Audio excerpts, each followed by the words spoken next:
Alright, hopefully at this point, I am recording properly. You can all hear me properly.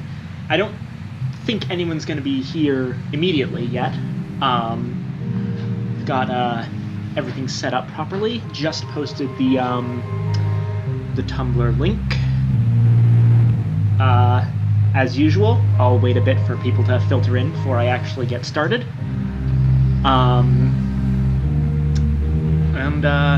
Guess I'll just, oh yes, I need to take a, screenshot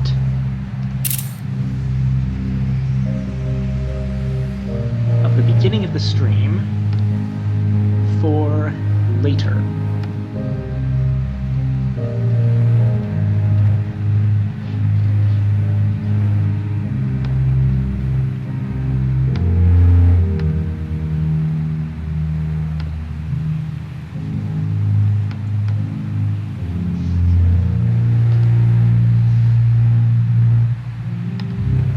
Righto.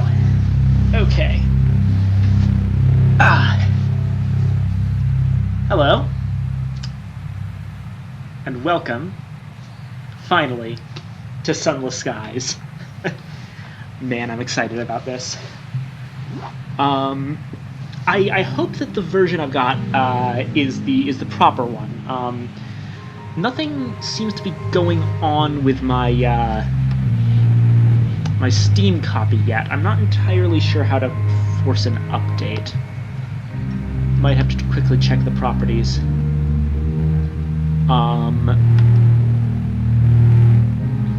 Is there a way to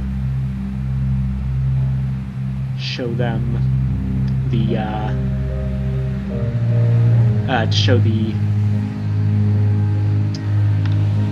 update stuff?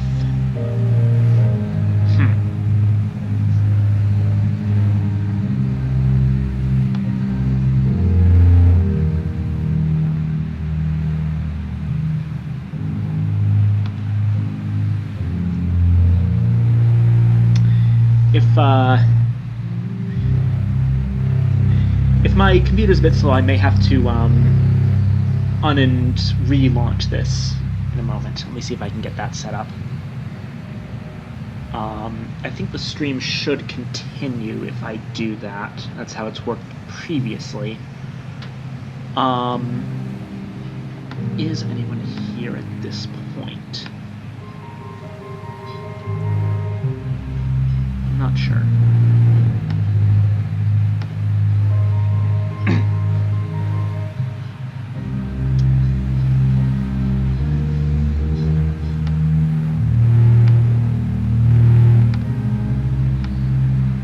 There we go.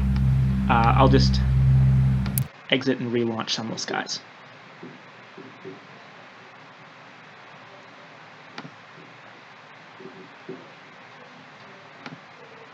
Alright, give me just a moment.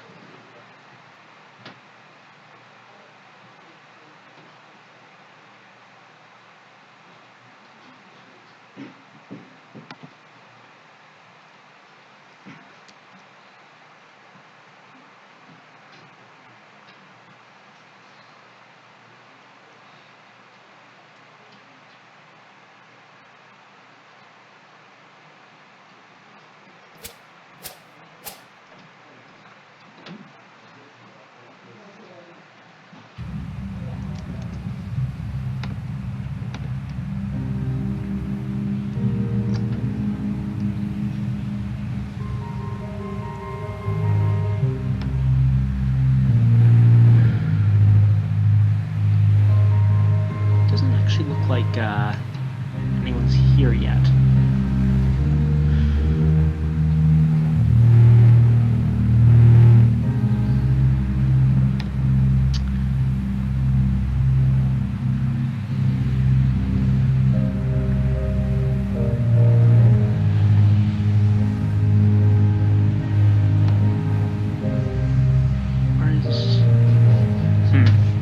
I know this is, if anyone is watching right now, first off, please type something in the chat so I know that you're here.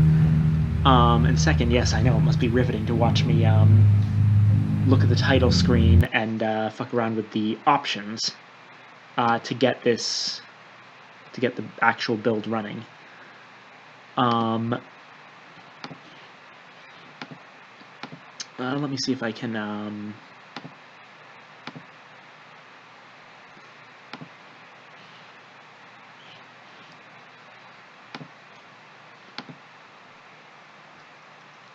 Okay.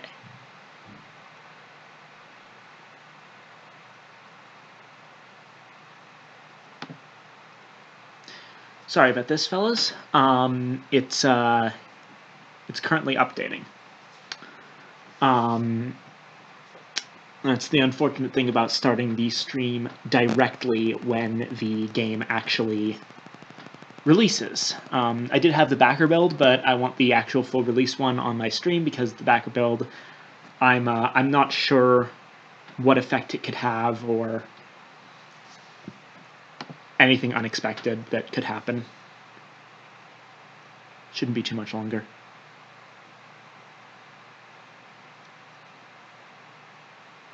Of course, I'm probably just talking into the void here.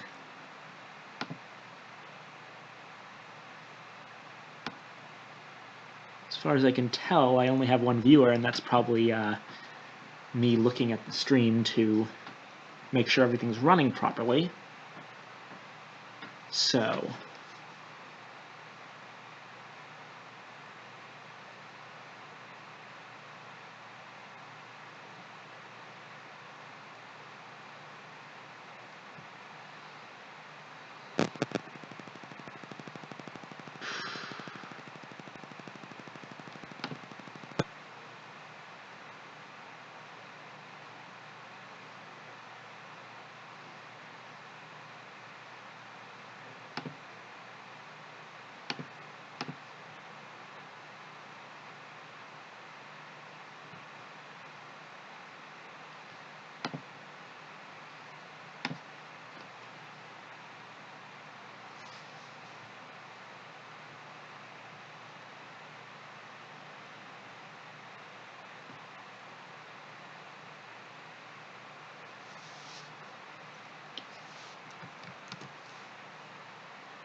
Oh, new music. On the title screen. I think. It might be the same music, but I'm just not great at recognizing it yet. Alright, let's get this started once again. We are finally in, I believe, the correct version. Got out of the backer build into the full release. And now I'm just waiting for the chat to filter in. Let me know you're there once again, if you are watching.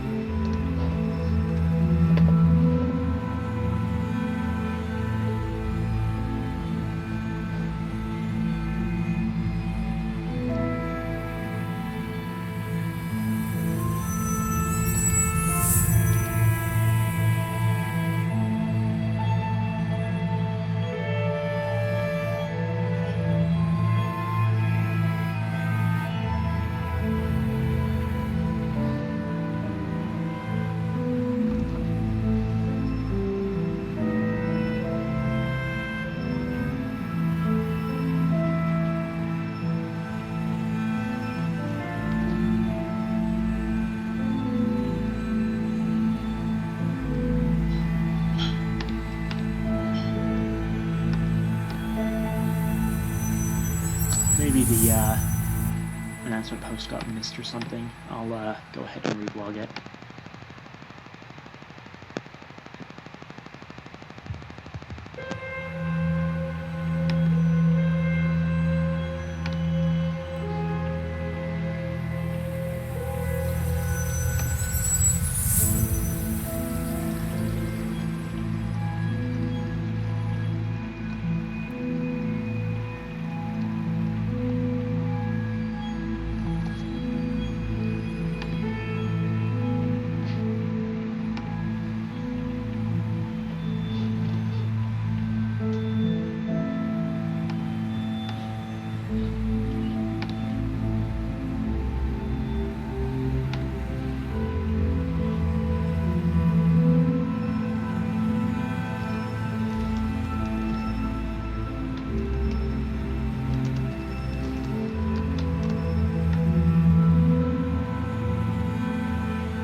Ah, yes, finally someone's here. Okay, and good to see you, Dreamo.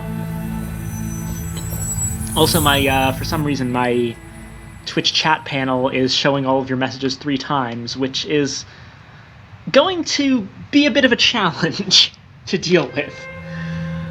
I don't actually know how to fix that right now. Hey, at the very least, it means, I get to see all the messages 3 times, so I'm even less likely to miss them. That said, I really have no idea what's going on here. Unless...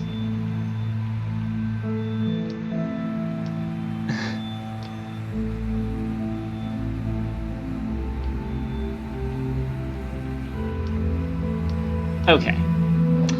Enough fucking around. Let's get started. You know what? It's fine. It is totally fine. Makes the place feel a bit more populated. Alright. So, here we go. Let's start up a new game. So, the first thing we get on a new game is we get to choose whether it's a legacy campaign or a merciful campaign. Legacy campaign is pretty much your classic, Iron Man mode.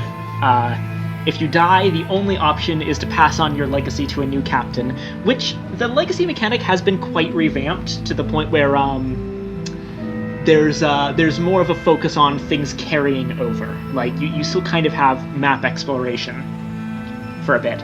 But I'm going to choose a merciful campaign because this isn't like a hardcore stream like the Sunless Sea one was. This is me just fucking around exploring the sky and such. One of the funny things is that the engine shown on the loading screen here is an Agravain class engine, if you notice, which is gratifying for people who read the Camelot chapter in Fate. I'm probably going to repeat this as soon as... Oh wait. Log of Her Majesty's Locomotive, the Orpheon, March 14th, 1905. Our expedition to the domains of the dead has been eventful. The Orpheon is damaged and in grievous need of repairs and supplies. We are returning in haste to the Reach, where I hope to make port at New Winchester. May God be with us, for 1,000 deaths wait in the sky. Final entry of Captain Amelia Charity Whitlock, DCM, written shortly before her death.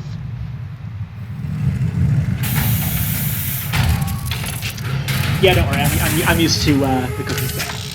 Anyway, here we go.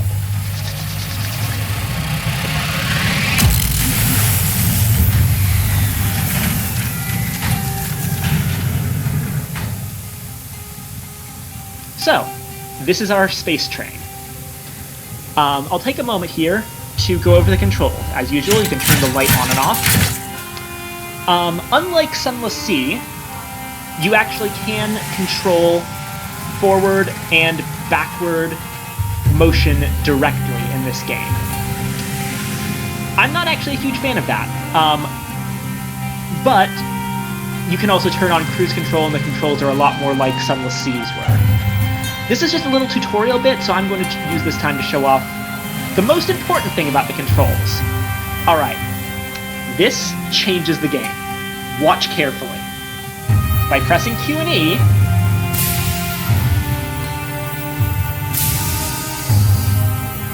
you can juke. This is your most important tool in combat.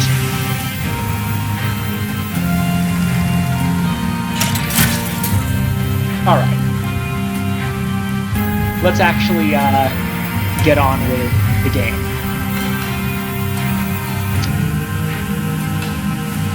Wrong way. Great start. Off to a good start. That thing there, I'm not going to go in there just yet. This is the Blue Kingdom Transit Relay. Essentially, transit relays are basically like Mass Effect, those things that shoot you between different areas of space. Your journey back from the Blue Kingdom was tumultuous. Your locomotive is crippled and Captain Whitlock is badly wounded. So yeah, that wasn't just random narration. This ship that we're flying right now is the Orpheon, and we are coming back from the Blue Kingdom. Lower game volume a little. absolutely. Let's go ahead and go down to 75% on everything.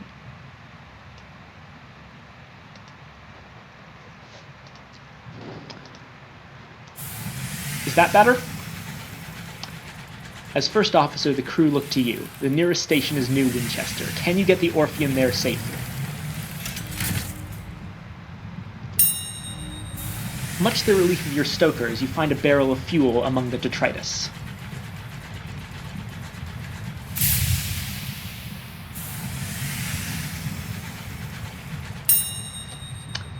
The wreck of the Ozymandias. The wreck hangs in the sky, pocked with recent gunfire. You and the boarding party don your sky suits, garments of waxed canvas, lined with felt to protect against the cold of the sky. Two of the crew are whispering as they dress. What business did Captain Whitlock have in the Blue Kingdom anyway? Why the devil did we trespass on the districts of the dead? You silence him. Now's not the time. So, let's leap across to the wreck, since that's the only option here. You jump. Your stomach lurches with vertigo as the stars blaze above you and below. The air of the heavens is thin and torn by unpredictable winds. Then your boots hit the running board of the Ozymandias, and your leather-gloved hands fumble for a hold. One of your companions throws you a line, and you lash the two engines together. Only then do the rest of the boarding party follow you.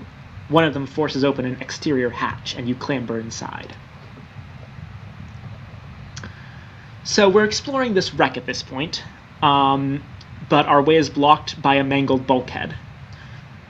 This is basically a little tutorial for how checks work. Both of these, with your starting stats, are going to be a 75% chance. So this basically has no bearing on anything. They both do the same thing. Let's test iron. Success. As you strain against the stubborn steel, you remember an event from a year ago. A boiler explosion had trapped an engineer under a tangle of plating and pipework. The captain was first on the scene. You were second. Together, you managed to pry the wreckage upwards enough for you to crawl beneath it, while the captain braced the bar across her back. By all means, take your time, she grunted as you dragged the engineer out. Back in the present, the twisted bulkhead yields. Your companions clear the exposed rubble away. The way is clear. We got the hold, and we essentially just get 2 supplies and 15 hull for free. You find enough food and gear to restock your supplies and enough spare parts to make necessary repairs to the Orpheum. The food will need to be thoroughly thawed, of course, but you've eaten worse in the skies. "Oh ho!" cries one of your party, prying the lid off a long crate. It holds a cannon, still nestled in straw. Another crewman pulls a battered birdcage from a pile of ruined cargo. Within the cage, something winged and furred opens a sullen eye. You examine your finds. So, yeah, we got a gun that can be mounted on our locomotive and an educated bat. So, the Jerusalem cannon is very important. It's our first weapon. And unlike any other things where you have to get to port before you actually mount things on your ship, here the cannon's just mounted in your first weapon slot for free. And we also have the diffident bat, which is a scout. I don't actually need this, but there's no point in not taking it. The bat treats its rescue as an inconvenience and immediately begins haggling over pay. You offer to put it back in its damn cage and leave it on the Ozymandias, at which point it becomes more polite. You doubt it will last. So now that we've gotten everything here, we can press on to the engine room. These give you much harder choices. These are 49% chances. I have never actually succeeded in one of these in a starting the game moment, but hey, no time like the present. Hearts or mirrors. Send a smaller party ahead, or go ourselves. I'm gonna go ahead and be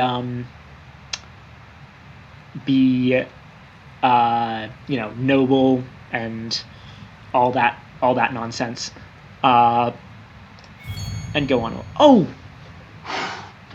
First time I've succeeded, and we get extra fuel from it. The wreck's engines are choked with old ash. You search swiftly, aware of every creak in the bulkhead, every tremble that runs through the dead locomotive. Finding several sacks of coal, you drag them to an exterior hatch and fling them across to the Orpheon before leaping after them. Unshackling your locomotive from the Ozymandias, you stoke your engines and steam away, restocked, refueled, repaired, and rearmed.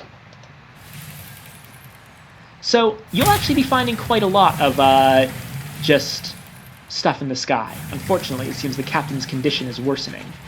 Yet, instead of being a little journal in the bottom corner of the screen, this time, all the things actually pop up on the game world, which is a great stylistic choice. So, we have been summoned by Captain Whitlock. The walls of the captain's cabin are lined with a hodgepodge of curios from across the sky. A chunk of black permafrost from Old Tom's Well, a knot of fossilized Hybrian fungus, 2 spines from a scorn fluke mounted on the wall crossed like swords. Captain Whitlock lies in bed. Black marks cover her skin like a monstrous brand. When she coughs, coils of acrid smoke pour from her lungs. The captain opens her eyes as you draw near. She attempts to smile. Her mouth is blistered from the blue fires that dance on her tongue. Her hand grips your arm. Her skin is hot as a kettle. Made arrangements. The Orpheon will be yours. Her voice is just a rasp of burned meat breath. But promise... She breaks off to scream a word in a language that was not made for human mouths. When she resumes speaking English, she is weaker, her request little more than a gasp. Promise me one last service. Promise! There's 4 options here. One of them is, of course, promising. One of them is no promises, and you're going to be okay. Spoiler alert, she's not. We can pull away in case the condition is contagious, or we can demand to know why she took the Orpheon to the Blue Kingdom. This one, I usually just promise I'll obey the command, because, you know, dying woman, last request, generally a good idea. But, what do you guys think?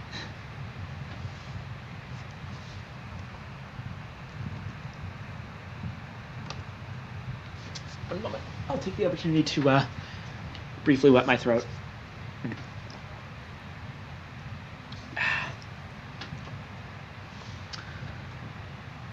Because if there's no opinion on what to do here, I'll just default to... Oh, there we go.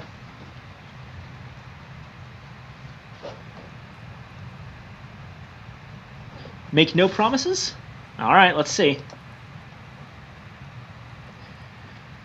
She grimaces, and the doctor eases her back onto the scorched pillows. He tries to get a spoonful of laudanum between her blackened lips, but she screams fire, and the 2 of you must spring back. You'd better go, the doctor orders. He clearly has no idea what to do. We have an engine to command.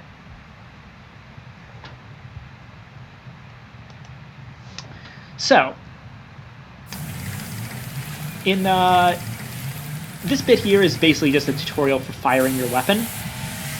You just use left and right mouse. Right now we only have 1 weapon, so left mouse. There is actually some kickback from the weapon. There's an enemy on the other side there. You can see we, if we stay still and fire the weapon, we actually go back a little bit.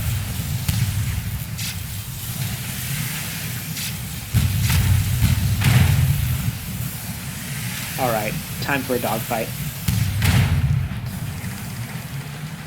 That little meter at the bottom of the screen is your heat meter. If you try to fire your engines too many times in a row, or your weapons too many times in a row, you'll overheat. So, we beat a Reach Marauder, just a random pirate that we found. We can raid the remains or strip it for repairs, but since we're pretty much at full hull, let's see what they've got for us. 39 sovereigns, not bad pickings. So overheating, 2 things cause heat: firing your weapons and juking. Juking is a bit less serious because doesn't do this. This is what overheating looks like. You can't juke while overheating. It just doesn't let you. And if you fire your weapons while overheating, oh shit,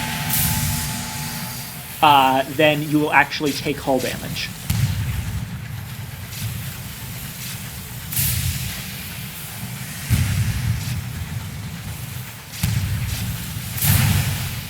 Always be very careful around Marauders because those projectiles they fire, they hurt.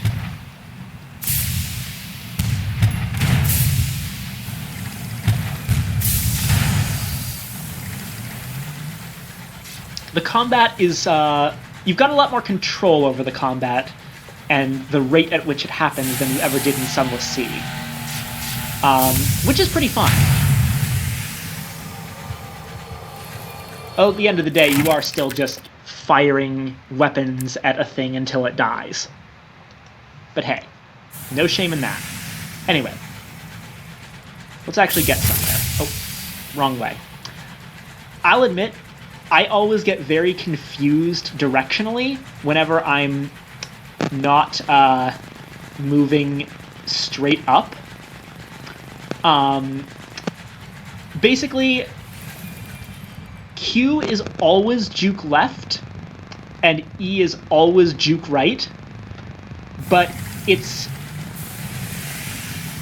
based on the facing of your ship, which means that if you are facing, like, south, and you juke left, you'll actually move right. I have juked into an embarrassing number of walls.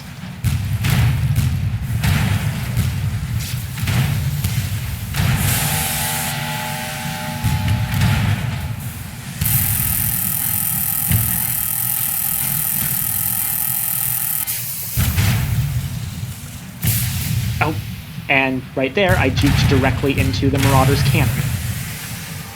Luckily, repairs are quite a bit cheaper in this game.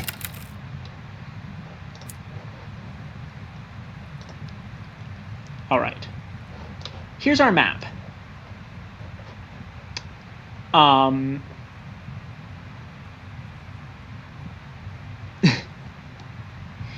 Yeah, no, there's a lot of cool movement in this game.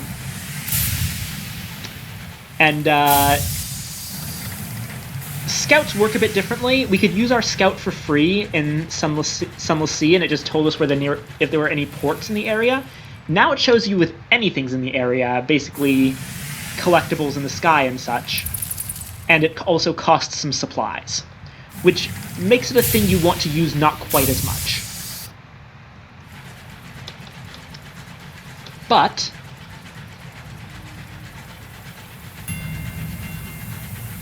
we seem to have found home port. And there's a Marauder just right there. Yeah, I was going to say, welcome to Legend of Heroes Trails in the Sunless Sky. Man, that would be a great crossover.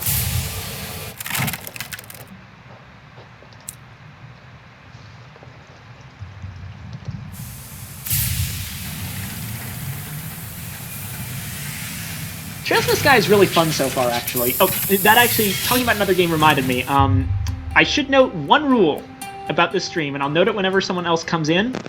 We're not talking about Kingdom Hearts 3. Because I'm playing it, and, well, I'm not playing it today, and thus, spoilers. I really don't want to get spoilers for something I've been waiting for 13 years.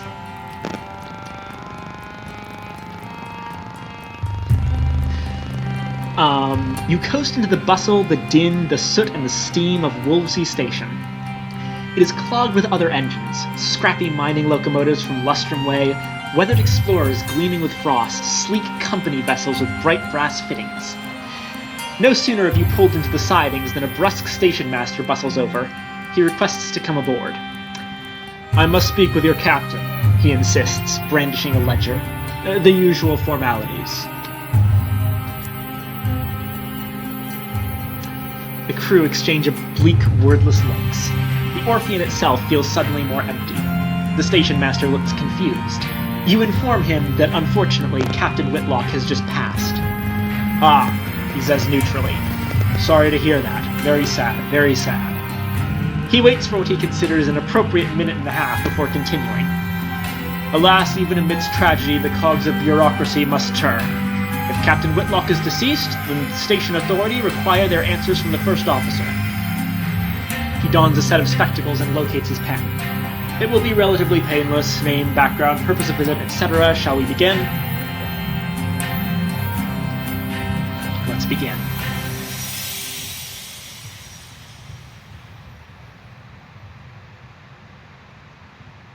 So this is character creation. Today, London lies between the stars. Her new empire unfolds across the heavens. But 10 years ago, before the Northern Gate was opened, before the enduring Empress led her people into the skies, it lay in a vast cavern far beneath the earth. So, who were we? There's quite a few options this time. There's actually more than there were in Sunless Sea. We have the classic that we did back in C, which is a street urchin, as well as a soldier, a poet, a priest, and an academic. Those are all the ones that were the same in Sunless Sea. We can also have been a Zailor. You know, the character that we were in Sunless Sea. As well as a ministry auditor and a revolutionary. So this is actually, they say what stats these give you, but this is actually an even more important choice than that, because there are things in this game, just like there were in C, that are based on your background.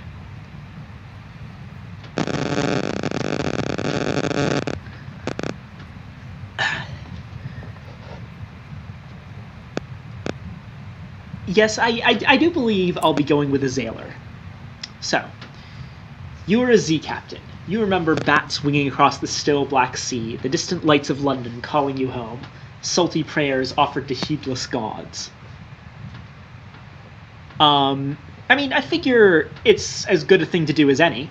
I mean, oh, you have no idea how much the legend is going to continue. So, we actually have an option here. That basically asks what kind of Zailor we were. A smuggler, an explorer, or a merchant. Which almost everything in that gives you stats in this game gives you stats in two areas, one greater and one lesser. So our main stat increase was the iron. Oh yes, I'll show you all the branches of each option. Okay. Starting with street urchin. That one is which of the urchin gangs we were part of. The Knotted Sock, the Fisher Kings, or the Regiment. These are all urchin gangs from Fallen London. The Knotted Sock are, well, they're about what they sound like. Their weapon of choice is half-bricks and stuff in socks. I happen to know a bit more about them. Oh, hey, Frog! Good to see you. I happen to know a bit more about the Knotted Sock, because I actually investigated them a bit.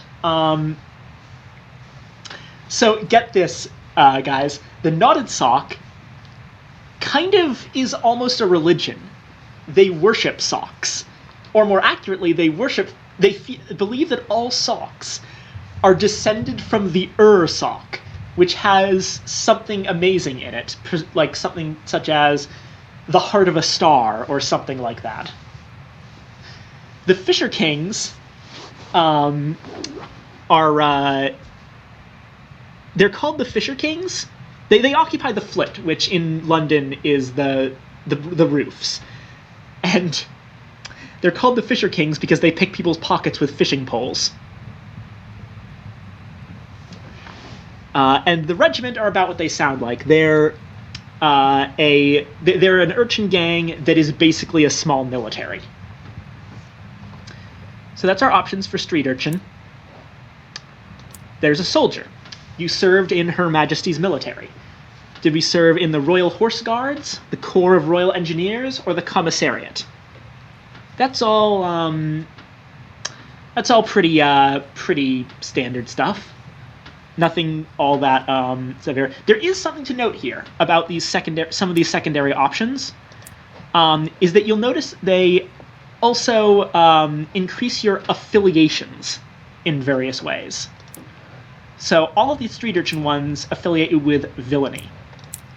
The soldier ones can affiliate you with bohemia, villainy, and establishment. I believe there's 4 affiliations in the game.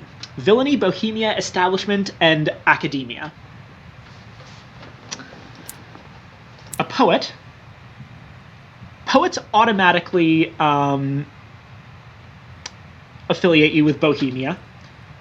And they basically the various schools. Celestials versus the Nocturnals is essentially light versus dark, the surface versus the underground type thing.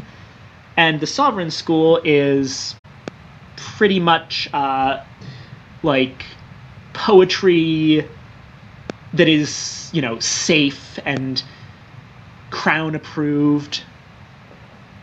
Did what error? Hold on.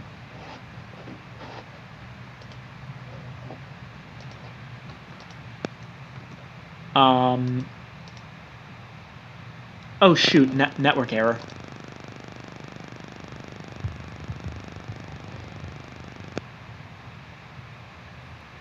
Go ahead and reload the page. It worked. That worked for me. Okay. Academics.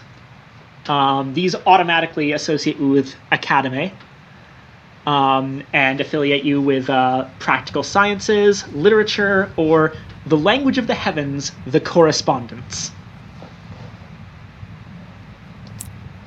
Hey now, my parents are academics. Now see, here's the one I want to destroy, the priesthood. Yes, we can be a priest, although there's something very funny here. You preached the word and brought the needs of the world before the church in intercession. Like who did you serve as a priest?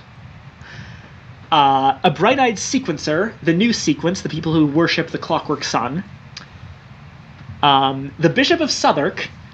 It was illegal to hunt or harass devils. They were citizens of London like you, but the bishop did not care. Or your parishioners. Sisyphus had it easy. He never had to contend with Mrs. Quig.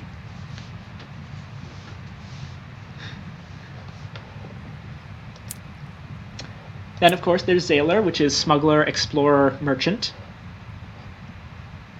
As a note, explorer does affiliate us with Academe, but if we're really making this a continuation of the journey of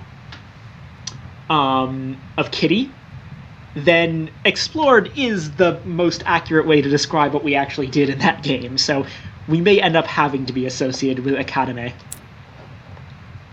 A ministry auditor, responsible for the promotion and preservation of British culture. Did we work for the Information Office, which ingests raw information before it can reach vulnerable citizens, then regurgitates it in terms they should find less distressing? The Department of Sensibility, task is to determine what constitutes Britishness and identify threats to it, or the Department of Corrections. Why censor when you can correct? A revised word here, an omitted sentence there. Now the whole page says something different, something less troublesome. And finally, a revolutionary. How did you fight? With your feet and your fists, with your mind, or with your art?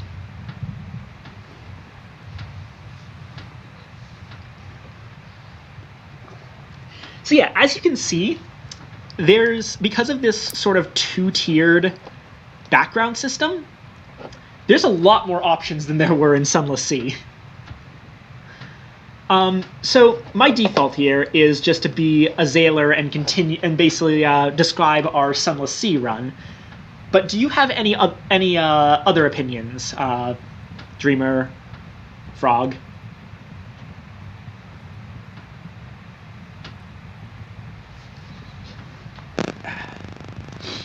Yes, they really are all super cool, aren't they?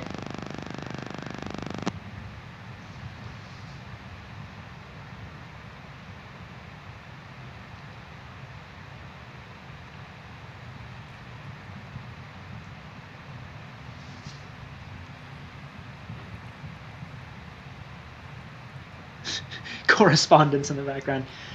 Yeah, I think Zaler Explorer is probably pretty good. Okay. So, oh shoot. Now hold on. I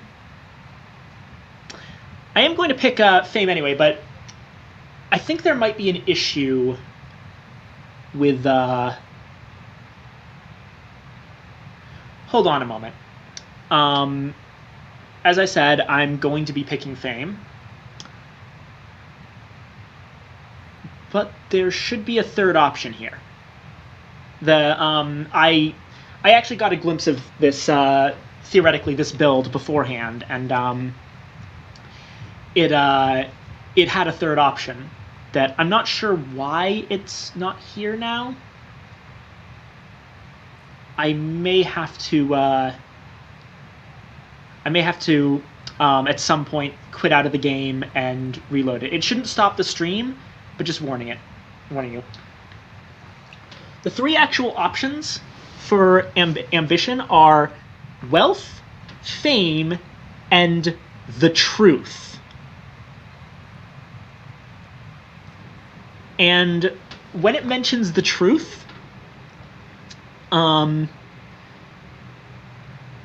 basically the truth's option says you should probably only do this with a lineage that has already completed wealth or fame. I have in fact seen the truth in my copy of it before. Like I said, I was a Kickstarter backer, so I got this the released version of the game a little bit early, and it was there. I don't know if that's been changed. Don't worry, I still haven't gone to the Blue Kingdom. That one's still going to be a surprise for me. But yeah, let's just pick Fame for now. Yeah, that might be the case, but I'm just not sure whether you're supposed to be able to get it at the beginning or not.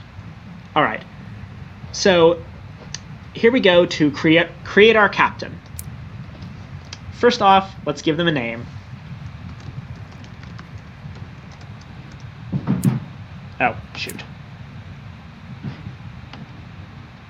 I was gonna give my captain a slightly more full name. Let's keep calling her Kitty. I guess the name will have to be in our heads. Her name is Catherine Kitty Blackthorn, who is going to be a descendant of Kitty from the first game. I guess Catherine Blackthorn II.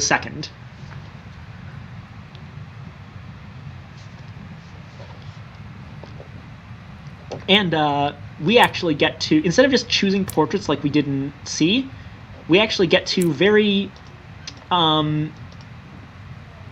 specifically make ourselves a little portrait. Now, there's too many options here for us to really like give everything up to you guys, but yeah, the portrait creation is super, super fun.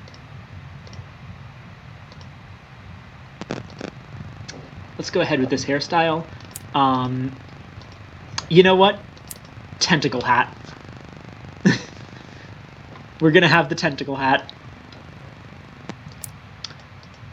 Unfortunately, putting a hat on does mean the brow selection is basically does nothing. We can change our nose.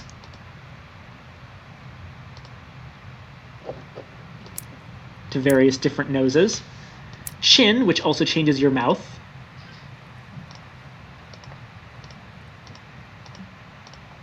And occasionally gives you a beard. Let's go with that one. And outfit.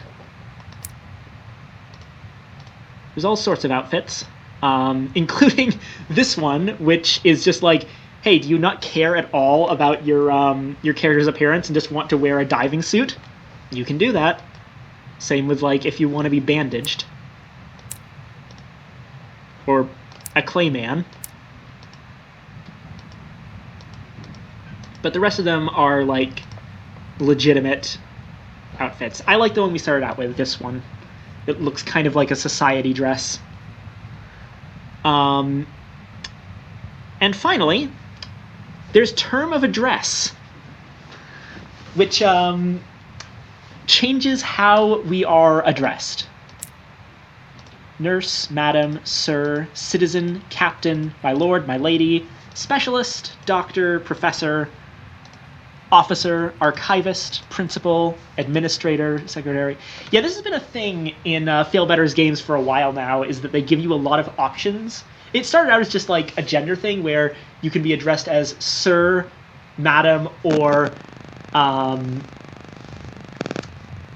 basically the genderless option, which basic characters refer to you as sir, yes. But then they added even more of them.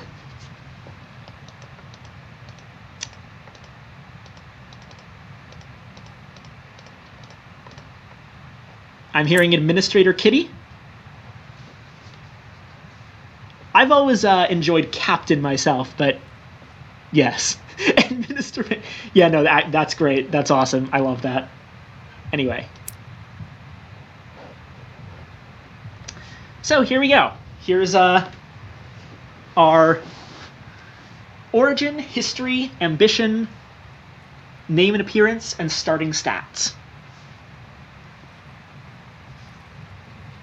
Looks like because of our Z Captain history, we started out with an extra 15 points in iron. And because of our exploration history, we start with an extra 7 points in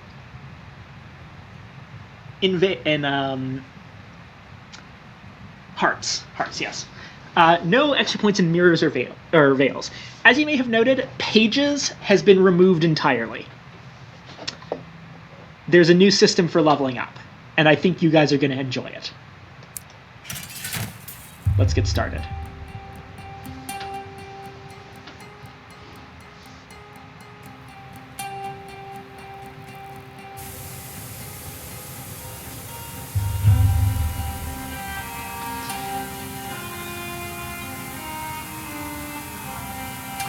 Three weeks have passed.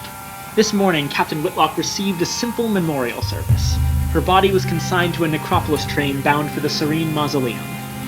Now you sit with a handful of her relatives in the threadbare offices of her solicitors. A methodical notary is reading the will.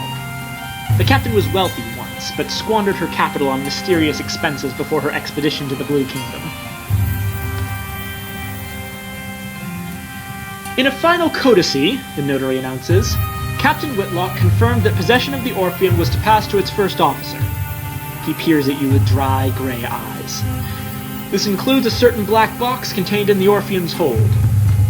Captain Whitlock's final request was that, at a time of your choosing, you transport said box to an address in London. He hands you an address card, and deposit it there along with this. He slides a stiff envelope toward you. It contains a key. She gave no explanation. And that's it. You're captain now. The Orpheum is yours.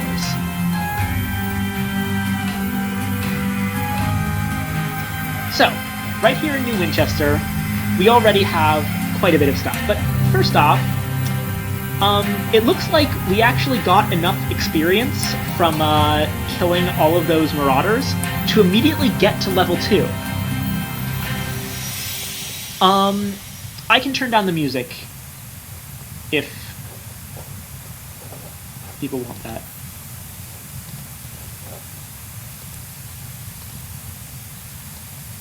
Let's turn down the music to 55. So here's how the leveling system works now. It's great. So, each time you level up, you choose what's called a facet. Our first facet was our initial background and origin. There's 20 levels you can gain and 20 facets to go along with them. So what these facets are, let me take a look at Scarred, for example, are parts of your backstory. These are things that have happened to you in the past that you can reveal as you go along in the game. Oh yes, an interlude in Red and Gold. So these first 4 facets actually correspond to the 4 ways you can be put in a failure state in Fallen London, via wounds, suspicion, nightmares, or scandal. An interlude in Red and Gold means you were insane. You lost your mind once. They put you in a splendid hotel managed by a cheery gentleman who would determine when you could leave. How colorful the other guests were, how red the curtains, how gold the fittings, how secure the locks. Eventually, you were allowed to leave. But was your recovery genuine? And the options are, yes, you're feeling much better, thank you. Or, no, you just learned to lie. You said what you had to and they sent you home. Even now, your world is red and gold and splendid.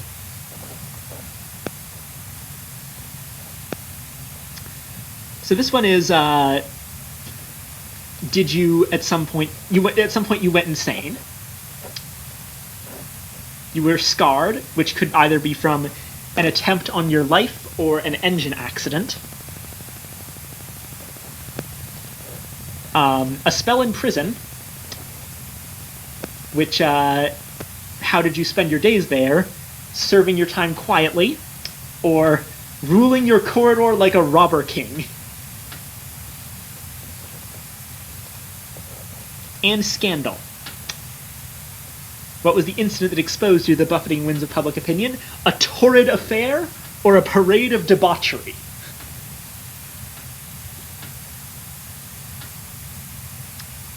Absinthe, wantonness, more absinthe, brawling, gambling, blasphemy, and slander. Absinthe and prisoner's honey.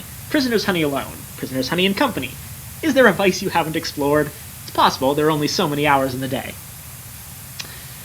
So, this is what I mean when I said you like this. This is one of my favorite aspects of this game, is that as you play through the game and define your present, you also define your past. Like things being revealed about the main characters over the course of a long-running science fiction show. It's great.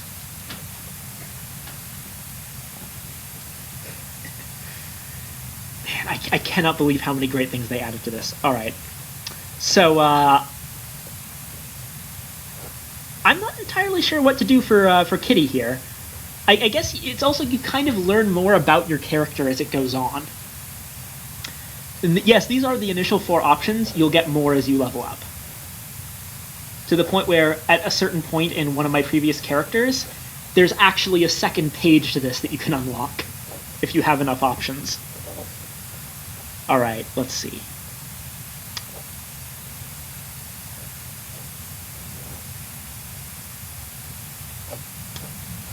How do we feel about Scandal? I kind of like the parade of debauchery. Or Red and Gold? Yeah, Red and Gold might be fitting. Yeah. I mean, let's be real. In the previous game, Kitty was less than sane.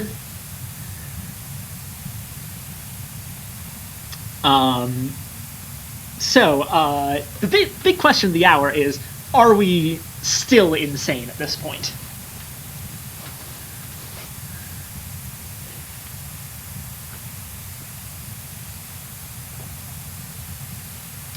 I love how we've already, it feels like we've done so much and we haven't even left the starting area.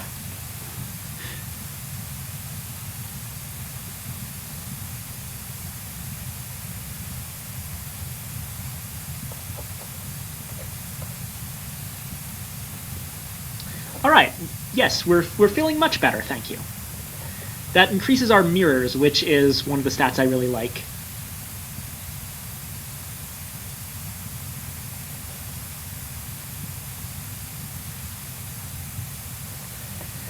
Okay, so we are a Z captain, an explorer, who at one point went insane, but is not anymore. That is our character so far. So, fun note, because I was a backer, I've got some special stuff here. First off, I said I didn't actually need this particular scout, because I already have one. The Cyclopean Owl, which was a backer reward. It's a pretty standard scout. It works well. What's more interesting is among our officers, we have a special mascot, which we will look up right now. The obviously delicious rabbit.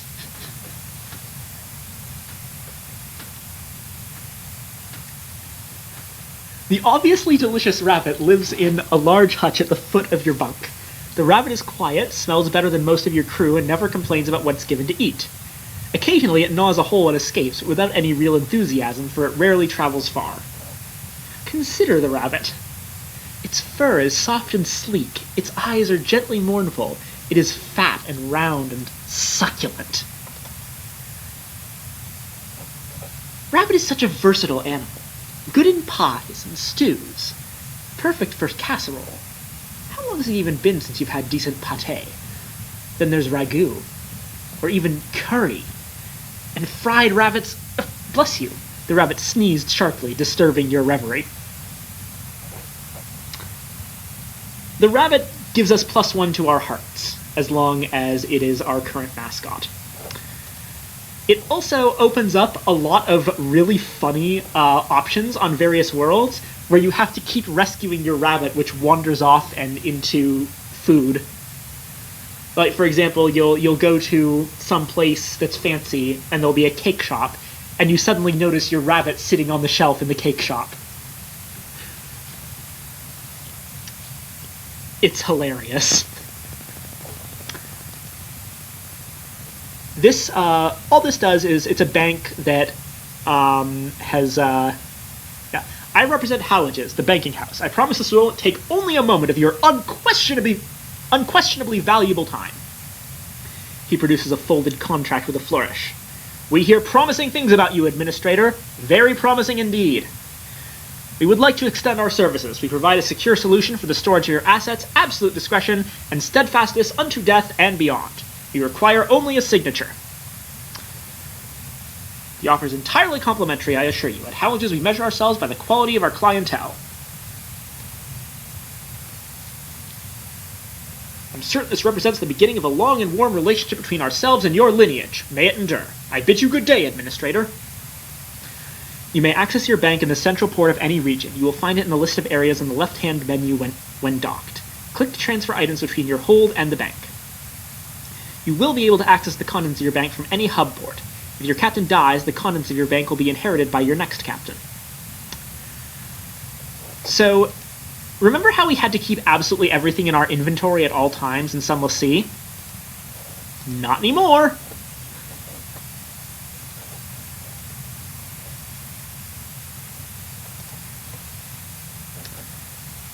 We have other ships that we can look at here. And the usual places, the Victoria Market, where you can buy fuel and supplies. I'm going to buy 2 supplies right now. Abraham's Engineering, where you can buy basically everything else you might need, including, so if you look at our ship, we have a lot of slots. Each ship has different slots.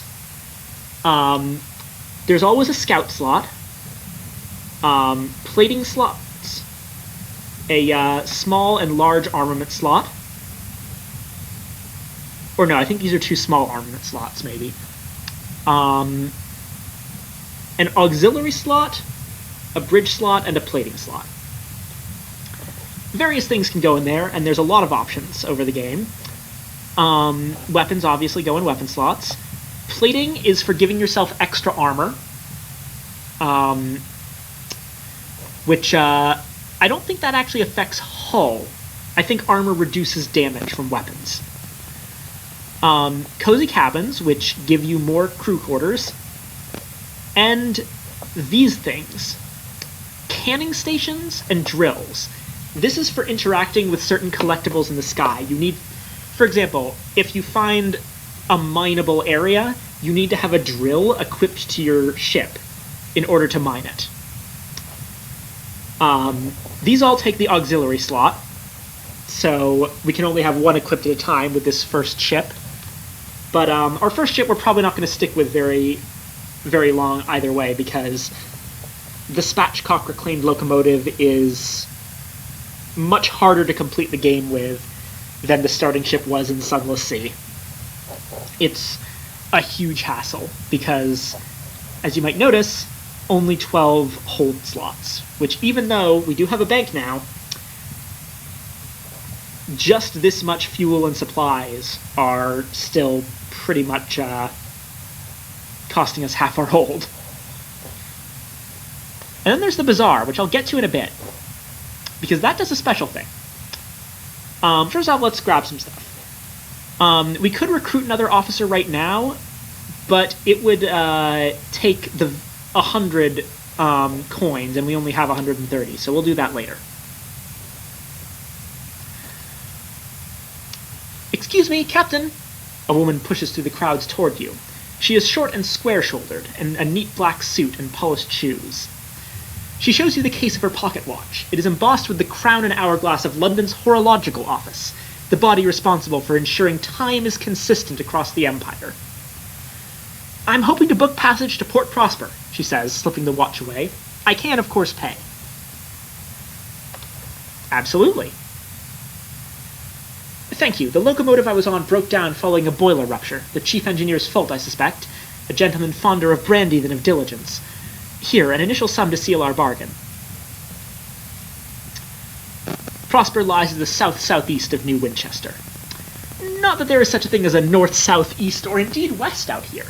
Instead, London cartographers picked 4 of the brighter, more reliable stars visible from the Empress's new palace and named them north, east, south, and west. Londoners value familiarity.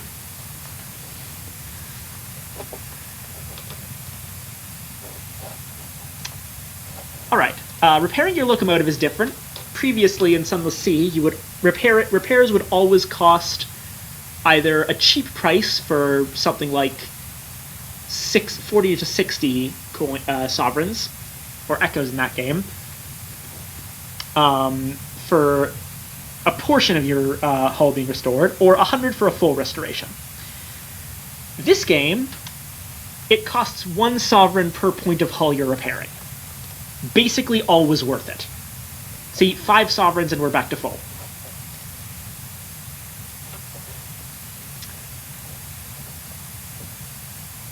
We could hire on crew, but 8 is actually more than enough right now. The smoggy, clanking, stinging, stamping, thronging, frantic heart of the Reach. An ever-expanding port of soot-smudged glass and bright steel, spilling across a drifting, mist-wrapped archipelago. Its factories thunder, its engine sheds ring with hammers and hiss with steam. Locomotives chug into sidings for repair, or flare across the sky and away into the high wilderness. Yeah, by the way, space is called the high wilderness. So, here's an interesting note about the Winchester War.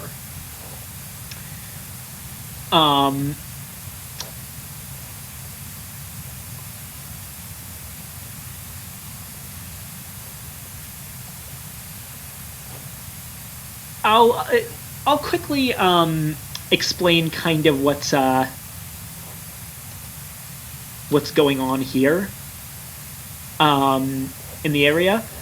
So the area of the sky we're in, out of 4, the Reach, is quite far away from London. Essentially, London wants to keep control of it, and are they're doing that through the Windward Company, which has a stake here.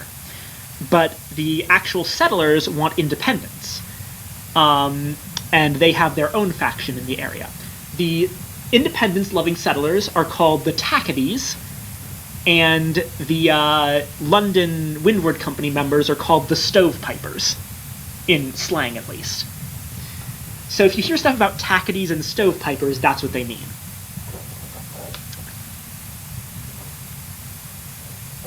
Oh, yes, and learn about trading. So a porter at the station advised you to visit the nearby pub with the promise of days.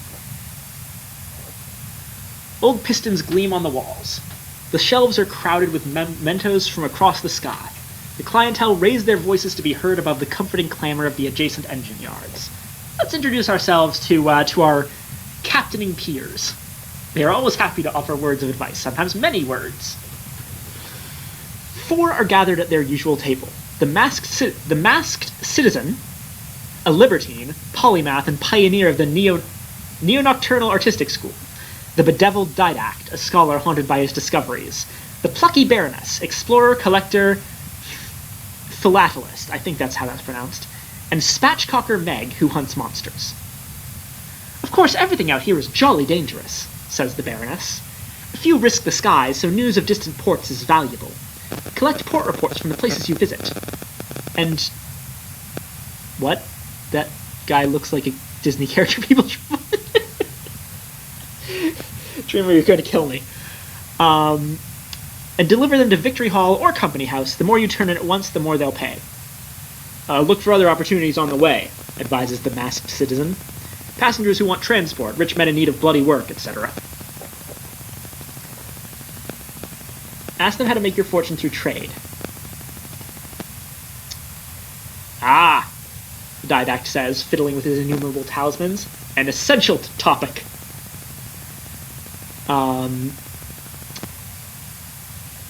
So, I'll explain this a bit better. The reason I wanted this is to activate something.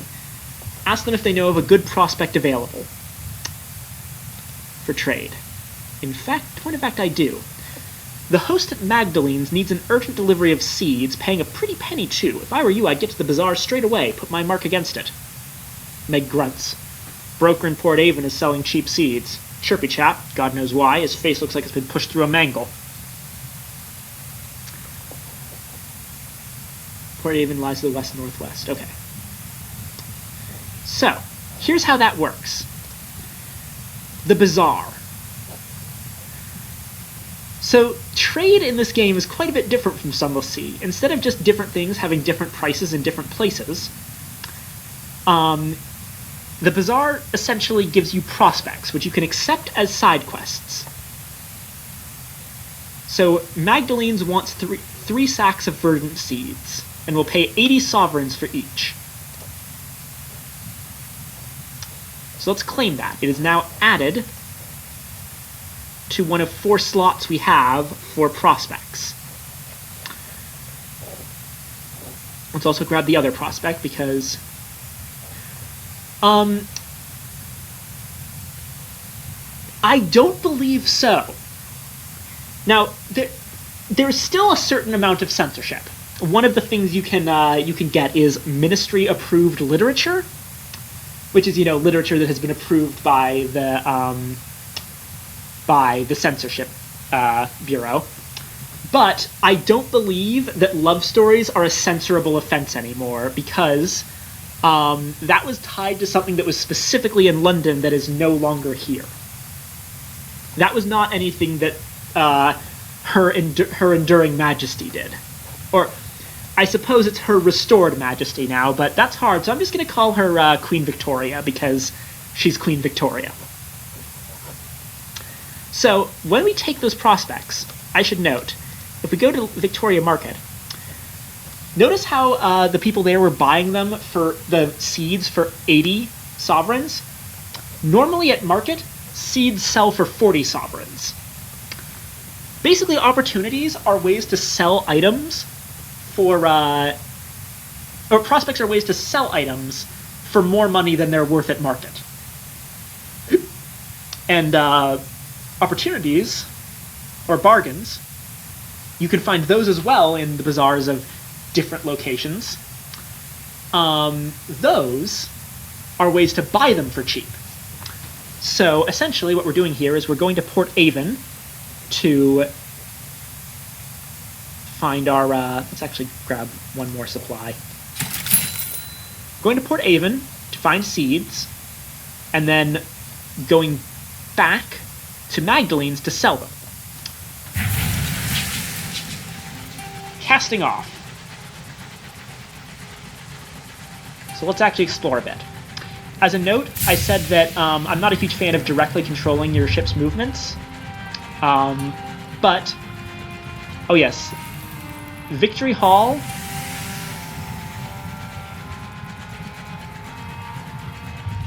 and the Company House are where you turn in your port reports. Remember how I said that there's like a war on between these two? Well, you can choose which side of it to support by where you turn in your port reports and such.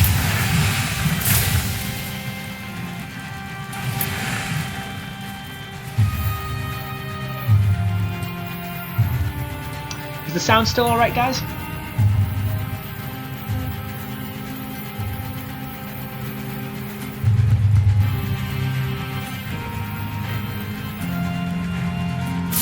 Oh yes, the Tackety Scout. Sometimes other ships can be a little bit gung-ho about that. So here's our map, which reminds me, at some point I should reload the game and see if I've actually got the right version.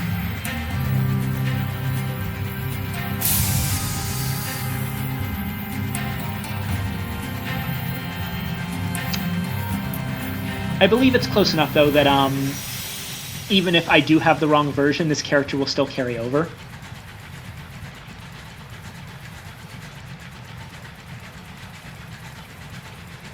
I'm going a bit too east.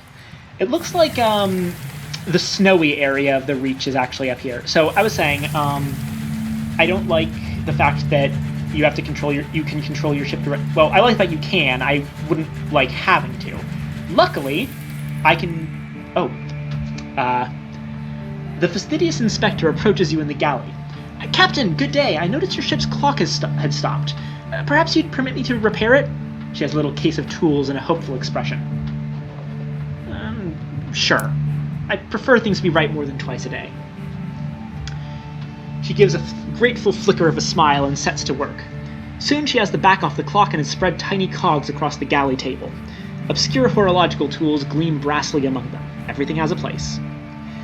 I appreciate the opportunity to keep myself busy. Staring too long at the stars is harmful to the temperament. So we can talk to her a bit. First off, let's give her a compliment. Thank you, she says, a small, embarrassed silence. So here, this is basically a starter character that you can ask about a lot of stuff, including an important little bit. Discuss the Reach. It has an uncouth splendor, but I miss Albion and the steady light of the clockwork sun. These sunless reaches are so misty and quiet. She pauses. But critical, the territories here are rich with raw hours, and enough vegetation grows on them to feed the whole of London, even if some of it is a dubious shape. Ask about the hours trade. You've heard the Empress awards her favorites with gifts of years to extend their lives, and that you can become rich mining for hours to satisfy London's hunger for them. Oh, hours have more uses than that. We use them to increase the efficiency of work worlds, to speed journeys to distant regions, to resolve overcrowding in prisons. It does make my life more difficult when time knots and stretches like wool on the loom. More difficult, but more vital. Her Majesty seized a great trove of them when she assumed the throne of hours, and now even more have been found in the Reach. Miners dig them from the ground. She looks momentarily wistful. I hope someday to retire with a modest pension of years myself, to prolong the better part of my retirement.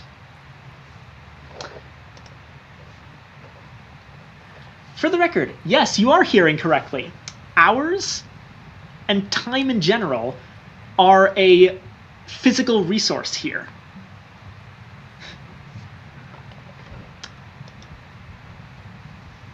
There are those who feel that London is a long way away and that they do a better job of governing themselves. The frontier attracts independent spirits. We call them tackities for the hobnail boots that are so practical out here. London, unsurprisingly, disagrees. The Windward Company earnestly represents Her Majesty's interests in this region, sometimes very earnestly indeed. The tackities call London's loyalists stovepipes. For our hats, I suppose. She avoids looking at you. And you, Captain, where do your sympathies lie? I don't know if this option actually does anything, but I still feel like we should probably I should probably ask you guys what where Kitty's going to side on this. We can side with the stovepipes, the tackities, or feel no loyalty to either side.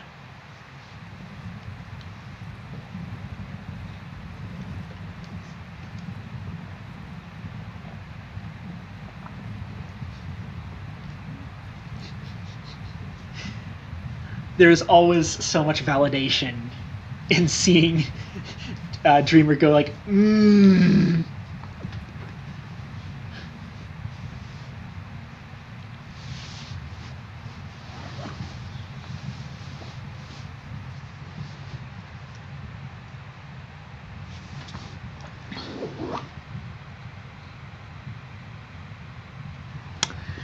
Generally, I tend to side with the tackities as well.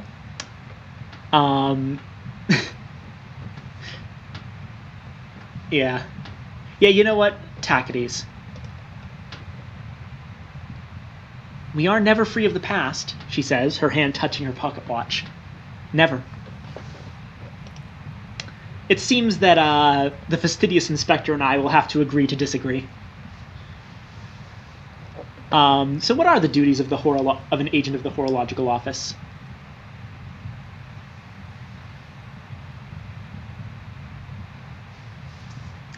She sniffs. It is of fundamental importance that 10 o'clock on the 2nd of June in one corner of the Empire occurs at the same time as 10 o'clock on the 2nd of June in the opposite corner. How is an empire to function if it can't agree what day it is? Unfortunately, the process is complicated by the fact that time is less reliable than it was. The hours trade has seen to that. What's going on in London? London sits in her coat of smog. Courtiers squabble at the foot of the throne of hours, hoping to receive endowments of years. Meanwhile, hard-working civil servants labor to ensure everything runs as it should. Is there a touch of archness there? All is normal. I miss her, though. There is no city like London in all the skies, and Albion is very different from the Reach, much more civilized. Is it? Anyway, bid her a good evening. And to you, Captain, I think I shall make a cup of tea. Anyway, what I was saying was, see how I'm not going anywhere? I'm going to press one key, the C key, which turns on cruise control. Which means you just constantly move forward and can adjust with the A and D keys alone. For going long distances, I much prefer to use this system.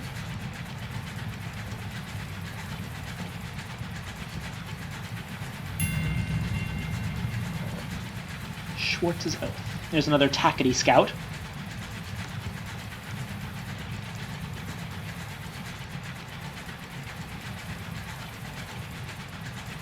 Can you explode your train if you're not careful?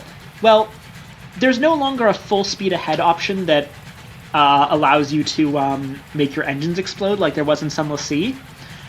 But of course you can take enough damage for your train to explode, but yeah.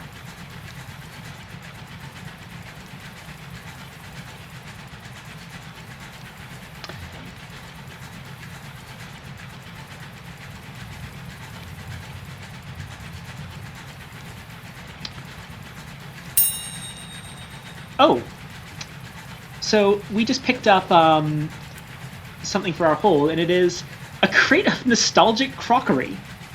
Basically just fine china. Okay.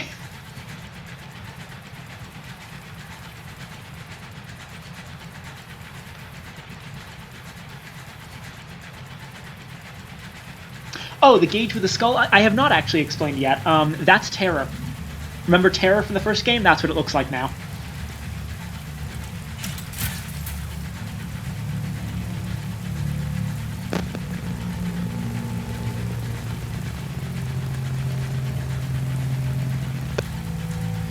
And Terror also works a little bit differently. Instead of your Terror just going on a scale of 1 to 100, now there's Terror and Nightmares. And when Terror gets to 100, your Nightmares raises by 1. Terror can be gotten rid of very easily. Nightmares is a lot harder to get rid of. Oh yes, there should be something up here. Yep, the ruin of a ship. As a note, on the map, the various little markers, there's transit relays, there's of course ports, and stuff around ports, there's your current location. Then there's Wonders and Horrors. Wonders make Terror go down, Horrors make it go up faster. And then, the 4 types of collectible things you can find out in the sky are called something, or not even collectible things, sometimes just sights, but something ghastly, something grave, something that glisters, and something to crave. Oh, sorry. So this is something grave, which is generally either a ruin or a shipwreck.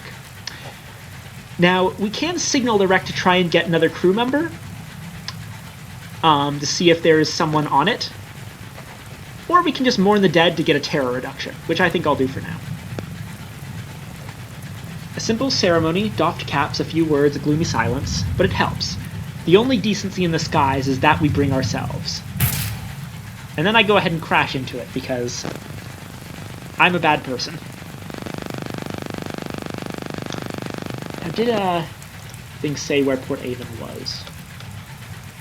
Magdalene's lies to the southeast. Is it in the journal? Ah, yes. West-northwest. Okay. So I am going in the right direction for Port Avon. Port Avon's a fun little place. It's kind of like Mutton Island in Sunless Sea, but it's much more interesting to go to and doesn't just fuck off halfway through the game and become inaccessible. At least not to my knowledge. Unfortunately, this thing we can't actually work with yet because we would need a mining drill. And I think we've probably gotten a little off course from Port Avon. Yeah, as you might have noticed, this game is even more gorgeous than Sunless Sea. I mean, look at it.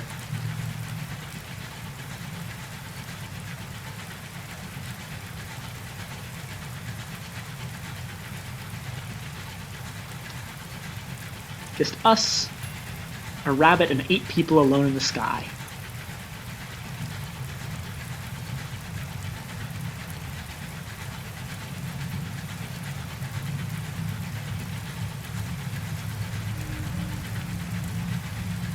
As far as I've been able to tell, Port Avon is always at the entrance to the Trader's Wood.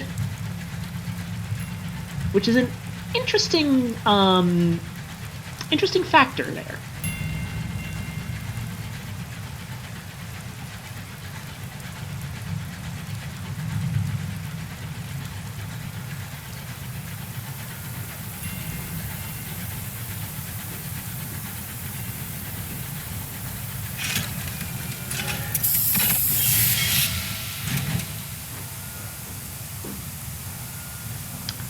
So, Port Avon. Behold, a ruin of giants. Gargantuan blocks jigsaw together, furred with moss and whispering with orchards. A bucolic village nestles among them. Smoke coils daintily from the chimneys. A leisurely game of cricket unfolds on the village green.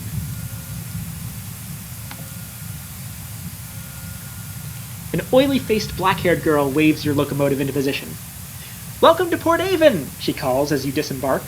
A rich knot of scents greets you, leaves and wood smoke enriched by an infrequent but pungent intrusion of goat. Port Avon welcomes new visitors, but your novelty will wear off the more time you spend there. When you visit in future, you may need to bring something to keep them friendly. So the way Port Haven works is that you have a value that shows how welcome you are. And that goes down as you do basically anything, but goes up if you bring them gossip or tea. Which, you know, it's pretty accurate to British culture, I think. Were it not for talk of smugglers and skybeasts, you could easily confuse this place for a village on the world you left behind. It's quite peaceful here, apart from some fuss over a newspaper delivery. The villagers frown and change the subject when you ask about it. And yeah, port reports are still here. And they are one of the better ways to make money as well. So before anything else, to make sure we don't forget, this place has an opportunity for verdant seeds. So, verdant seeds, where they're actually sold, as I said, are worth about 40. This person is selling 3 of them, exactly what we need to complete our opportunity, for 10 coins. I definitely call that a deal. In the meantime, we can also grab fuel and supplies here. So let's top up our supplies a bit. Don't worry, we will definitely have more than enough money soon enough.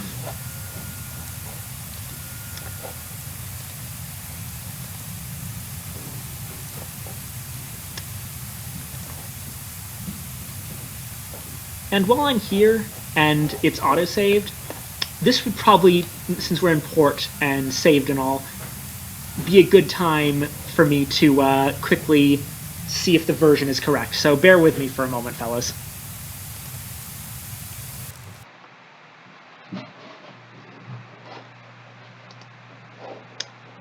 Okay.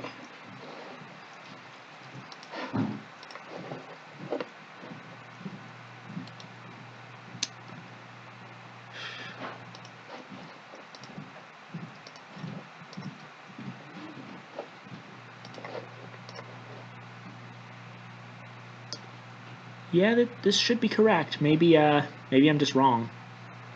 Oh well, this is what we have for now. I'll probably work on it a bit more when I eventually do stream this again.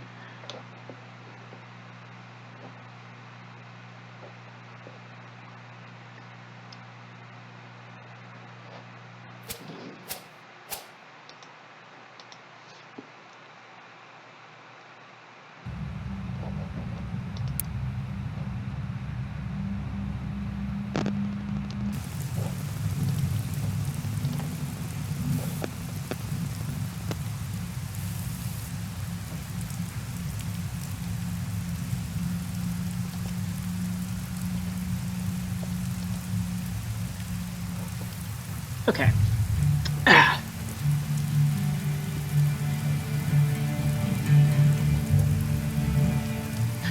Yes, here we go. Yeah, I think we're good now.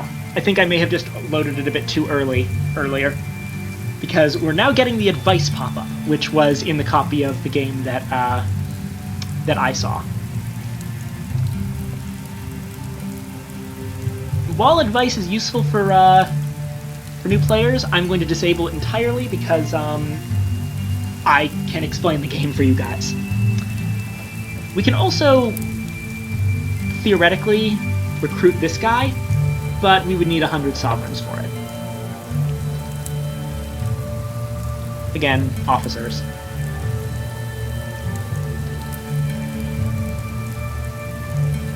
So there's actually 4 locations in Port Haven. The Dock, the Village Green, the Nowhere Inn, and the Cyclopean Ruins. The Nowhere Inn is probably the most constructive place we can go to right now. So let's go to the inn.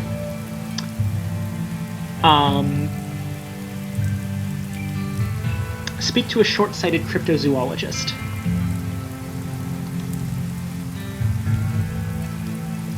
A tiny figure weighed down by 2 backpacks and a heavy duffel coat looks through thick glasses at her map and then up at you. Excuse me, I need passage. I don't suppose you could help me? I'm on the trail of unusual beasts. I can pay you for your time. Where do you need to go? Hybris! Beams the short-sighted cryptozoologist. She leans in conspiratorially, knocking over every glass on the table. They say there's a colony of singing blemigans there. You know, little mushrooms with teeth? I'm a huge fan of their poetry. I'd love to hear what they sing about.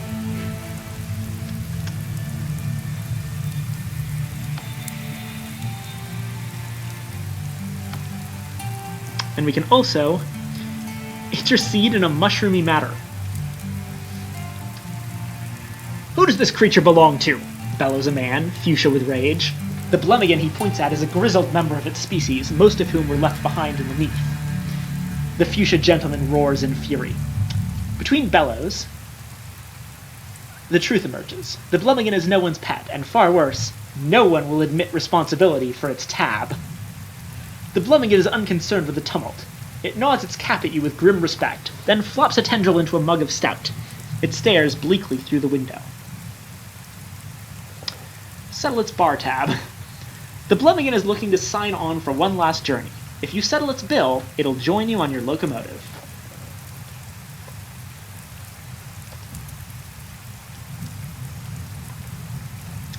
As the fuchsia gentleman inflates for a particularly prolonged diatribe about ill-mannered captains and their disorderly pets, the blemigan climbs to the bar top to consider your face. It likes what it sees. With a sound like a shoe being pulled from a swamp, the blemigan finishes its drink. It clambers up your arm until it reaches your shoulder, from where it directs you to the door. It is experienced in surviving the cold of the heavens and the heat of those too cowardly to traverse them. It respects you. It will serve you well. We now have the Blemigan Voyager. So, you remember the Blemigan mascot we had in Sunless Sea? This was a Kickstarter reward that went out to everyone. Basically, Blemigans got added to all 3 games.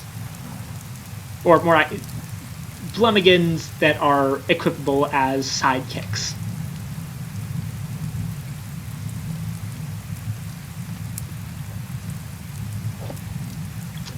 So yes, Blemigan Voyager is basically straight up better than our rabbit, at least to be equipped, because our rabbit only gives us 1 heart, and the Blemigan Voyager gives us 1 mirrors and 2 iron.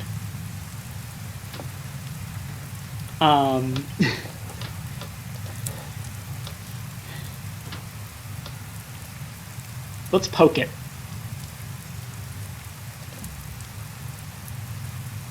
Just as your hand closes on the Blemigan, it reaches a tendril out and gently bats your arm away. None of that, it conveys. It hasn't even turned to face you.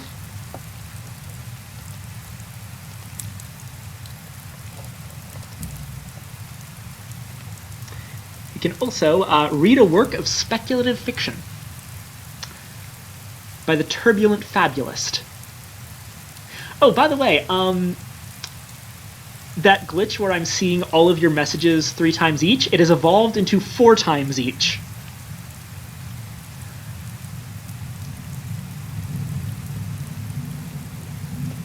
So we've got all sorts of literature here that we can read. The Eyes of Heaven, Bones in the Well, The Devil's Confession, The Vacant Throne, A Corpse at the Window, and The Parson's Cookpot. Well, I mean, technically, me and all 8 of the both of you. It actually is. I don't know, they probably haven't said anything in the chat yet, but my view counter is telling me there's actually 4 people watching. I know I'm one of them because I have to keep an eye on the thing, but yeah. So, which of these amazing books? Actually, you know what? Take a look at some of these descriptions of the books. I will be right back.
Alright, I've returned. Any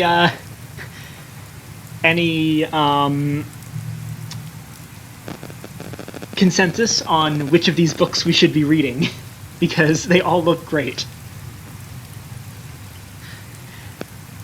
Being a darkly comic tale of domestic misbehavior and unusual appetites. God, Ooh, The Corpse in the Well. Or A Corpse in the Window, no. Being a sinister tale of familial duty and intimate horror. So what we actually get when we read this is, like, just an excerpt from the book. Amelia looked through the glass. Her sister had returned. In one hand, she held a necklace of muddy diamonds dug from a doyen's grave. From the other, dangled the corpse of a doe. Around Catherine's stretched throat, Amelia could still see the rope marks, white and neat as a vicar's collar. So if we had any terror at the time, it would have gone down by a bit from reading a fun book. But we have also gained a tale of terror from reading a horror story.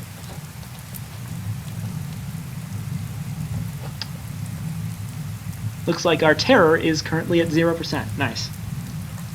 And we can head upstairs to start a little subquest. Thick cigar smoke curls through the air, filling this private chamber with premium-grade fog. Bloated gentlemen in a well-worn military uniform sit at mahogany tables sipping port. They chunter of the old days and how very much better they were. We can request membership of the club. It was a famous club in old London, home to not just nobles and distinguished soldiers, but ex-ministers, royal courtiers, and other members of high society. A stout veteran gives you a polite once-over. I suppose we could countenance an application. Of course, membership is not a matter of mere money. No, no. He directs your attention to the trophies. Most are old and musty, neath creatures, deer, foxes, and a bear, all hunted in the members' now long-distant youth. Perhaps you could help decorate our walls with some impressive local fauna. We can talk matters of first payment and then membership. Of course, we could hunt the beasties ourselves, and we will! By thunder, we will! But the fire is so warm, and there is port left in the bottle. The new Somerset Hunting Club has requested that you gather trophies for their walls.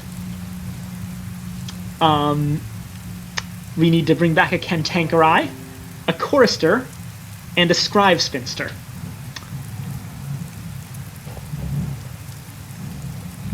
So that's something.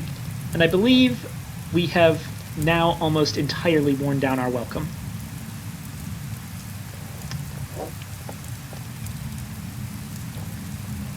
Let's check the village green. We do still have welcome, but we should probably stop wearing it down so much and get going. Alright, where to next?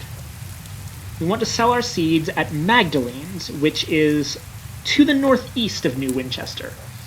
So we'll have to pass back through New Winchester to actually sell our stuff.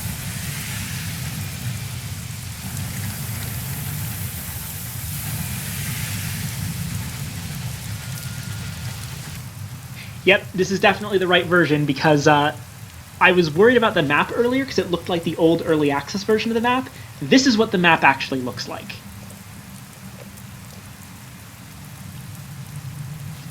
Much better. And I'm going to assume that if we had started with the newer version, the truth would be a selectable option at the beginning. Unfortunately, we can't actually access that ruin because we don't have a lens. We would need essentially a telescopic lens to see what's there.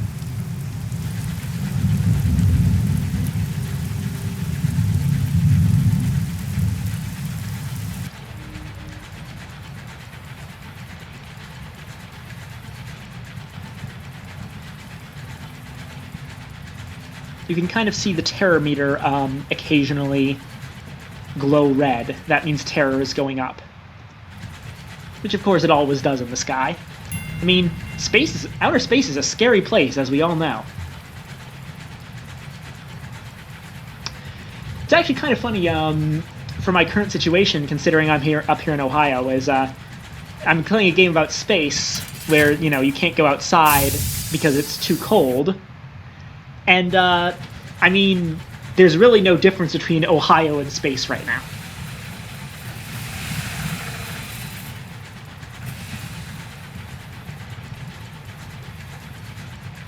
Considering we are directly in the path of the polar vortex.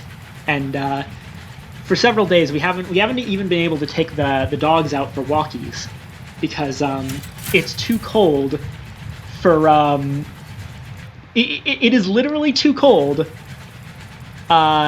for dogs.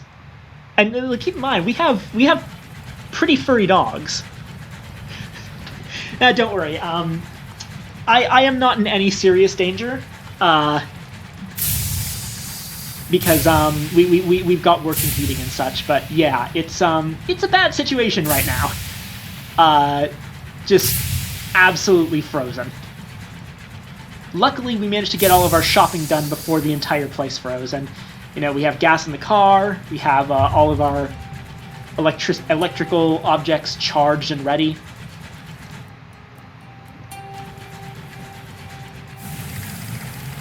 Just in case anything goes wrong.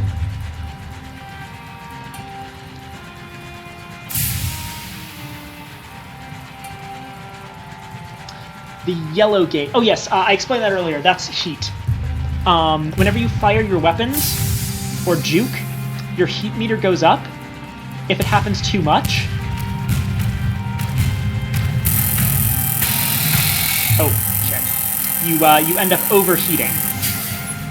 And overheating means that you can't juke, and if you fire your weapons while overheating, it damages the hull. Just like slamming into the side of New Winchester damaged my hull. Because I was not smart there.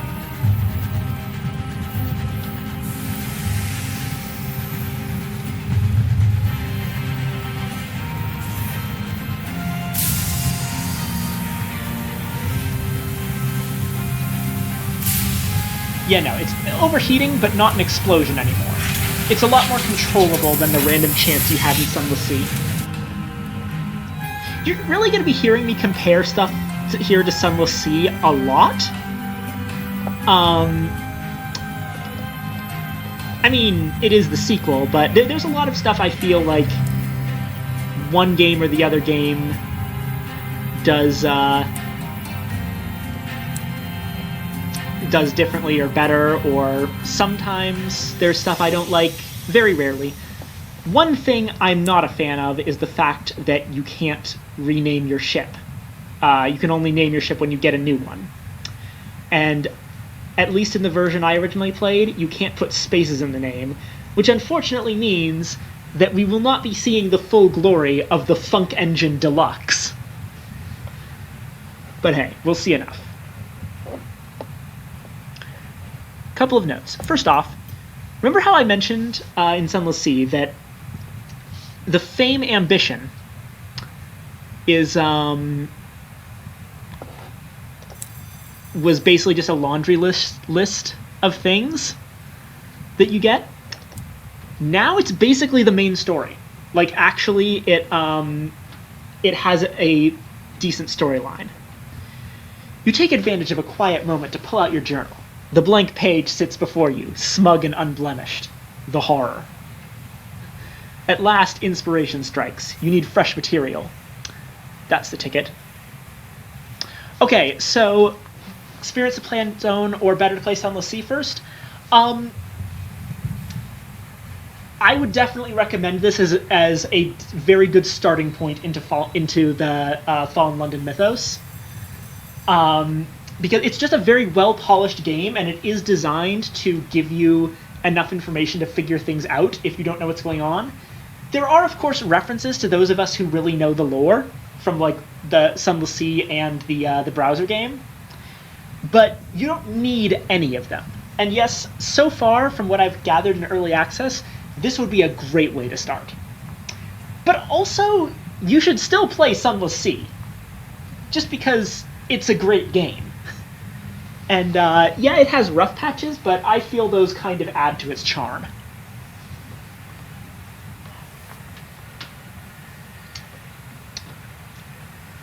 Anyway, what we need is Sky Stories and Tales of Terror to begin our Song of the Sky.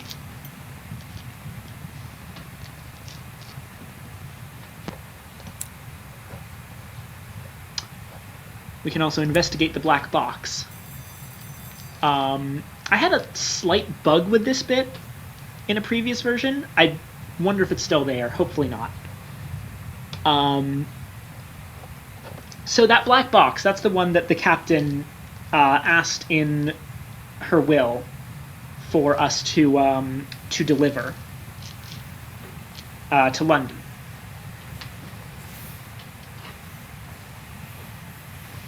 And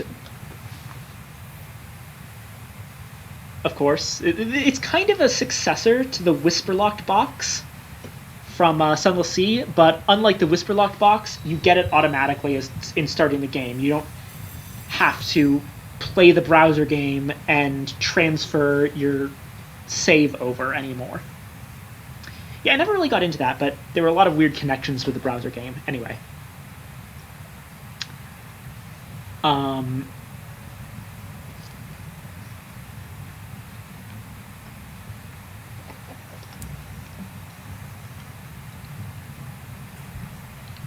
The last request of Captain Amelia Whitlock was for the box to be transported to a specific address in London.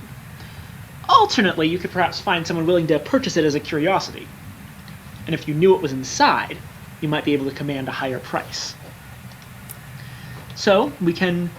basically same options as the Whisperlocked box. We can sell it at any point, or we can try to open it. And our affiliations will change the prices. Let me show you for... oh, shit.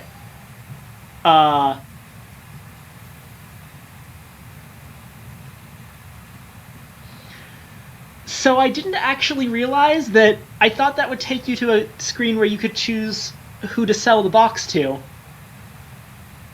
I didn't realize you just sell it automatically. Oh yes, Tabletop Thursday? Absolutely. Don't worry that you haven't seen much yet, because I will in fact be streaming this again after this.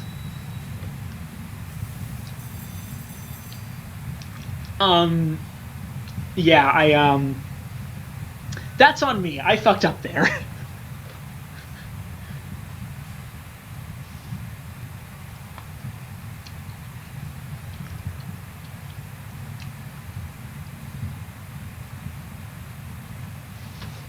Oh yeah, like...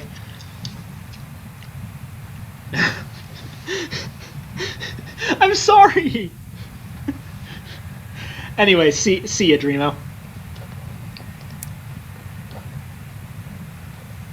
And knowing our track record, literally the second after you leave, we're going to run into nuns.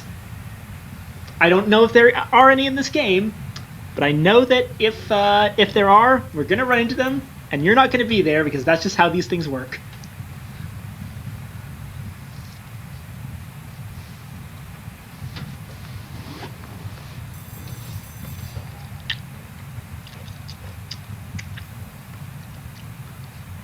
Let's go ahead and use the money we got from accidentally selling that box to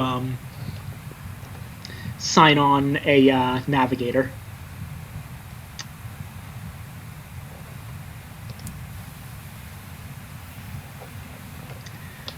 You won't regret this, Captain. The navigator pumps your hand. He is an Imperial, a people descended from ancient Mongolians and led by the Eagle Khan, whose technology opened the door to the skies. A passing skyfarer tussles the navigator's hair. For luck, the woman says with a grin. The navigator rolls his eyes. She's from my last crew. They thought I brought them luck. I didn't, but I'm still a good hire.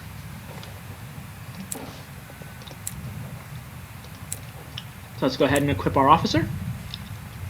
So now we have a first officer and a mascot. Moving up in the world. In the meantime, let's also grab 1 each fuel and supplies, bringing us down to 5 sovereigns.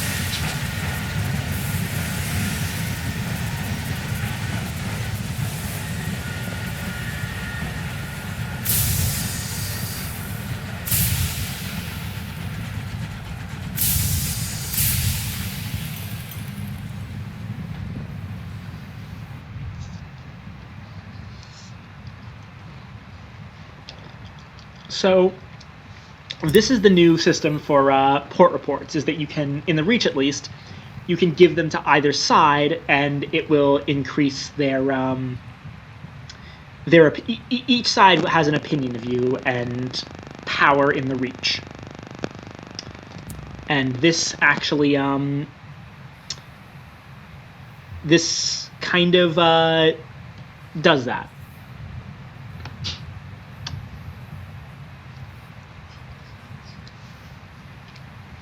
As far as I know,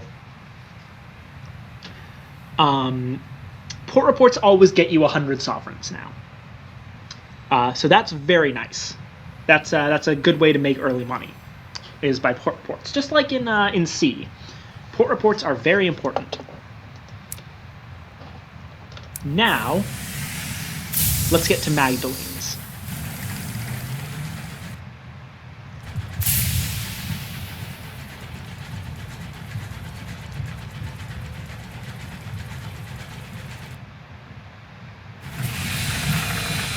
Oh. Hey!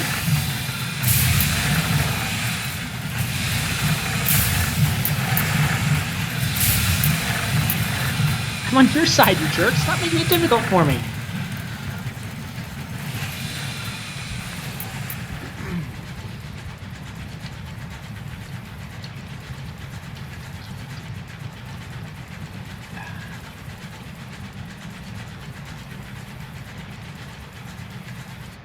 Where are we? Back up.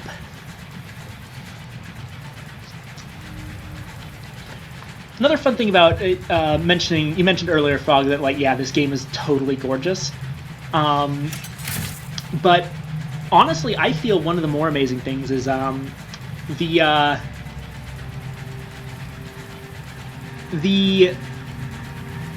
4 different areas of the game, because that's the thing. Like, you see this map here?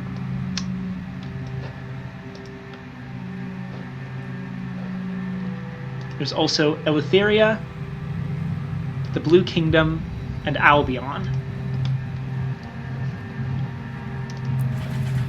And all of the areas have like completely different aesthetics. It's really quite amazing how much there is. Oh, hey, Cantankerite.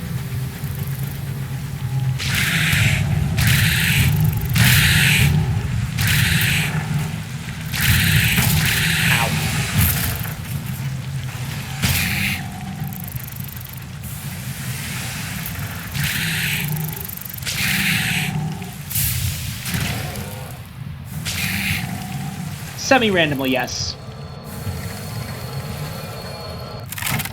Alright, we've placated a Cantankerite, so we can collect that trophy for the new Somerset Hunting Club.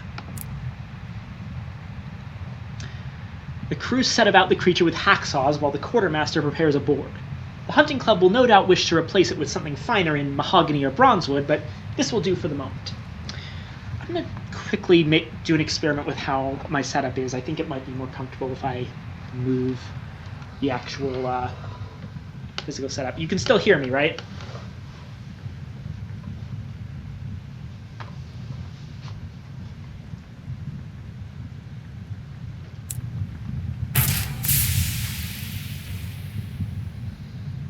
Good to hear.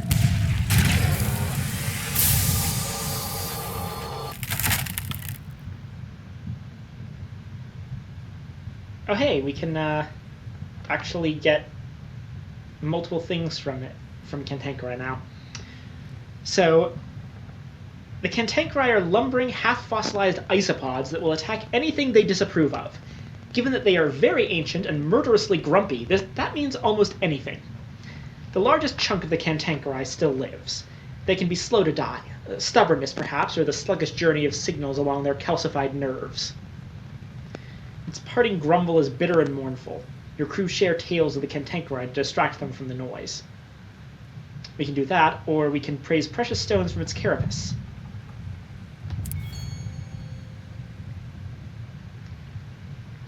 You lash the beast alongside your engine and set to work with picks and chisels. Soon you've accumulated a bucket full of glittering stones. Nice. Got money from it.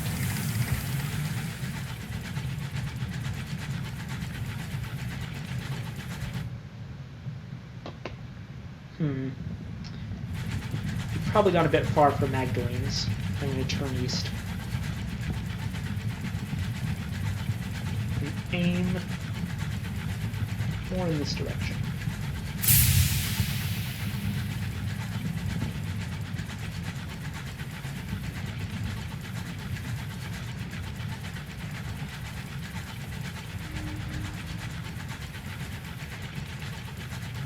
I think that's a homestead.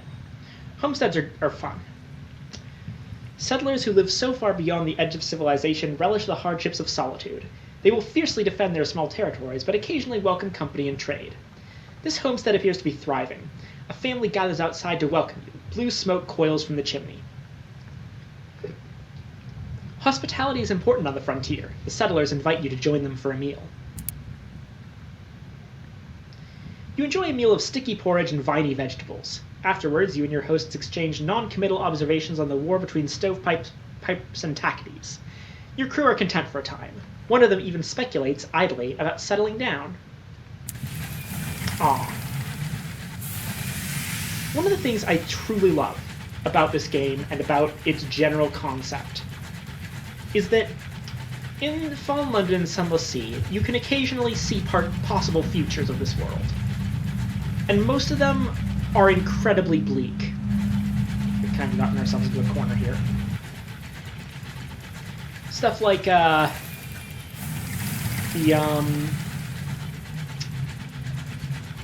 London just falling into ruin and going the way of the previous cities. Or the liberation of night, extinguishing all light in the universe. And so on and so forth. Just bad stuff. And Sunless Skies is another possible future, but unlike the others, it's eminently hopeful. And, you know, I'm invested enough in this universe's narrative that speaks to me.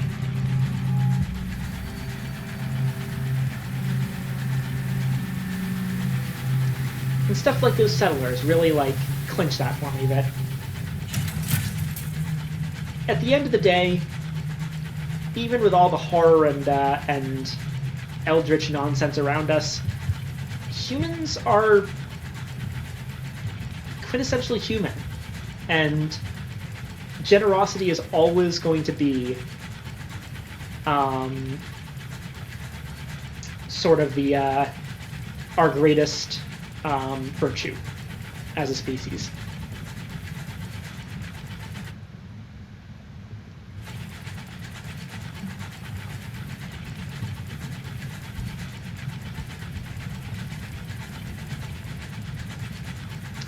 Anyway, enough philosophical rambling. Let's get to the next port, because we're running low on food.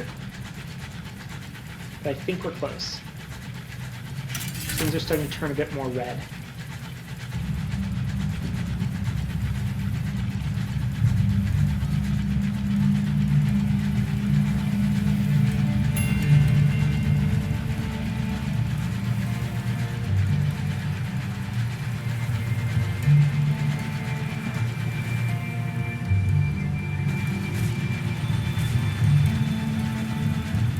Not only do we have crew, we have the obviously delicious rabbit.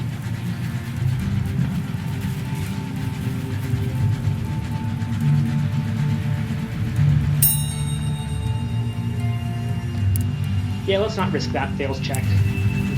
Oh, shit. Marauder.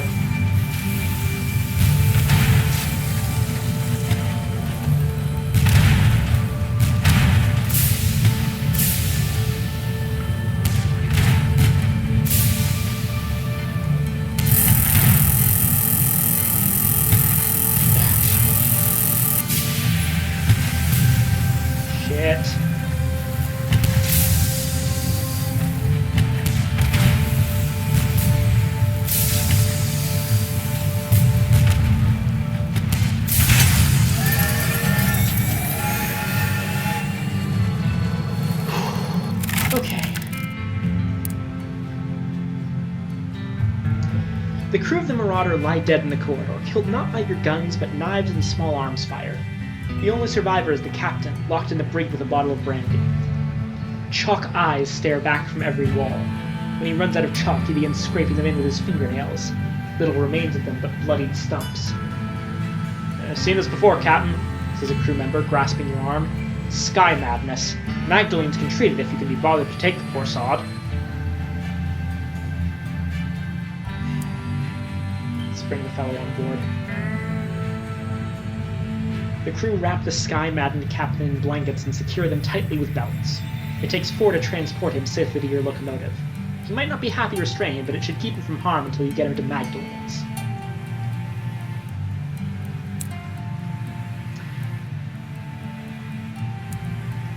And we can strip the engine for materials to repair ourselves. That's another major thing. Repairs are much easier to get in this game than they were in Sunless Sea, which means you can survive for longer on less.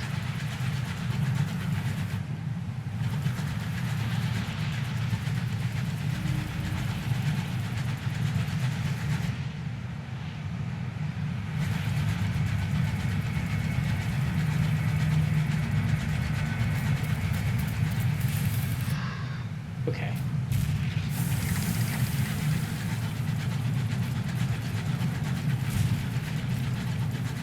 Where the hell is Magdalenes? I know it's here somewhere.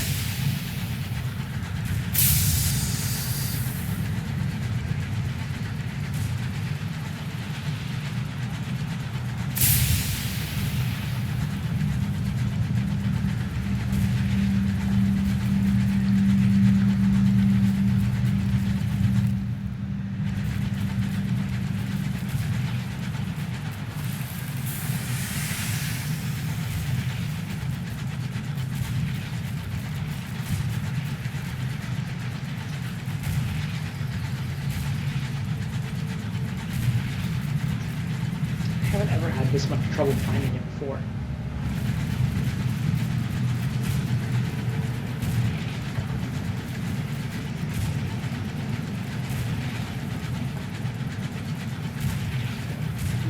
Which wind is this? The sky winds. Peacock wind.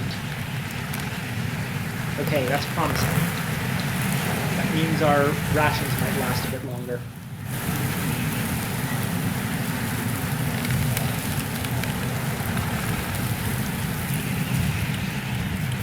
There it is! Come on, let's get there before we run out of food. Yes! Welcome to Magdalenes. Yeah, there's the Peacock Wind and the Candle Wind. The Peacock Wind is generally better. Magdalenes is the closest thing many skyfarers have to a home. It offers services to alleviate the strain of a life spent too close to the stars. So, Magdalenes is essentially a mental health care facility. The glass spires of Magdalenes pierce the clouds like swords. Shattered figures can be seen moving through the gleaming corridors, their identities obscured by the hued glass. Crowds of skyfarers, ministry officials, and merchants mill about the forecourt in varying degrees of distress. All watch the clock set in the great clock tower, waiting for their appointed hour. Deliver the captain. The nurses bring a stretcher to carry the sky-maddened captain from your train. They'll receive the care of Magdalene's finest, at least Magdalene's finest with a sense of charity, given that he has nothing on him to pay for their ministrations.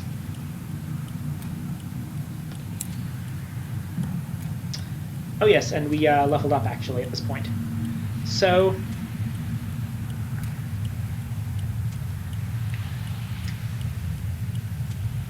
yeah, there's more stuff now. We took the interlude in red and gold. So, aside from the other 3 of those, we've added a mentorship, a lost love, a narrow escape, and worse things happen at Z. So let's go over those and level up. For a mentor, we only have one option here. For a time, you enjoyed the favor and protection of a mentor, someone who saw your potential and decided to nurture it. Who took you under their wing? The Blind Bruiser is a possibility. He was a character in London and Sunless. who basically got you started on smuggling. A lost love. The gradual erosion of that which separates you from someone else. The fitting together of two lives as intricately and intimately as the threads in a tapestry or the cells in your skin. And when one of those lives ends, what remains of the other? You loved. You lost. How badly does it hurt now? And the options are like a gnawing ache, a hole in the heart, or like a fresh wound, as red now as it was then. And both of those give you a moment of inspiration as well as the stats listed. Worse things happen at Z.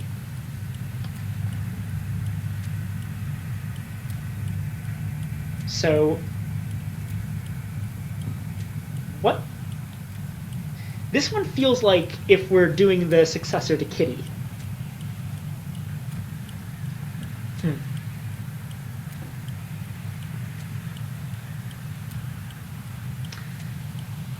But these actually give you different items. You'll get 4 otherworldly artifacts for a year of your life, and you'll get a moment of inspiration for your home. The final one, A Narrow Escape, is your engine. This one actually we unlocked just now. So this is something that just happened. You unlocked this when you survived your locomotive being reduced to less than 10 hull. You walked through the Valley of the Shadow of Death. How has it changed you? You have learned to be cautious, or it has emboldened you. So yeah, this one's actually an interesting one because it's not really about your distant past. This is about what happened just a few minutes ago, really. Oh, a few days ago in context, but... You know what, let's put Worst Things Happen at Z on hold for the time being, get it next time, and for now... From a statistical perspective, we could use the Veils increase here, but... Nah. Carpe diem.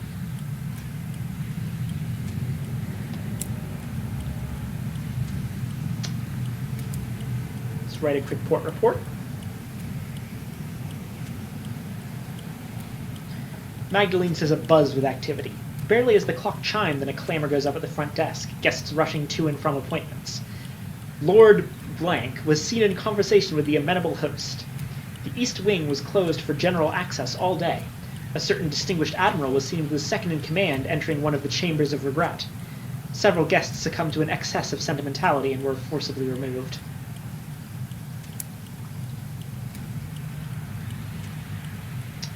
And let's talk to the host. An attendant escorts you through the dazzling violet corridors. The host's red door is always open. The attendant leaves you just as the clock begins to chime.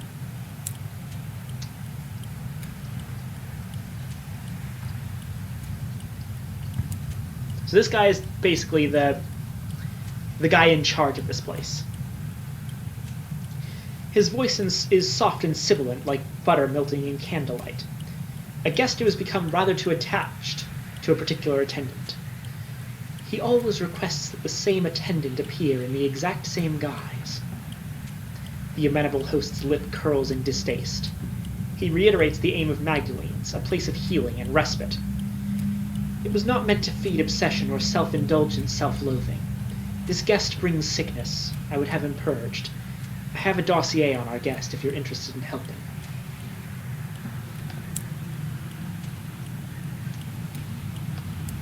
So let's take the dossier.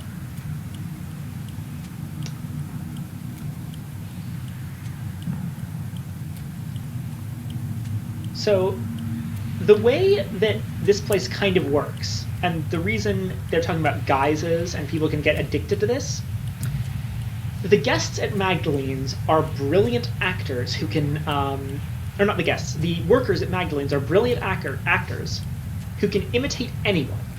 So, if you go there to cure your terror and such, you can have a guest pretend to be anyone. and just speak with them, do whatever. So let's say that your best friend died, and you forgot to say you weren't able to say your goodbyes. You can come here and have one of the workers appear in the guise of your friend and say your goodbyes then. The problem is when people keep doing it.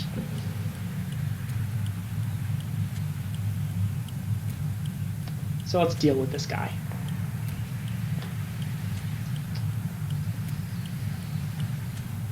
You can disguise yourself as this guy's mother or his lover to find a way to get rid of him, or we can just approach this directly.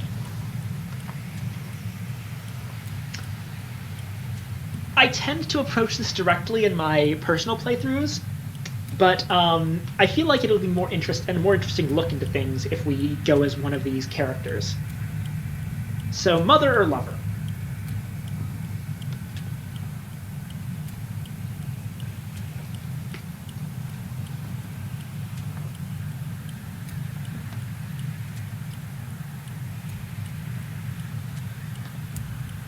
Disguise yourself as his mother. You look just like the fated daguerreotype, down to the teeth. You gnash your jaws reflexively. The lachrymose guest's eyes widen as he enters your chamber. This is a mistake. I didn't ask for this. You never do you? You get to work.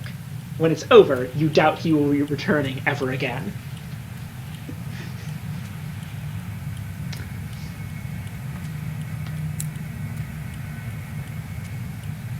Wow, that was kind of mean.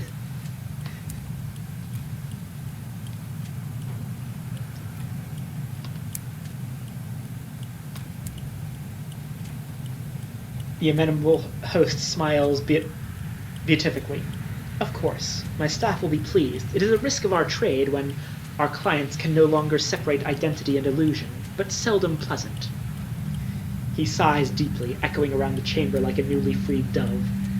It is a trap any of us could fall into. His face darkens briefly. Here, take this. He fishes around beneath his couch for one of his goblets. It'll fetch a pretty price. Take it with my thanks, and do visit us again.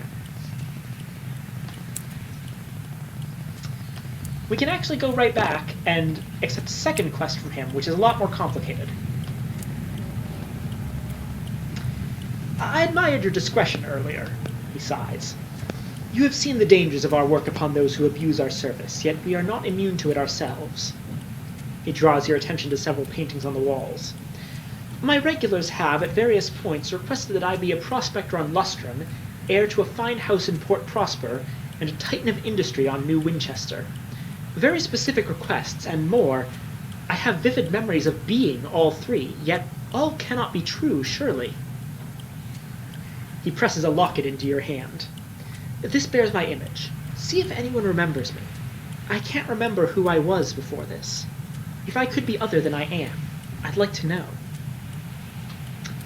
So this story is basically, this guy had a past, but he's lost it in the haze of becoming different people over the years. And he'd like you to help recover his past from 3 possibilities that he has memories of.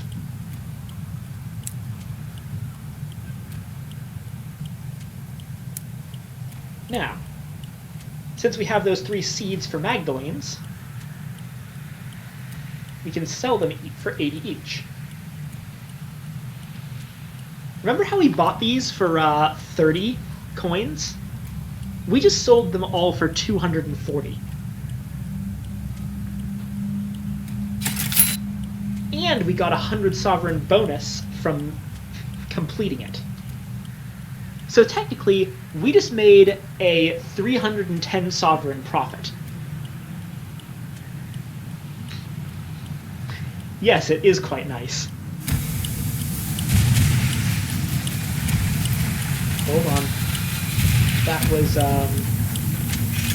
premature.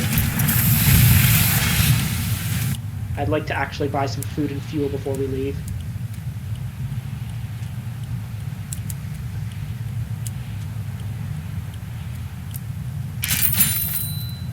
Three and 3.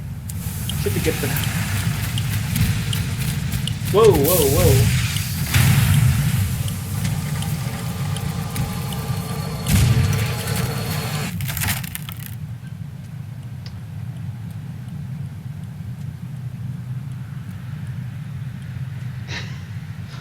So, this is a rather tough ship, but the thing is, you'll occasionally run into battles between Tackities and Stovepipers. Or Stovepipes. And this one, a bunch of Tackety scouts just took down a enduring dreadnought of the Windward Company, and we can scavenge the remains. Let's check the navigation suite. Yes. We now have a ministry-stamped permit.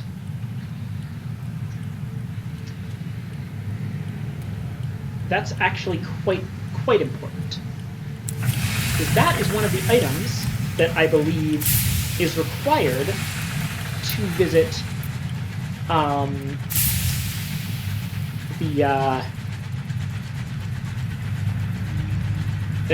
to visit the Blue Kingdom, which is the new area.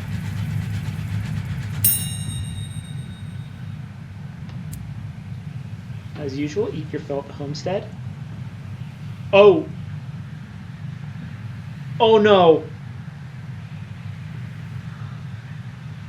I didn't know this could happen.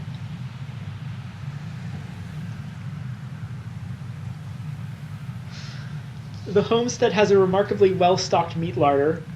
A surprise, given that their livestock consists of a single mangy goat. The meat is gamey and rich. Seared and salted with a thick slice of bread, it makes a delicious meal. Every moving thing that liveth shall be meat for you. Yeah, cannibalism looks like it's back. And we've just eaten human flesh. Yeah, this is still a thing. Let me just check that.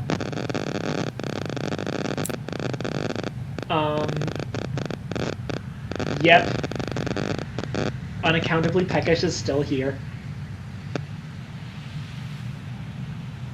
Oh, as a note, you'll see the section of the journal that talks about your soul. That's an interesting little bit of randomization.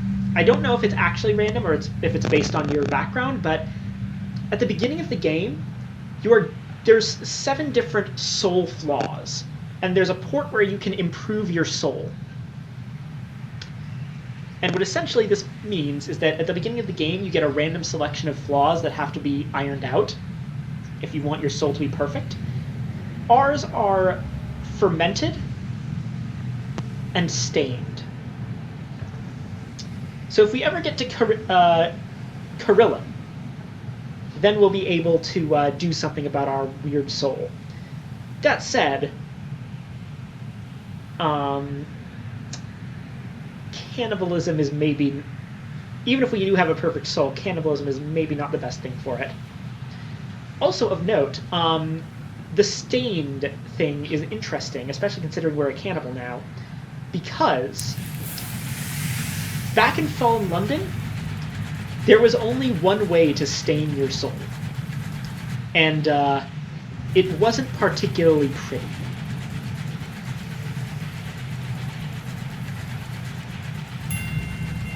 And in fact, if you did have a stained soul, then devils would outright refuse to deal with you.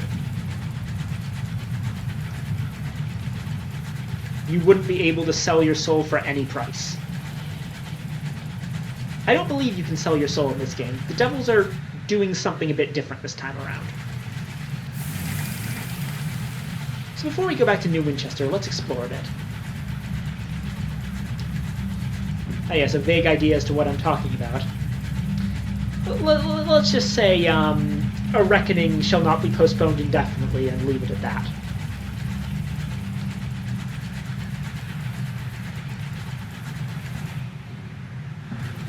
Oh hey, a wonder! The inscription on the memorial to the unknown rat is dedicated to those brave Ratus Faber who gave their lives in the early exodus to heaven. Basically, they sent rats to space first to check it out, and this is a memorial to the unknown rat. This is considered a wonder, which means that when you're around it, it reduces your terror instead of increasing it.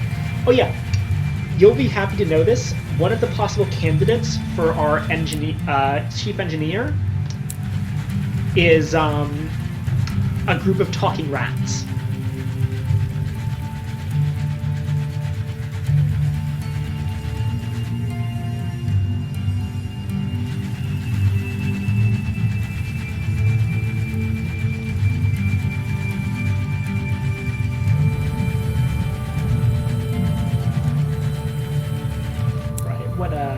quests do we have?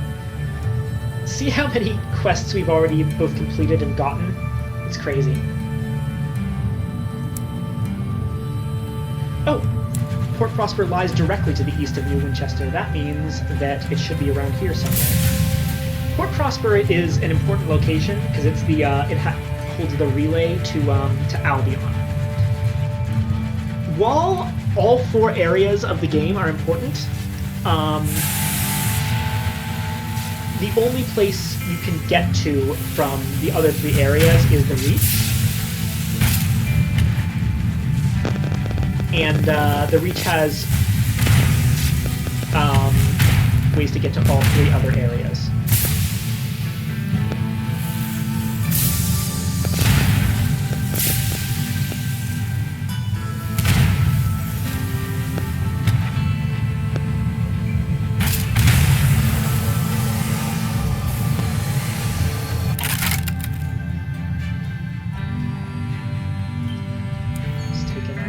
Cabin? Oh, yes. The cabin door did not survive the onset of your guns, nor did the captain. You have to tread carefully. The carpet will not be saved. A few scorched documents sit on the bronzewood desk. They make for interesting reading. Apparently London has need of a few brave captains willing to bring fire to the Tacites. You would not have expected the signatories of the orders. And we now have 2 instances of gossip. I love that even though stories have stopped being as much of a currency, especially love stories in Sunless Skies, gossip and secrets are still very much currencies here.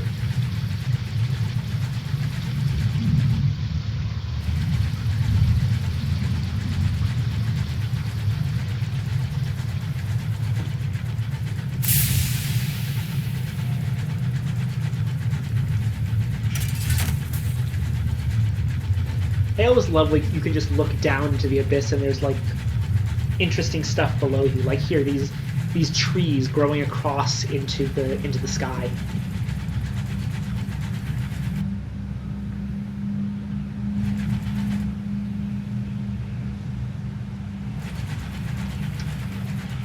Yeah. This game is actually, it's quite a bit bigger than Sunless Sea was. It doesn't look like it, because each individual area map is smaller than the map in Sunless Sea, but there's 4 of them. And ultimately they add up to, I would say, approximately the distance of 1.5 Sunless Sea maps.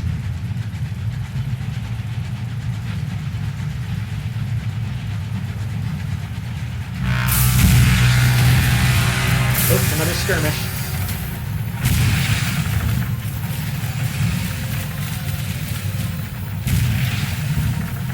That must mean we're getting closer to Port Prosper.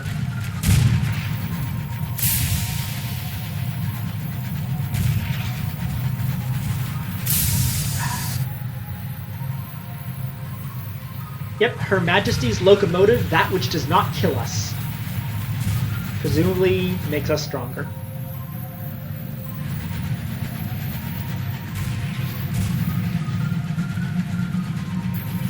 Go ahead and send out our scout real quick. Oh, shoot. Ah. I mean, I'm assuming that's what it is. HMS stands for Her Majesty's ship.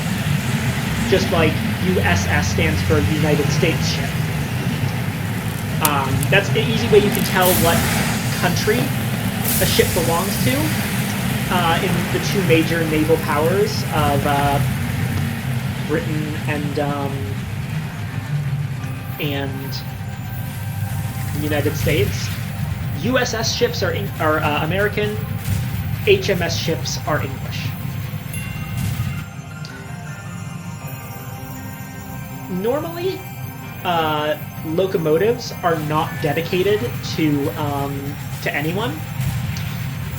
But in this case, since the locomotives are more spaceship than anything else, it does make perfect sense that it would be Her Majesty's locomotive.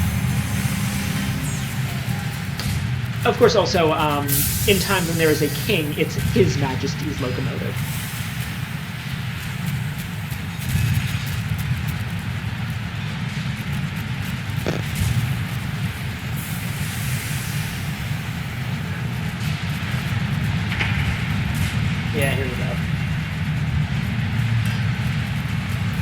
Yeah, I love the trains.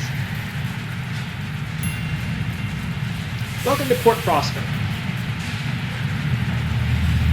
This is where that clockworker wanted to go. Yeah, check it out. It's on 2 different islands, so they made a bridge crossing it over, the Mornington-Aberthat span. Holy shit! We have actually 2 possibilities for new officers here. One of them is a duplicate first officer, but one of them is a driver. Let's start off by delivering the inspector.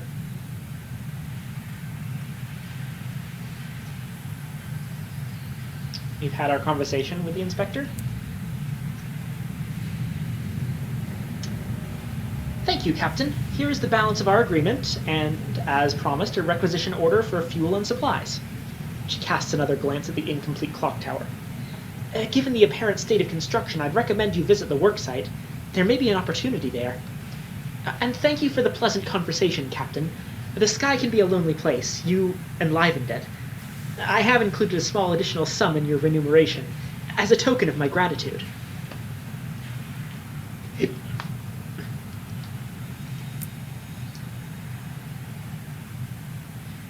A new clock tower. They plan to call it the Albert Clock, in memory of the departed Prince Consort. But there's a way to go yet. The roof isn't finished, and the clock neither ticks nor bongs. You can see the fastidious inspector up among the workings with a spanner and a can of oil, showing the workmen how it's done. So, what do you guys need? Bronzewood, the foreman wheezes bluntly. 1 consignment. They sell it at Trader's Wood and Palmier and Plenty's, I hear. And a gourd of chorister nectar, too. This bunch of work-shy ingrates need constant shouting at, and my voice has given up the ghost. Some nectar should have me bellowing again like a champion. Carillium's your best bet there, or Titania, the flower town. We'll pay, like.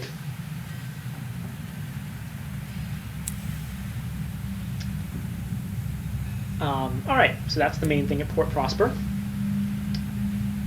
First off, before anything else, let's see what's being sold. Aha! Alright, so check this out. That bronzewood that's being sold there, this one isn't technically an opportunity, but bronzewood is one of the things that they need. So, for the time being, I'm going to buy 1 consignment of bronzewood.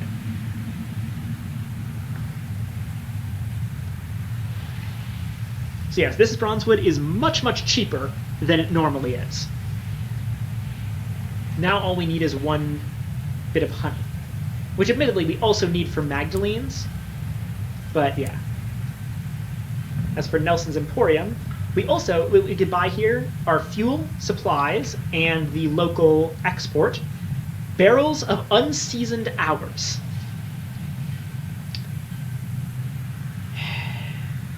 That is a terrible pun.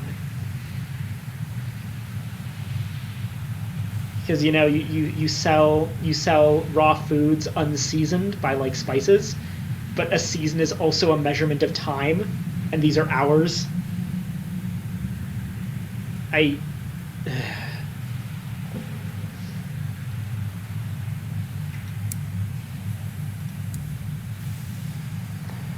let's recruit this driver.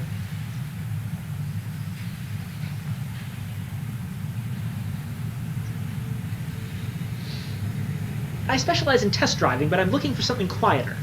The driver indicates a crashed engine, still smoking. Like that, without the screaming.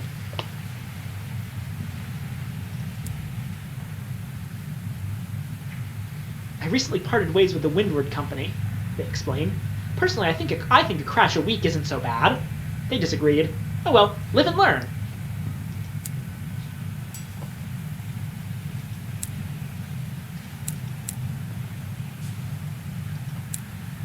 So in terms of officers, we've got our new chief engineer, the incautious driver, and my personal favorite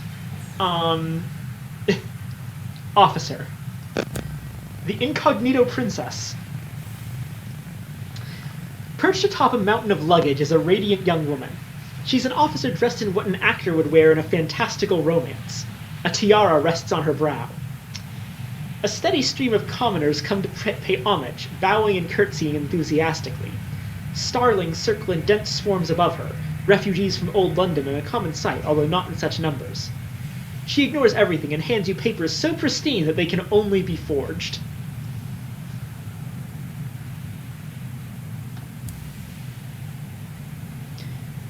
Welcome aboard, Your Majesty.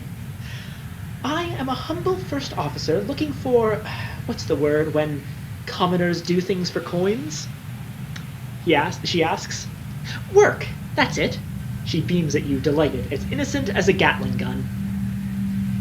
As she steps aboard, a commoner calmly takes a spoon from his pocket and scoops out his eyes.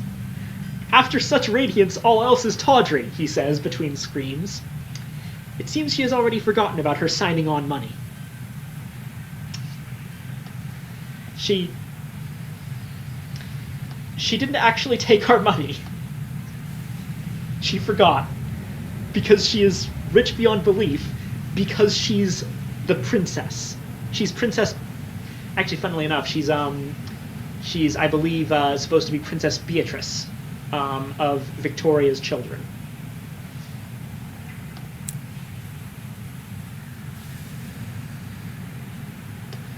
So, yes, we have a princess on board now. That's a thing that's happening, and not just that, a princess who thinks she's being sneaky about it.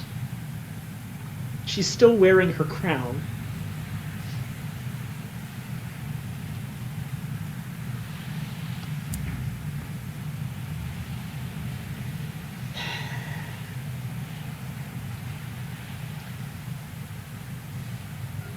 Offer transport to settlers.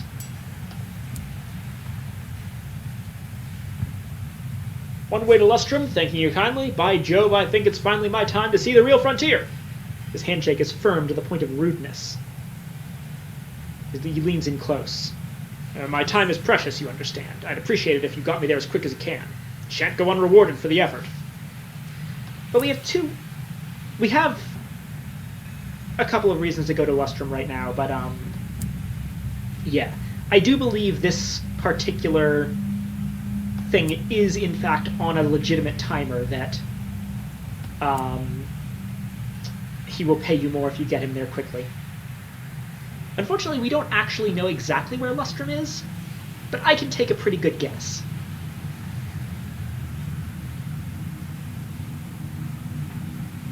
Port report at Port Prosper. The factories continue to belch out smoke, while over the bridge, hopeful crowds gather outside the Admiral Nelson.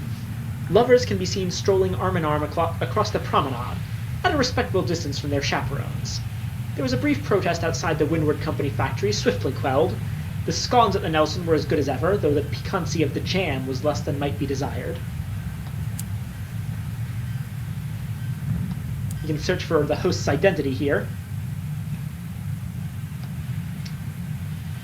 Not a soul in Port Prosper recognizes the locket. Who's that, then? Does he still wear his hair like that? Fancy, become familiar refrains. More promising is the house you saw painted in the amenable host's chamber. You locate several candidates, all apparently repainted over the last couple of years, but one is in the exact location as the host's painting. Nobody seems to remember who owned it or why, but apparently it had once been associated with the Parlor of Virtue, established not long after Port Prosper's foundation.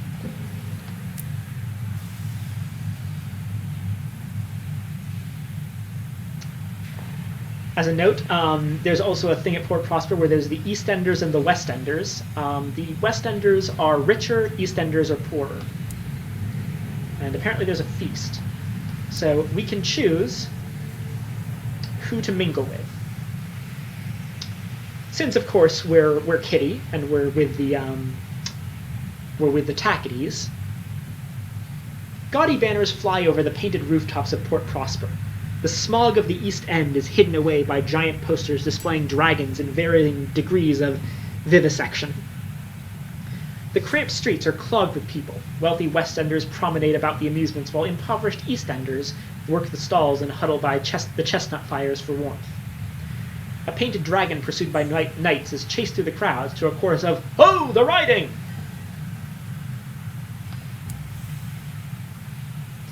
"Oi! A wide-eyed Eastender elbows his comrade somewhere under his jacket. What is all this, then? A crowd gathers from out of the shadows. You are subjected to a number of looks that, if not quite filthy, are at least grubby. Eventually, the huddle disperses. The first Eastender extends a thin hand, lined and worn. It's a good sign you wanted to talk to us. You spend the afternoon watching vaudeville players satirize the Red Saint and his dragon in an out-of-the-way tent, followed by a hearty supper of roast chestnuts and almost palatable ale down by the station.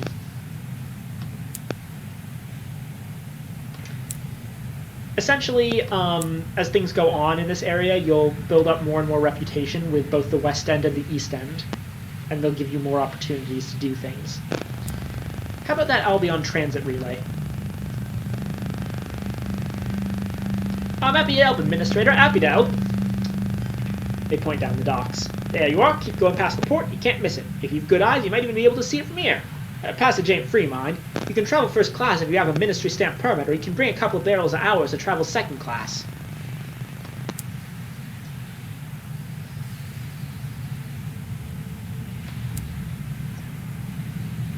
Alright, that's about all that's interesting here for now. I don't believe we can repair ourselves, which is unfortunate, but... And the relay, you should take a look at it now, is right here. You missed this earlier on, Frog, but these are transit relays that take you between the 4 different areas of the game. This one takes you to Albion. Travel isn't free.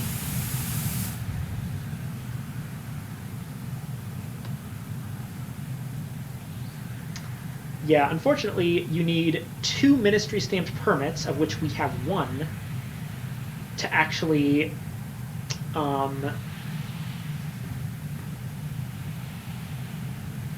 you know, get to Albion. They said a couple times in the setup to this game that in early access, travel to Albion was quite a bit easier. They've made it harder. Which luckily means I can, without any guilt whatsoever, use my ministry stamp permit that I got on the Blue Kingdom Transit Relay instead. Because that's the place I really want to go. I know everything's new to you guys, but we can get to Albion sometime later. In one of the other streams I'm doing for this game. Because as I said, yes, I am planning to stream this quite a bit more, because, man, this game is fun. And I've also gotten somewhat over my fear of going into things with less knowledge. That was kind of the thing with my original Sunless Sea stream, is that I didn't feel comfortable with it until I had, until I, like... Oh, shit. Hold on. That is a scribe spinster. And I want to see if I can kill it. Oh, shit. Bad start. Already off to a bad start.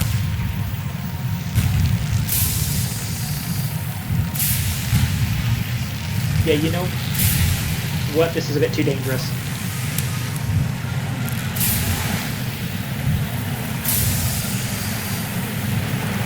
Especially since we have 1 hull right now, so any impact will kill us.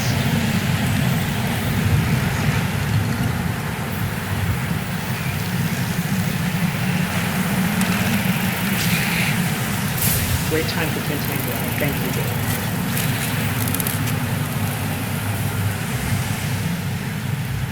Yes. Okay, hopefully this will work.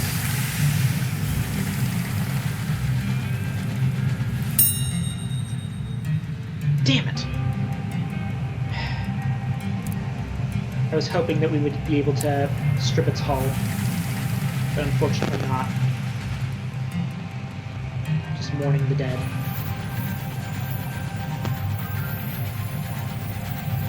Another scribe spinster. Turn off our light, see if we can keep it a bit more hidden.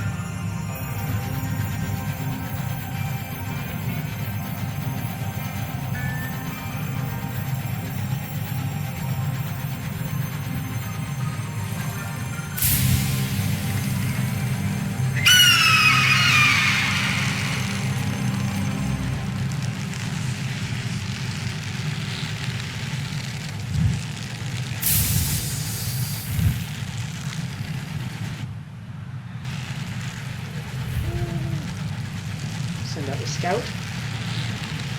Hopefully, nothing to report.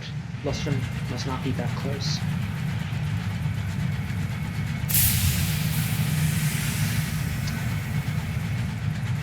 Yeah, we're in a bit of a tough spot here, but...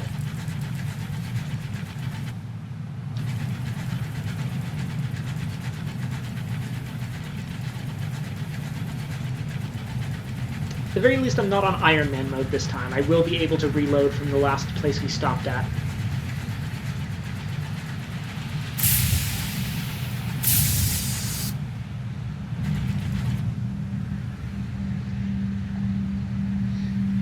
Okay, so that was Magdalene's. If I am correct, Lustrum should be somewhere around the outer edge, on the more snowy areas.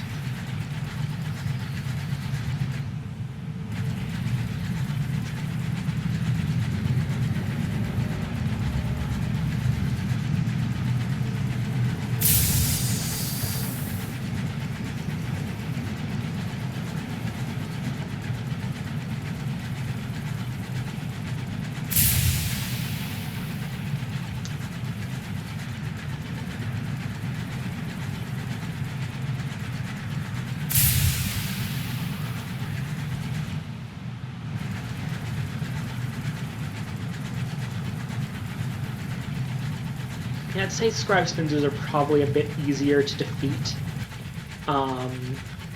with a slightly better ship, shall we say.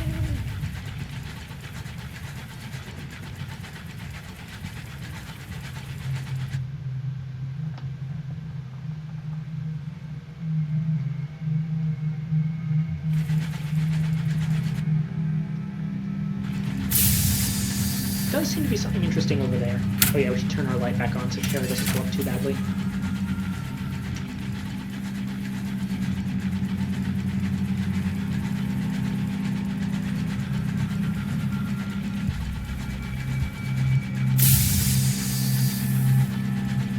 Yeah, this is looking a lot closer to Lustrum.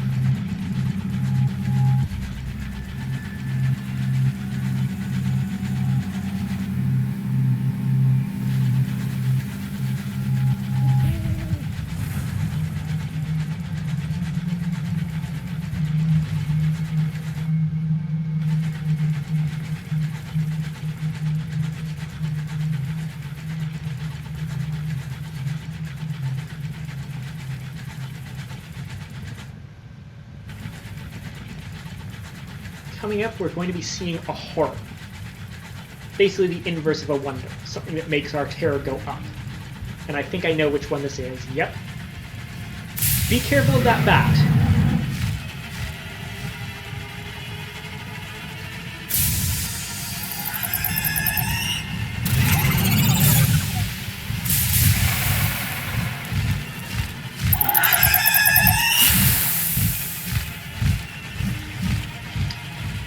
Not just the bat. Look below the ice.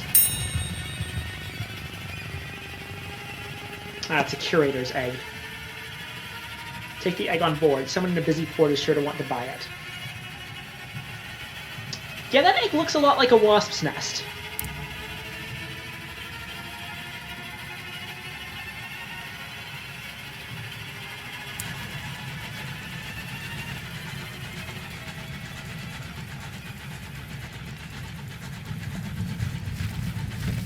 You see that thing directly below the grave, underneath the ice? That looks like it kind of looks like teeth? As far as we can tell, that's the decapitated head of a dragon.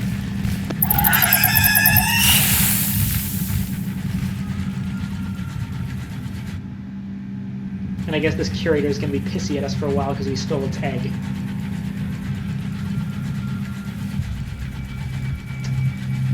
It's harder to see now because it's underneath cracked ice. But originally, in early access, the ice wasn't there and you could get a better look at it.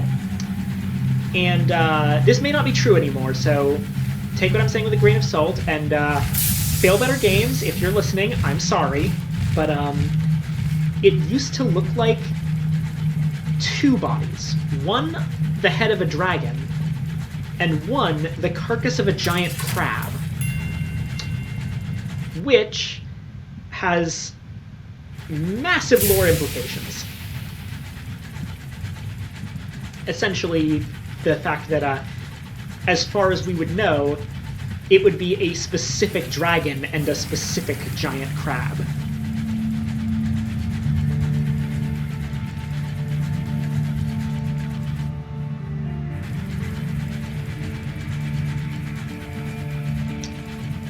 Anyway, we're coming up on Lustrum.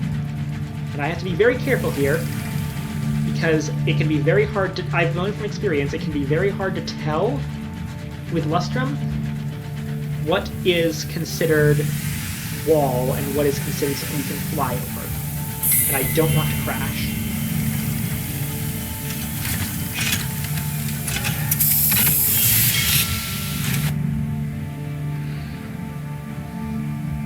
The frantic, hustling heart of Lustrum, crammed with prospectors, peddlers, and purveyors of essential and occasionally legal services.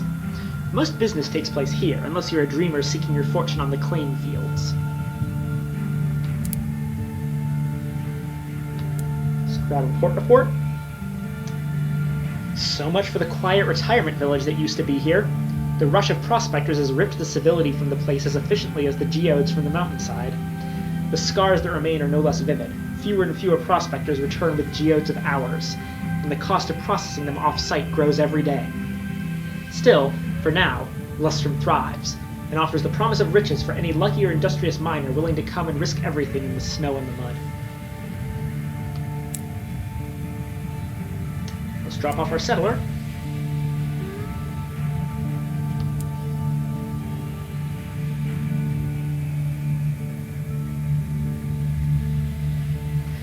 Lustrum sings its own song, the mines ring, the caverns howl, the machines roar. No one will look the settler in the eye. His scowl could shatter glass. "We're late," he says. "I can only hope the people of this good settlement are less prone to tardiness than you. Here are your wages. I bid you good day." So, yeah, it seems like... I don't know...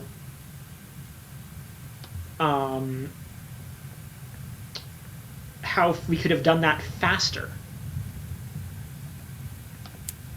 Either way, we got 100 sovereigns, so... whatever. More searching for the host's identity. The locket is passed around the camps of prospectors. Most scratch their heads, others sigh and look away. An elderly prospector approaches, carrying her hat in her hands. "You're the one looking for old Gray?" She sighs. "Long dead. Shot, south of the mountain. Wouldn't share his hours. Fool. No point rising high on the mountain if there's no one at the bottom holding you up." No conclusive evidence of the amenable host's identity at Lustrum.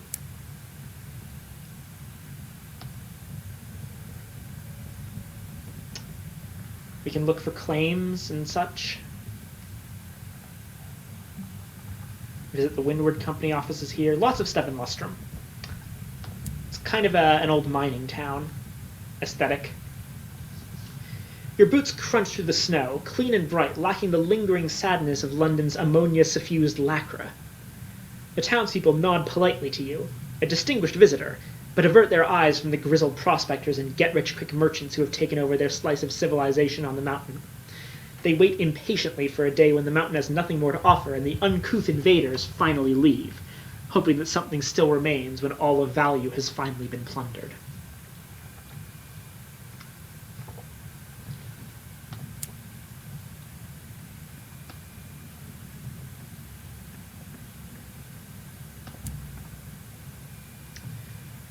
There's a tea shop here as well, which also doubles as, well, if you know about the Murgatroyd Tea Company in Fallen London, you'll know about the family business.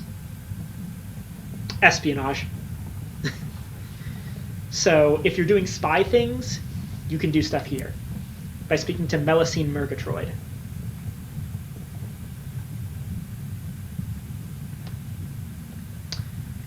Unfortunately, we don't have uncanny specimens that we would need to trade to her for a secret.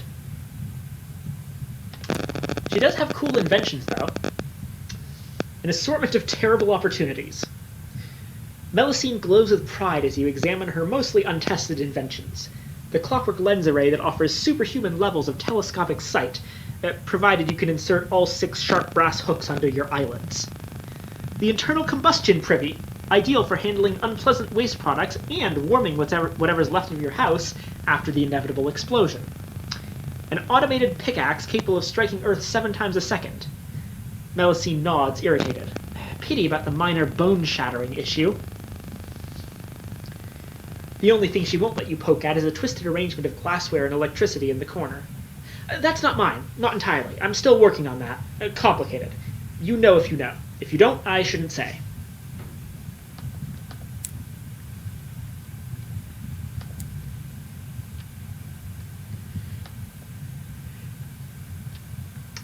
Five sovereigns for a lovely cup of tea, bringing our terror down.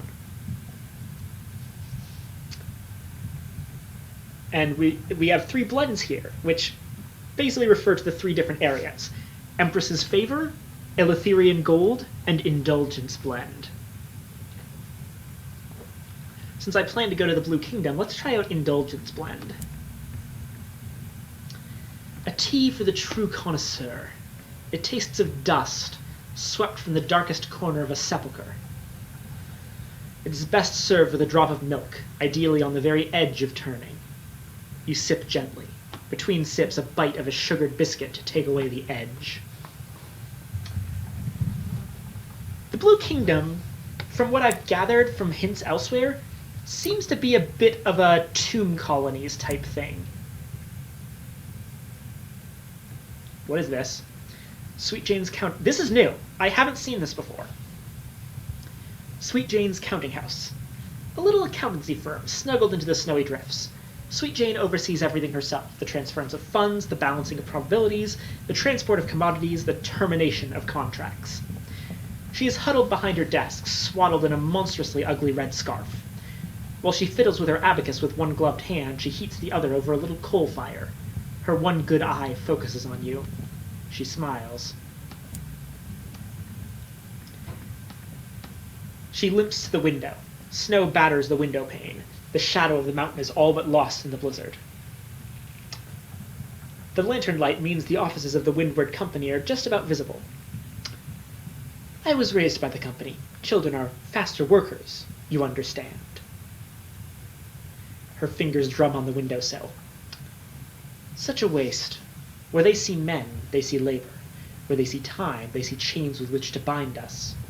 But where they see death in the skies, I see victory. She turns to you and smiles. Bring me nameplates torn from London's ships. I will see you adequately compensated. So, that one other guy, the parsimonious chairman in Port Prosper, basically would make the same offer to us, but reversed. He wants nameplates from Tackety ships. Sweet Jane here wants nameplates from Windward Company ships because she wants to get revenge on them for her essentially being a child laborer. And you know what? I'm down with that. She reaches out and touches your hand just for a moment. Hers is ice cold. Thank you.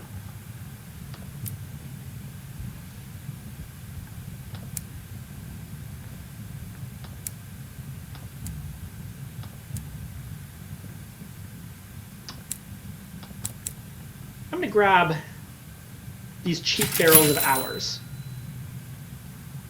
because I'll definitely need them later.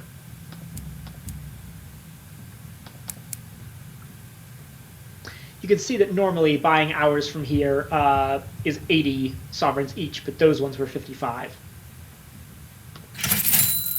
And top up on fuel.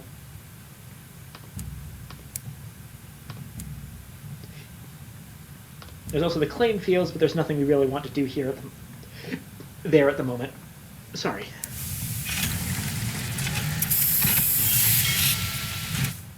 So yeah, Lustrum is it's definitely a location that I particularly like in terms of its concept. That's also partially because I just like this idea of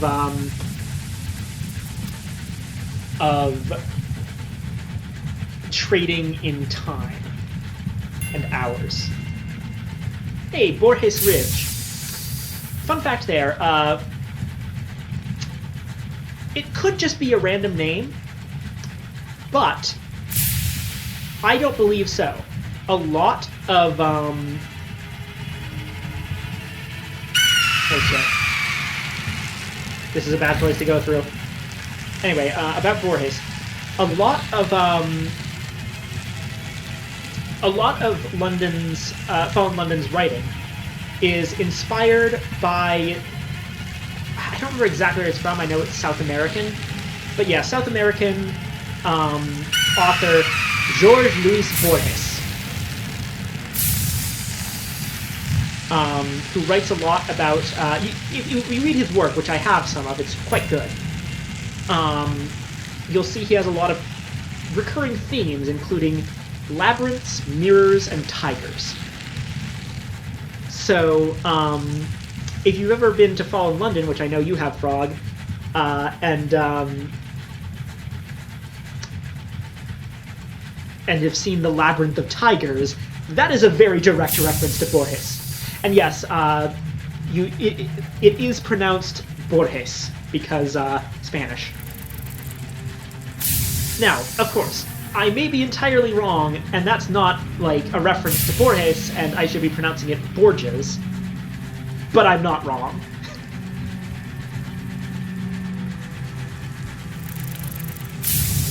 Other writers that heavily inspired the writing of Fallen London, from my experience with the game, were the brilliant postmodernist writer Italo Calvino, and of course, good old T.S. Eliot and The Wasteland.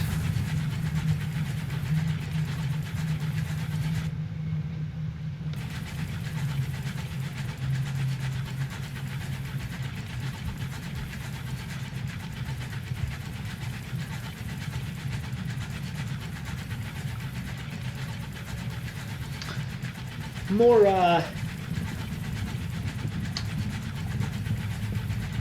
yeah, don't worry, I'm getting to it. I'll be we're almost at New Winchester. I'll repair there.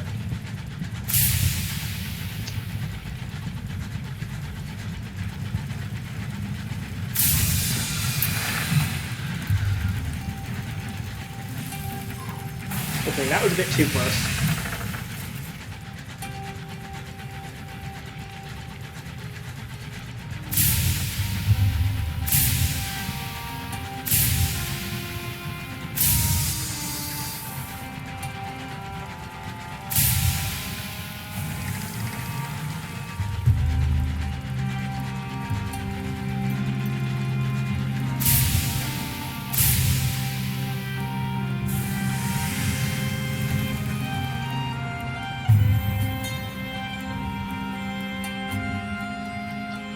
Oh shit.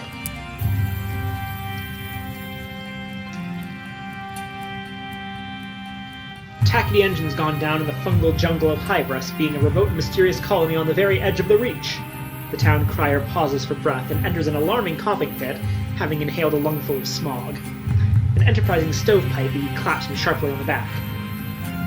Thanks, he sputters. Are there any brave captains willing to rescue these poor souls from perfidy and mushrooms and such like? I would love to, but we don't have any sky stories, so we can't, for some reason.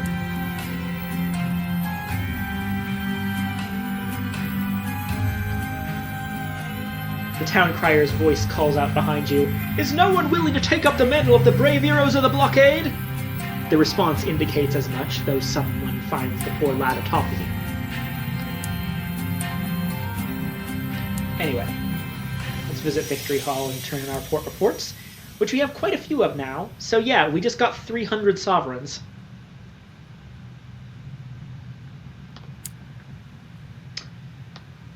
And now that we have Tackety Gratitude, we can actually trade it for some things.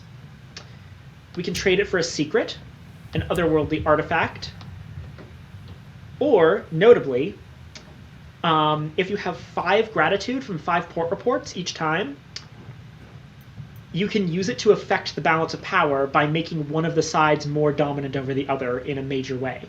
This also kills your reputation with the other side pretty fast. And if your reputation sinks low enough, then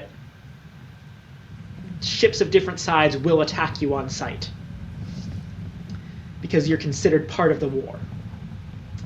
Let's trade for a secret at this point. Secrets are useful. She leans close before she speaks. Her voice is low and laden with tobacco. She shares what she knows of several motions that have not yet reached the assembly floor. Some would make changes to laws that it is helpful to know about in advance. And we can do it twice, because we've got 4. 2 secrets.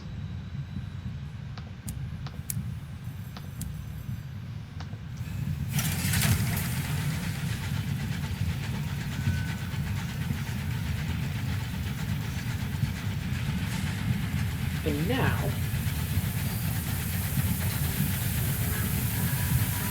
made our way back to New Winchester.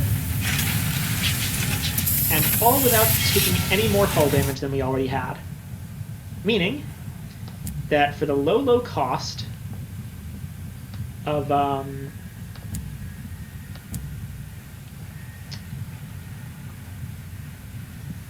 oh.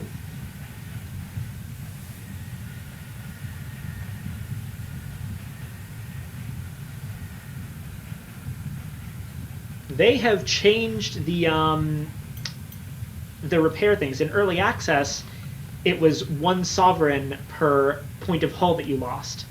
It looks like it's 3 per now, or at least when your hull is this bad. Well, we can afford it.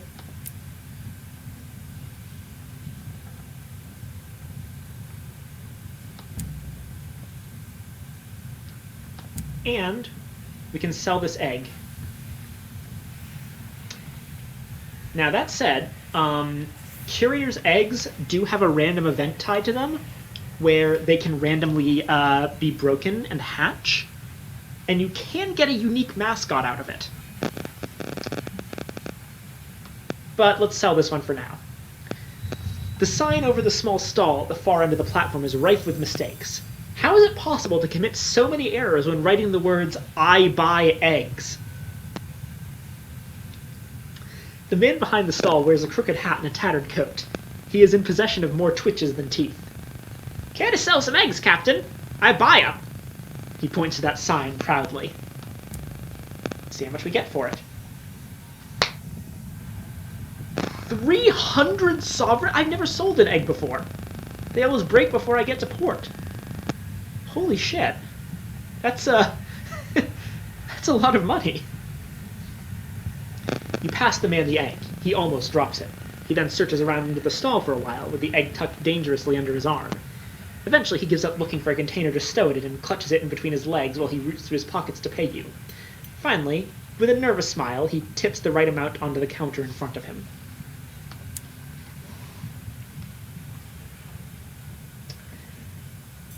Okay, so that's a thing.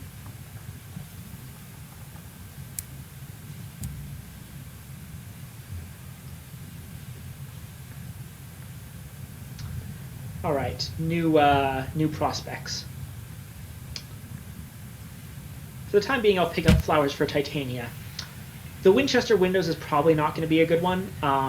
It requires panes of stained glass, which are hard to get here, and expensive anyways, and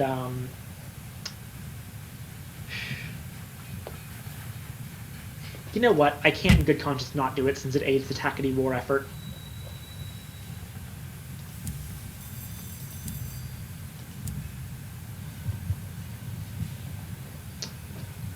Fun fact, in different ports, you'll actually be given different options for buying a locomotive. New Winchester has probably the most expensive locomotive, and they have severely increased the price of this thing since early access. It used to be about 8,000 sovereigns, and now it is approximately 20,000.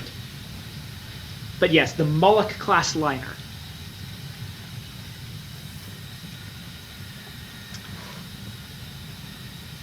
It's actually not even my favorite one. There is a much cheaper engine that you can get in... hold on. A much cheaper engine, which you can get roundabouts Eleutheria, that I find to be my favorite engine in the game.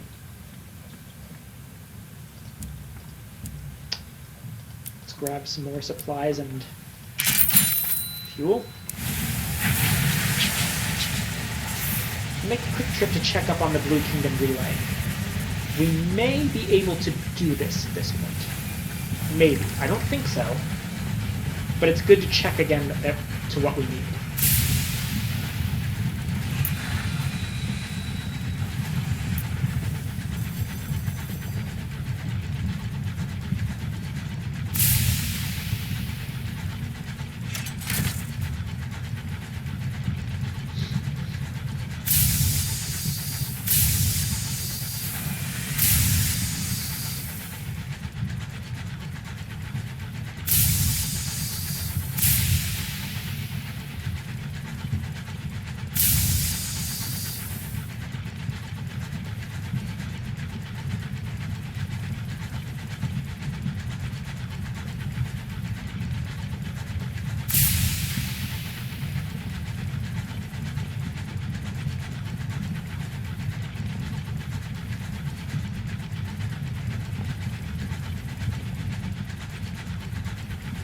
As a note, the auto-saving mechanics of the game, the ones that basically auto-save you at every single port, relays do not count as ports. Learned that the hard way. Lost a lot of progress during early access. Aha! It's just money. A stone edifice, scintillant with sigils, is encased in a contrivance of steel and brass. This is a Singe-Jenkins relay, allowing transport via a loophole in some cosmic mandate to a far-flung district of heaven. This one leads to the Blue Kingdom, one of the domains of the dead. It is little used. London only has a single faltering embassy there. Thanks to the lack of traffic, many London officials consider this a cushy post. Those stationed here are in good favor with the department. Submit the paperwork for a travel permit. You'll need references of acceptable character, and of course there is a processing fee. But we can do it. The official considers you from behind his desk at the relay gate. Thoughtful nod. We must be cautious, for the Empire's safety. He appraises you. We need to be certain you're the right sort of captain. He picks up the coin purse you've placed on the counter and considers its heft. Clearly you are. He bears a tobacco-tinted smile as he prepares your permit. The paper is white as lamb's wool and thick enough to make an undignified wobbling noise when he hands it over.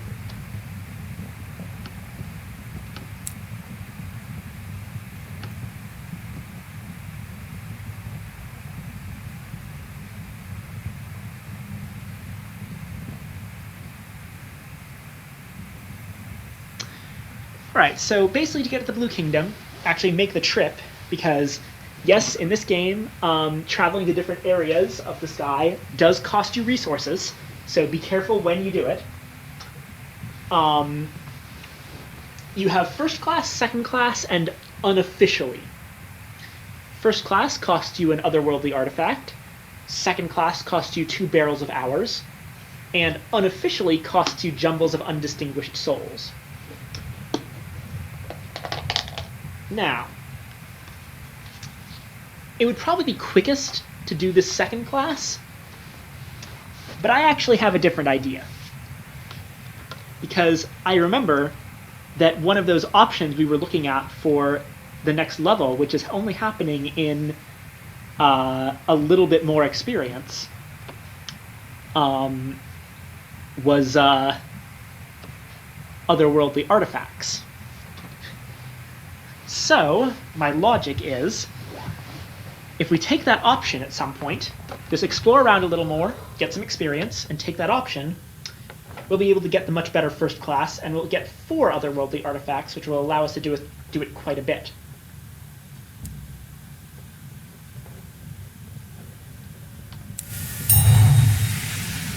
Either way, we got ourselves a permit.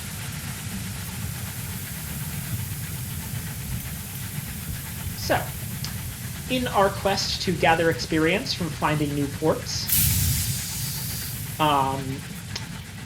we've done a lot of stuff in the general north of the Reach. After perhaps a quick return to Magdalene's, because it's just right there, I say we check out a bit south. See what we can do.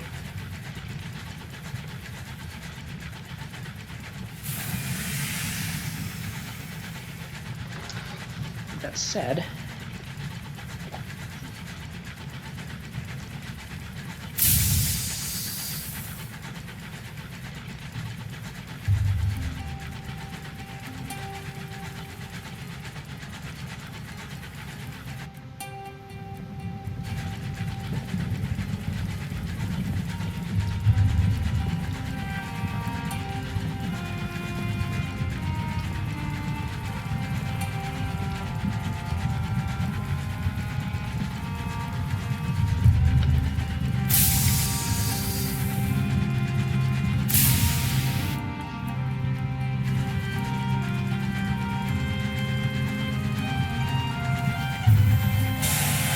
Marauder. That'll get us some experience that we need to level up.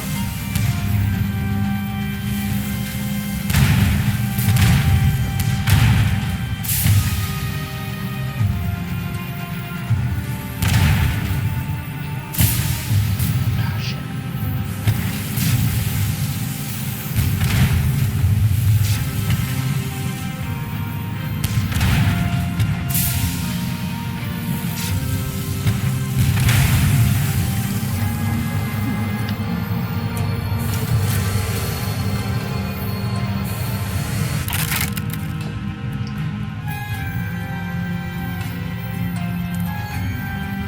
Honestly, that was my strategy in Sunless Sea, and it hasn't failed me yet.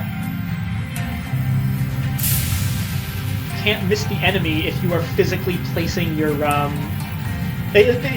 know this is terrible, like, naval and spaceship, like, piloting skills, but at the end of the day... Whoa, whoa, whoa, why are you firing at me? I'm not officially angry at you yet. At the end of the day, can't exactly miss if you're using a battleship cannon at point blank.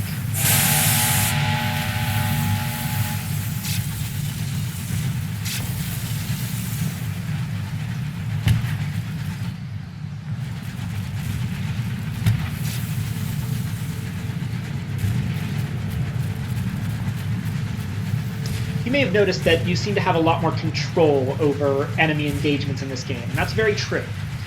The combat's always been kind of a weird thing for Sunless Sea and that whole series. Originally, in very, very early access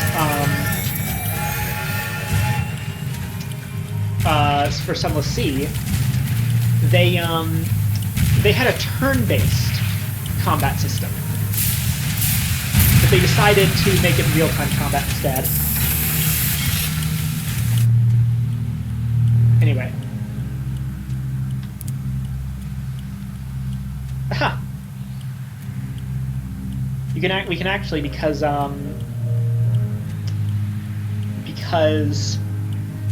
we got this keepsake market event, buy an otherworldly artifact, which we need, for 60 sovereigns. I'll take that deal.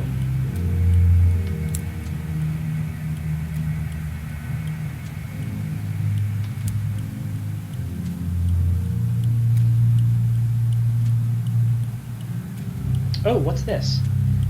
Speak to the watcher by the station. We have to be level 4. Sorry, the man apologizes. I didn't mean to stare, just we've been waiting for a delivery from London. Really important supplies. I don't suppose you might be heading anywhere near the relay to Albion, would you? If you could check if anything's happened to it, we'd really appreciate it.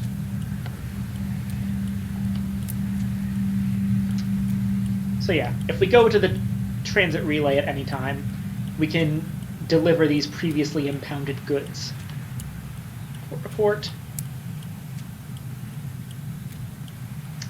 Return to the host. Oh shit, did we not?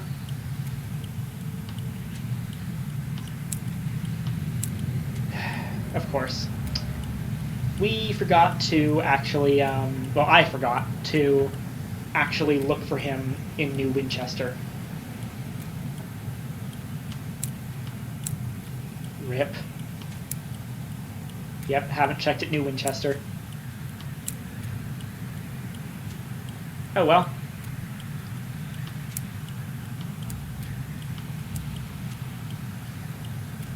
Oh my god.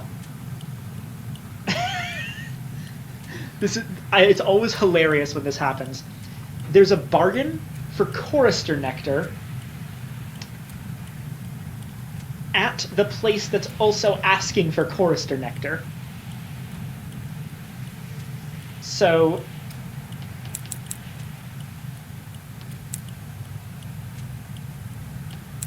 we only have enough to buy one at the moment, but that means that immediately we can sell it and then buy the other two.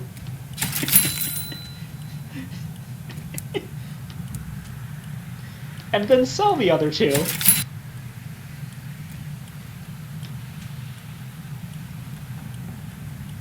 The amenable host gives you a warm smile. Marvelous! A number of our staff need to speak in voices that are not their own, and chorister nectar works wonders upon the vocal cords. Why don't you stay a while? Enjoy the facilities. And essentially, that terror that we had a minute ago got reduced because in exchange for all of this nectar we sold them, they've given us both gossip and a free bit of treatment.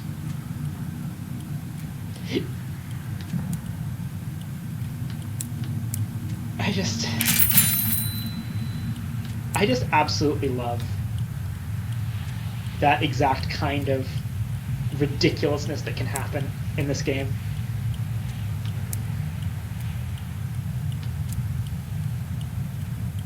Anyway.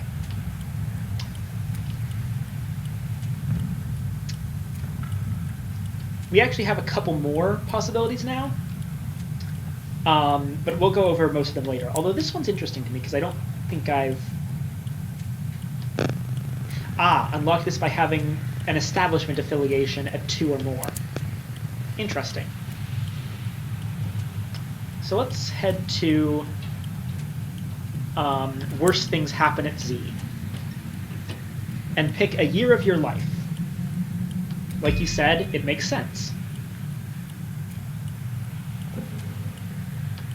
And, more importantly, those otherworldly artifacts that we had none of and needed one of to go to that one place, Blue Kingdom.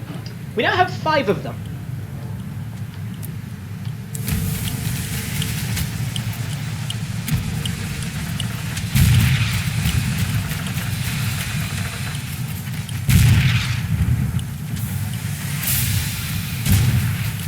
It's pretty great that the enemies can fight each other in this game.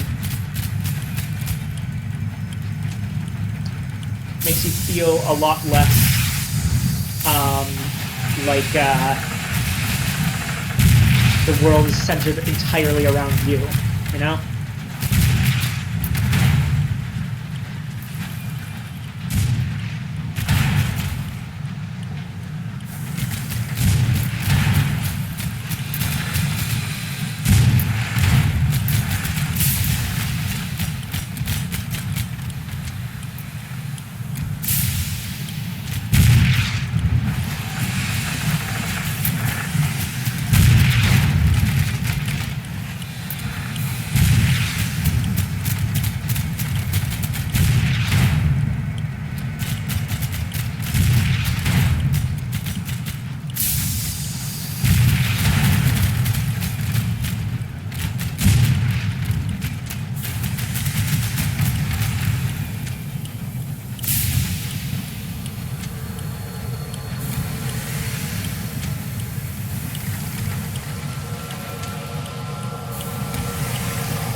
here's one of those random things. We now have 2 jumbles of undistinguished... Oh, hey. The exact things that are... Technically, we now have in our possession everything required to go to the Blue Kingdom in any class of travel. First class, second class, and unofficially.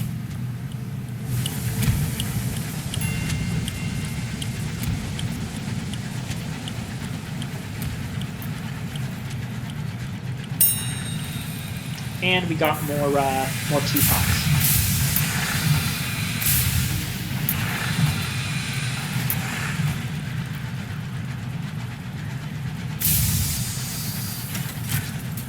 Okay, yeah. We're gonna have to go swing by the Memorial to the Unknown Rat to get out of here.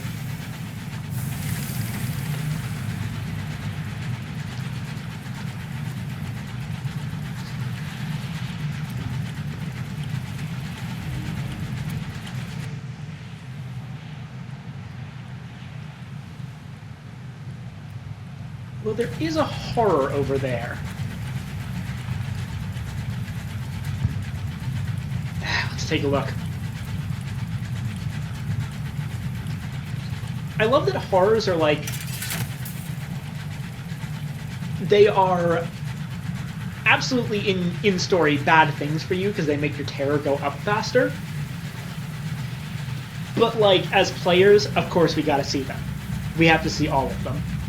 There's essentially no difference between a wonder and horror for us.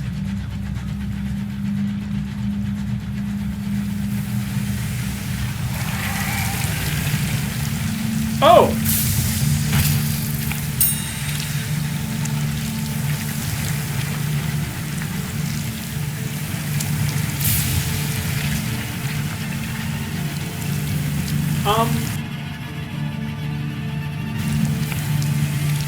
Those are the guests.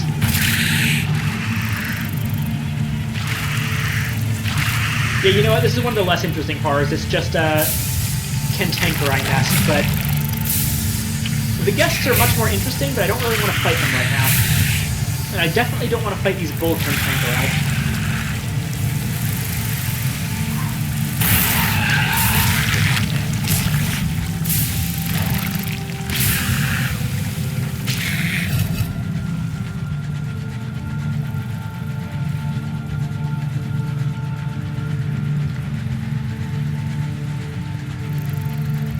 The guests aren't squid people. Those are the rubbery men. The guests are essentially microorganisms that possess ships. As far as I remember from the how they were mentioned in the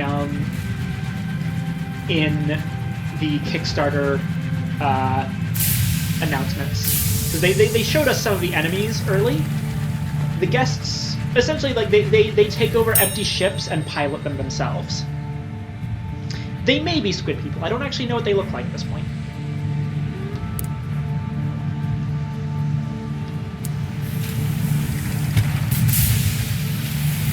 Don't have time for you right now, Reach Marauder.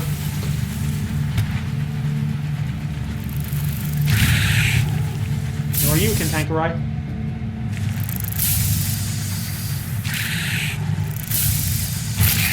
Ah.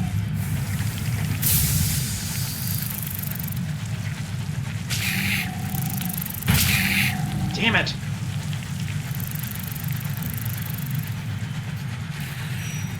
Alright, see how Terra was pulsing blue there? That means we're close to a wonder. We were for long enough to make the Terra go down.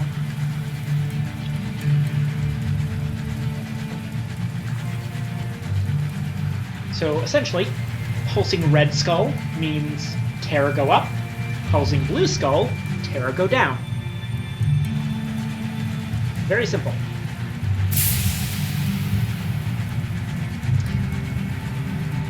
Also, Frog, the I'm seeing every message of yours 4 times glitch ended up making a really funny accidental thing where you said squid ship 4 times, and I just interpreted that as you like, squid ship? Squid ship? Squid ship?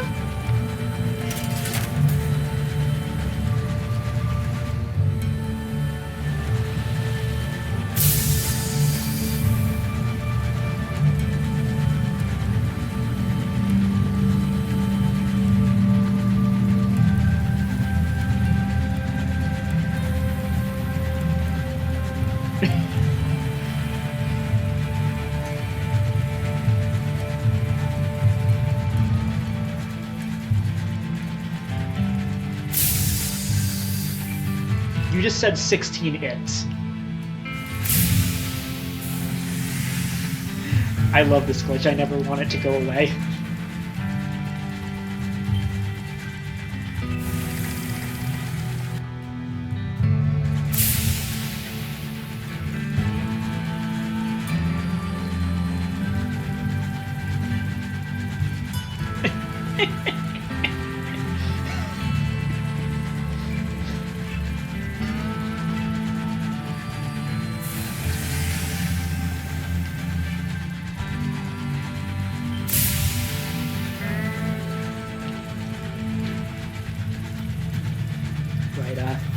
Let's deposit some stuff in the bank and stock up on fuel and supplies before going into a completely new area that I have never seen before. That seems like it might be a good idea.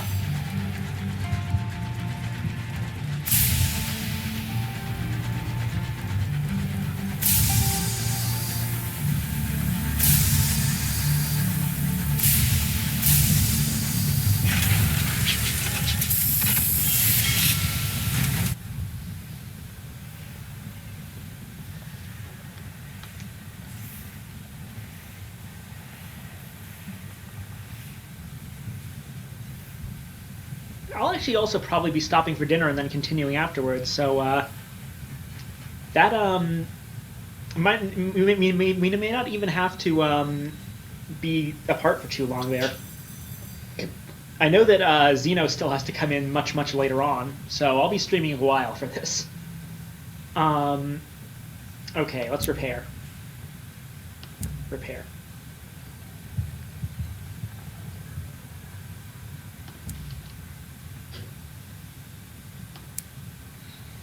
Full repair. This time,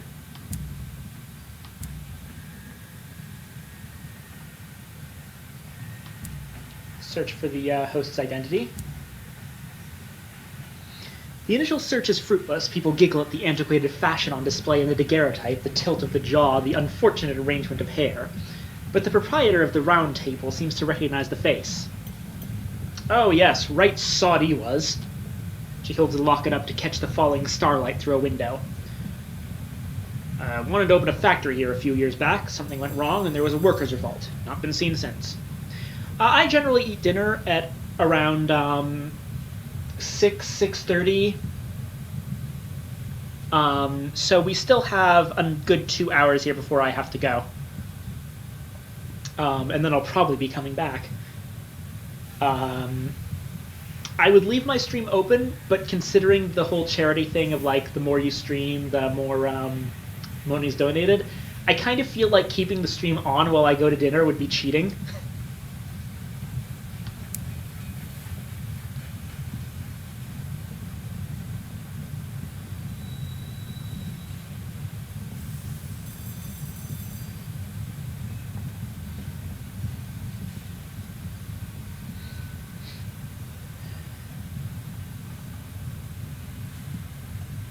And let's start this one up just so we don't have to do it later. Hybris is southeast of New Winchester now. Captain! A broad-shouldered Tackety speaks for the group. A friend of ours. There are protests. An acquaintance of ours has sent a message from Hybris. She needs transport back to New Winchester. He pauses for breath. Would you mind picking her up if you happen to go out that way? She's a filmmaker, goes by Madame Lumiere. She said she'd never return, so I have to assume she's taken ill. It'd be good to make sure she gets back safely. We'll take that on, but I'm not going to be there for a while.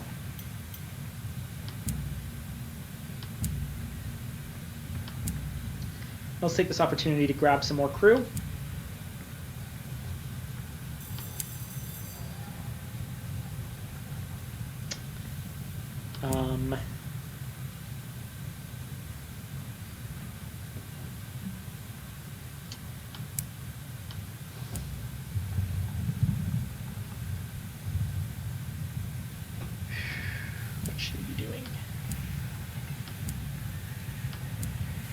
Right, put things in the bank.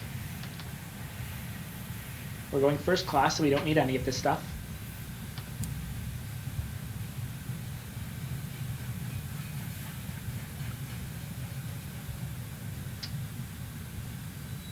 while we're at it,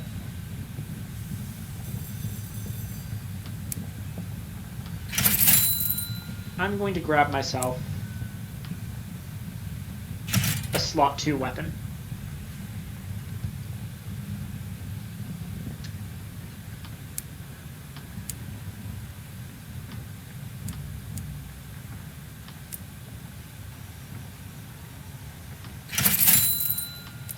Although now that I think about it, I should probably, before I do that. So, okay, here's what the secondary one does. Primary weapon does this. Secondary weapon is a shorter range spread.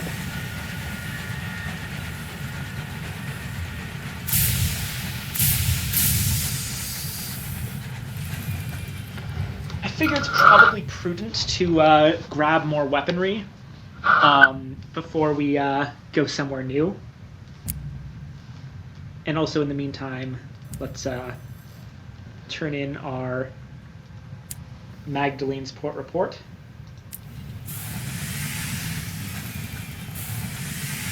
Yeah, it's essentially, it's sort of like the pistol and the blunderbuss in Bloodborne. You got your long-range sniping tool, and you've got your spread.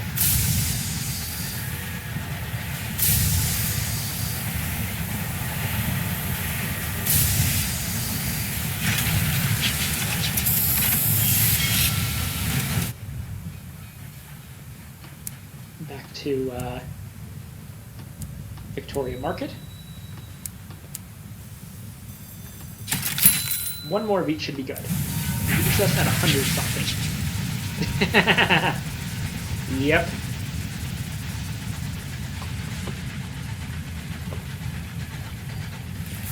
That's not where I want to go. There's kind of an art to working the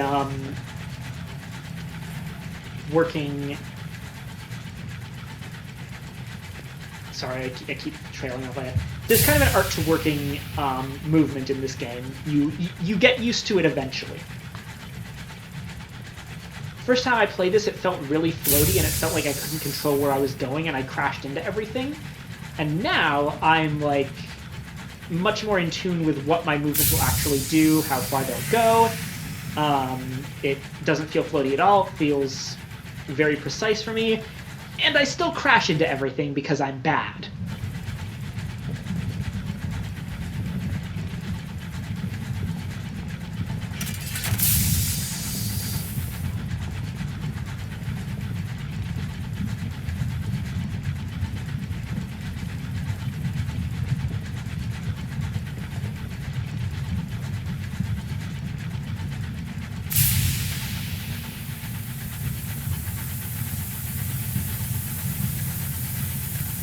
The juke is in... I said to Dreamer when he was here earlier, the juke is your most important weapon. Like, over any of the other weapons in the game, your most important tool in combat is the juking. Yes, the chugga noise. Alright, you ready for this? Travel to the Blue Kingdom, first class. These artifacts might have originated in the Blue Kingdom. As part of its concord with London, the Relay's officials are obligated to accept them for passage into the kingdom.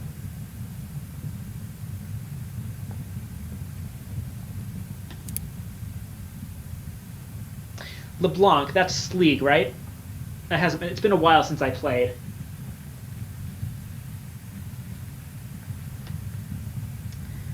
The official will not touch the artifact himself.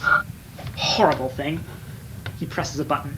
An underling scurries in to take it away in a brass box. Your engine door slams shut behind you. The relay machinery grinds and stirs. The steam vents. The sigils of the edifice burn with sullen fire. A force like a great hand seizes your engine. You've lost one otherworldly artifact. We are briefly without terror. It is not the date that it was, which just means that time has advanced. The burrower below is watching you. That's terrifying. I happen to know that the burrower below is one of the three sky gods. Remember the three sea gods? Storm, Stone, and Salt? The three sky gods are the waif, the burrower below, and storm again. Pretty sure it's the same storm.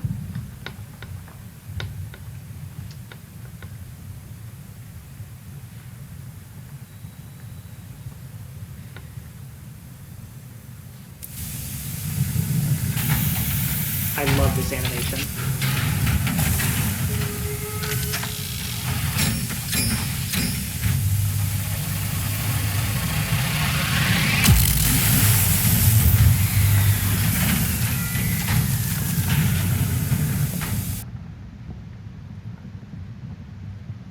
I used to play League of Legends a lot, actually, and then I stopped playing a lot, and then I logged in one day to find out my account had been hacked, which was the best thing that ever happened to me in League of Legends. Beyond these gates lie the kingdoms of the living. Before we do anything else here, let's see what we need to do to get back. At least unlike Eleutheria, this transit relay works, because Eleutheria has a bit of a situation where you have to do 2 separate relays to get there and back. Yeah, no. Don't worry. I hadn't really spent any money on League.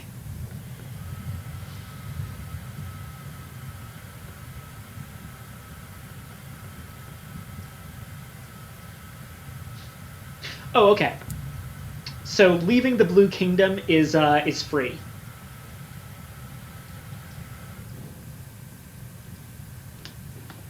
That is very good to know.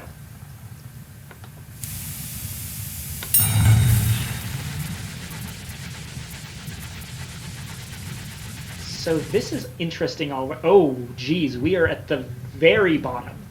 Okay, central ports in each area are always in the middle. That is our goal right now. We just have to go directly north.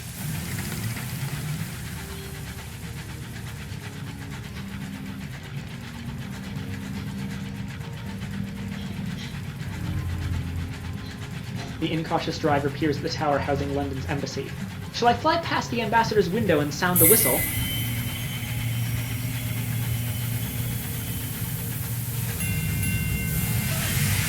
There it is. There's a... Okay.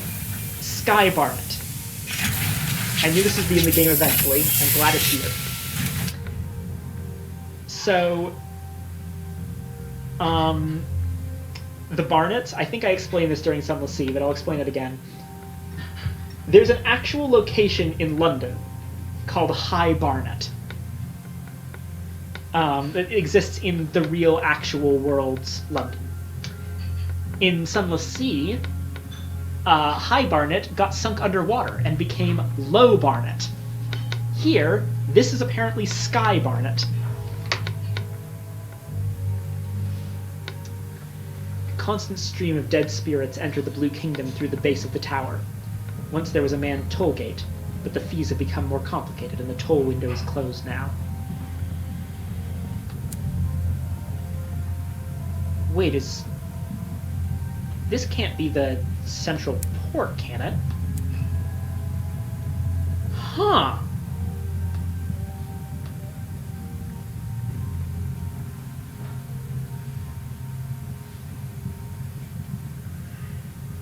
Yeah, it looks like they've actually changed it here. The Blue Kingdom doesn't have its central location in the actual center. That's new.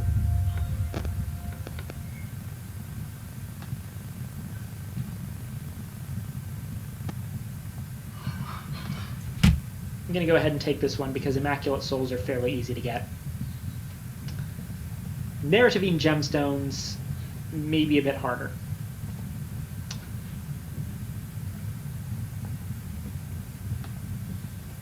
Apparently we need to bring the souls to the White Well for political reasons.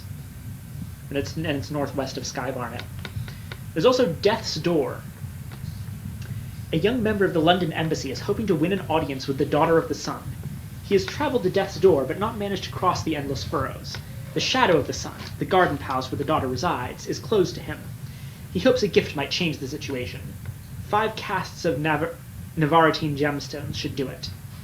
Death's Door is north from the transit relay on the far side of the Blue Kingdom.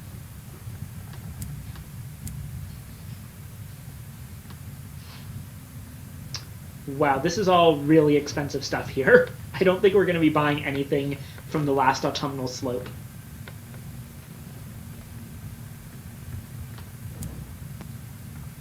This just sells fuel and supplies for the same prices you can get them anywhere.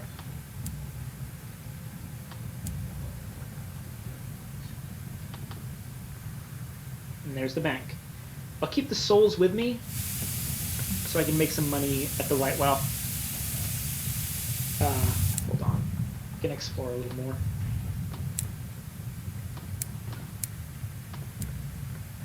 Toll Tower. The entry hall runs through the toll tower, through gates that are never closed. The hall is full of passing spirits, few of them human. A masked warhorse, a masked dolphin swimming easily in the ghost of an ocean, a creature with 10-foot wings, which would certainly be more frightening if it showed its true face. No one speaks, and there are no footfalls, only a faint susurration like the drift of leaves.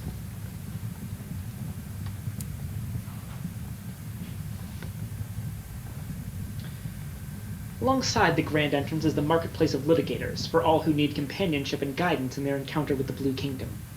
Downstairs, prominent devils live, and in the upper floor of the toll tower is the Embassy of Albion.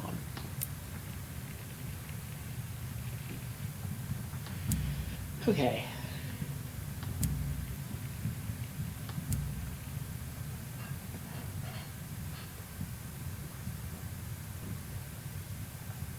Litigators and resident devils have set up their stalls among the crowd heading into the Blue Kingdom.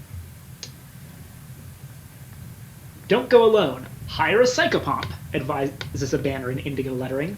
A masked woman is negotiating at the first booth, offering 2 silver coins and a lock of hair.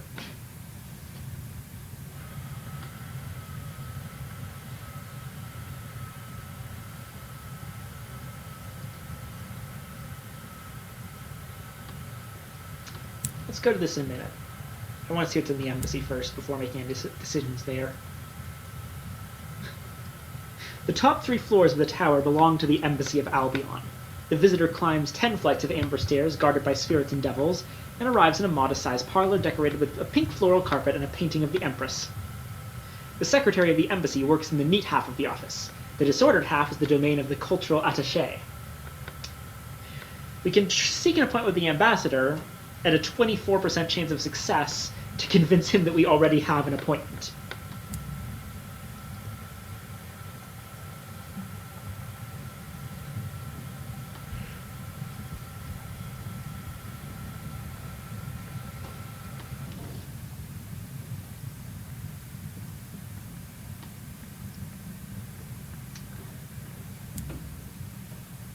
Let's ask. It's very simple. The Blue Kingdom is open to different spirits depending on the status that they hold. Newcomers are invisible, and they can go almost nowhere, not even to the House of Days, says the secretary. Those who have not yet died must go to the stone-faced court to be acknowledged as antedeceased. If you were dead, you would be given the status of ephemera. The ephemera prepare to pass through into the heart of the Blue Kingdom. Is that all? It is not. The yoked are servants in the Blue Kingdom, and dead as well. You won't want that status. But, she adds, if you really want all details on the matter, you should go to the marketplace of litigators and be properly instructed. There are experts there who can explain for hours.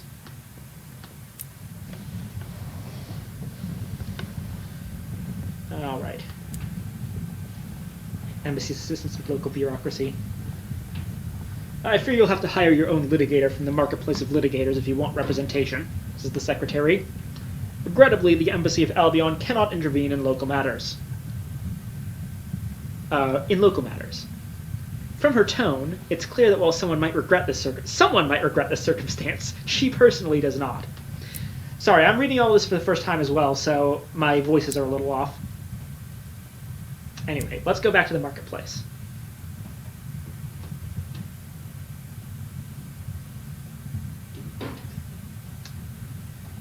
I'd say Nameless Spirit, with this vision of the heavens that we got, is probably the best bet. The Nameless Spirit's voice creaks out of its jar. "Thank you," it says. "I have always been an explorer." Explorer. It is a deep voice, deeper than one should be able to fit into a container sized for pickles. As if to acknowledge the incongruity, the nameless spirit winks at you. But you have the sense it is also searching for something in your face, and it is not sure whether it has found the something. The nameless spirit will assist you for a month before further payment is required. Okay.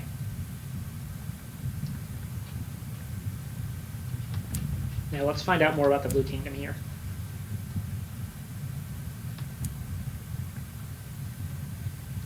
You ought to be marked anti-deceased, explains the litigator bluntly. You know what that means, of course? Have a seat. The consultation is free of charge for the first 12 hours.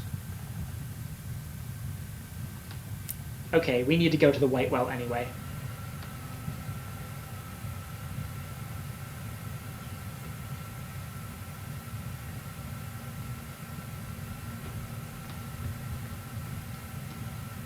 What's ephemera?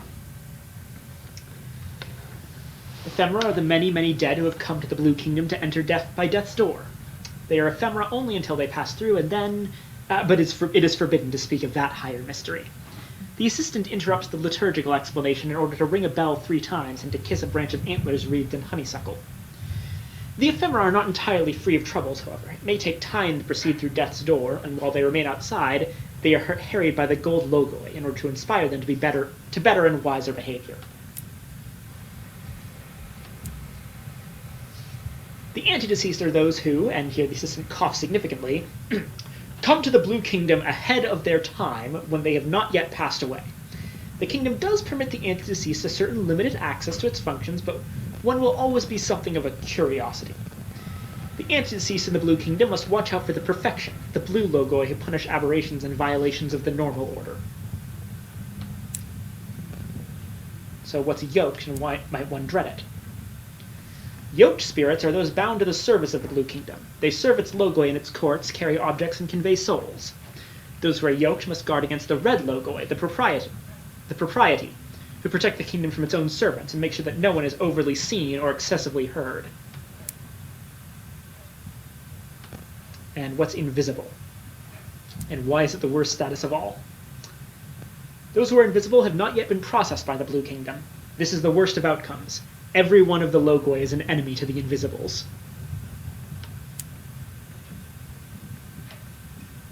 So what are the logoi? The logoi are words spoken by the Sapphired King. They are decrees. They are statements about how the world should be. They are giant wheels of spinning fire. Ah, okay, so they're angels. Thrones, specifically. And let's take some notes.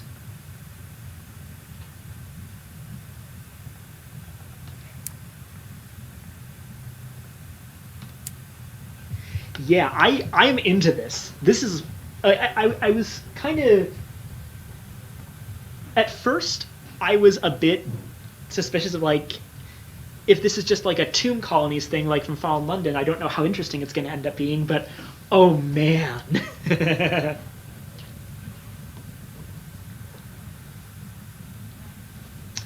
Anyway.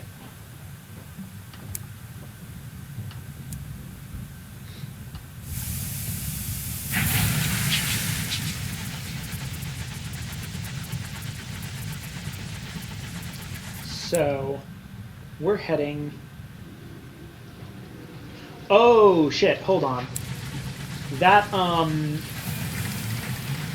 request is for the wrong kind of souls than the ones we have. We have jumbled souls, and they need immaculate souls.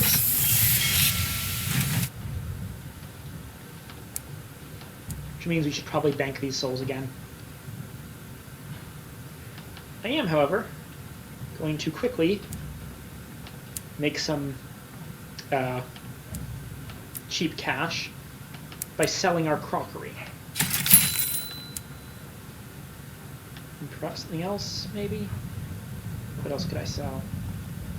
Nothing I can sell, really.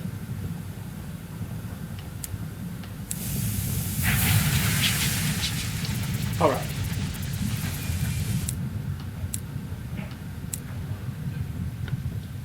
Northwest of Skybonnet.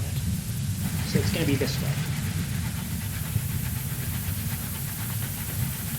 Also, you see what I mean about, like, each different area of the game has sort of a different aesthetic? This place is very obviously not the Reach so far.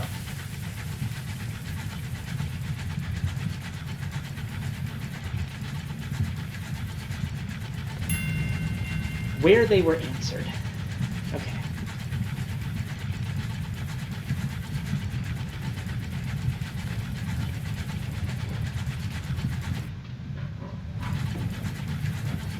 The Garden in Glory is kept here, the preserve of the Daughter of the Sun. That's a curator.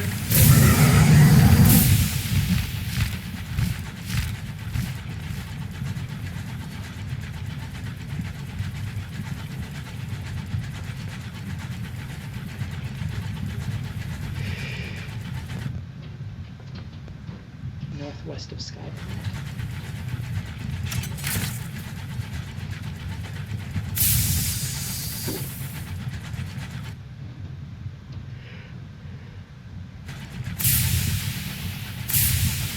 I wonder how open this place is. Generally, areas in this game are either wide open or not.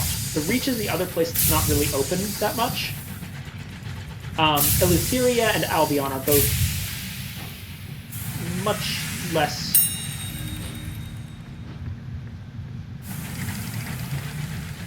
Alright.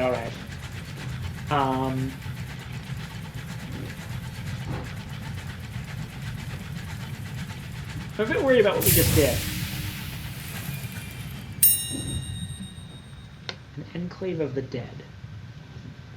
These shades, some once human, some not, all masked and quiet, are performing the observances they hope will secure their passage through death's door. They pray around a pattern of stones arrayed in complex circles. Occasionally one of them stands and moves a stone, provoking a fierce but silent and gesticulatory argument. When you approach, they stop. The laws of guest right requires that they offer you respite.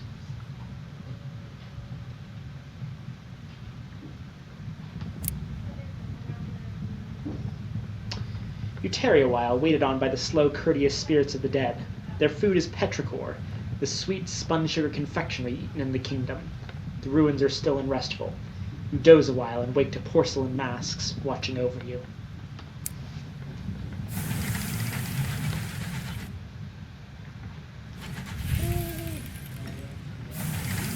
"10 minutes until you go eat?" Alright. I'll see what I can do in that time. I think that's probably the other place.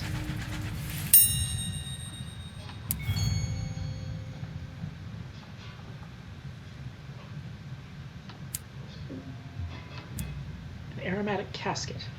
Supplies! Murgatroyd's fungal crackers, a rare treat in the skies. Newer Skyfarers tend to disdain them as revolting and abominations unto the Lord. The taste has not improved with age, but the vintage provides a certain smug satisfaction.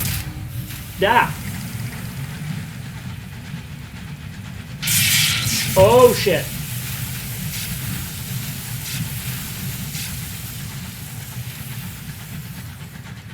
I think I know what that other thing is.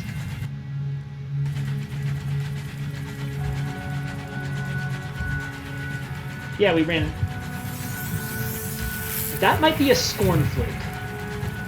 Oh, here we go. This is probably the White Well.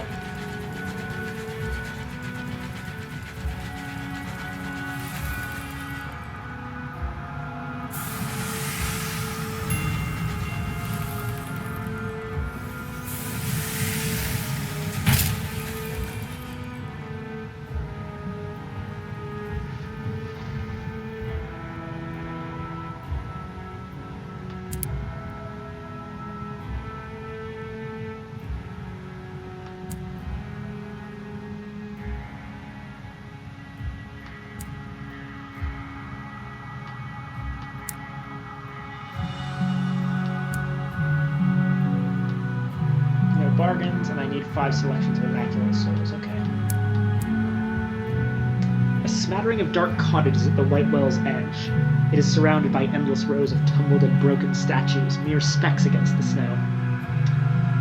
Howling winds erupt from the frozen abyss, rattling roofs and chasing snow over mist-shrouded streets.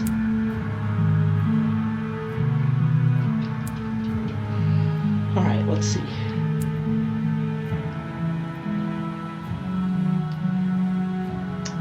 You've attracted a half-circle of veiled observers by now. They respond to your questions with whispers and hiss among themselves. "You're in the wrong place," said one of them finally, stepping a little too close. She points to where the lights of Erd twinkle on the other side of the well. "The stone-faced court is there." "Grandmother will know you're here by now," says another of the widows.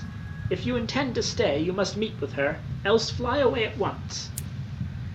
"You do not have to tell me twice."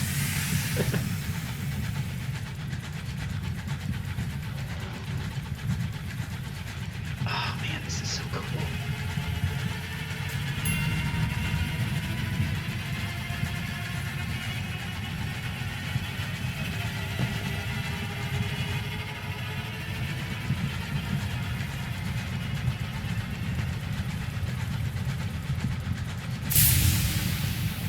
Ah, I love this.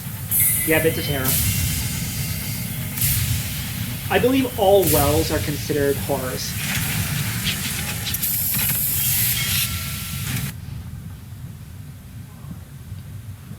Half ziggurat, half fortress, the court is where spirits go to face judgment before they meet their end. A meek little city has sprung up around it almost by default.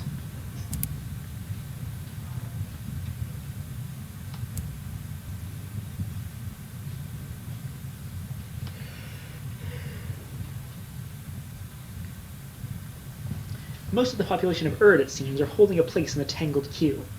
You see spirits departing and rejoining, silently tapping each other in and out. No one pushes, no one cuts in, and unfathomable etiquette is at work. When you ask a spirit near the front how long they've been waiting, they just shrug. Bit of a wait.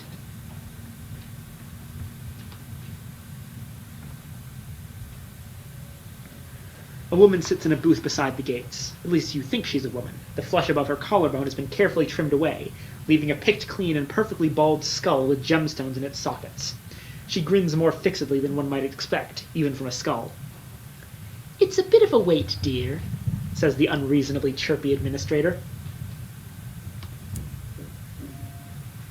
The nameless spirit leans forward and whispers something in the vague area where the administrator's ear should be. She nods and waves you through without a word. "Your entry permission lasts 1 month only," says the administrator, stamping a certificate and handing it to you.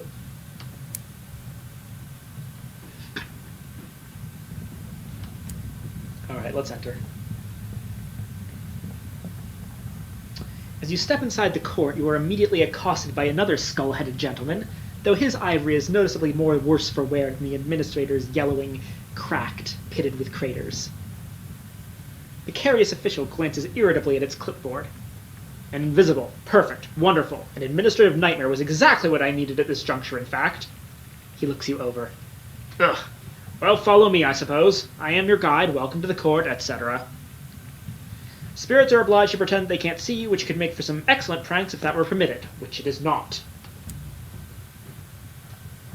Your footsteps ring out as you walk through the labyrinthine corridors of the stone-faced court. The bleak stone catches the echo and magnifies it 100-fold. "Delightful, aren't they?" mutters the official as you walk past a row of misshapen gargoyles.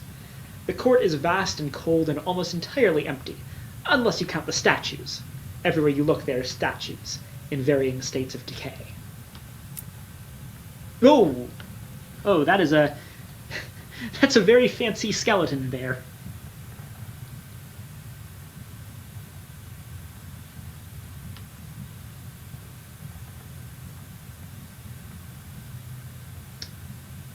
Trials take place in a grand chamber at the court's heart, dominated by a colossal basalt statue of a sphinx. Judges are distinguished not just by their horned crowns, but by the hoard of gemstones embedded in their skulls. As you enter, the jeweled judge is deliberating atop her throne. A masked spirit stands in the docks before her, placidly awaiting its fate. "Dead," mutters the official behind you. "Dead, dead, dead. She's going to say dead. Look, it's obviously dead. Nothing to see here, just dead. Hurry up. Dead." "Dead," pronounces the judge finally.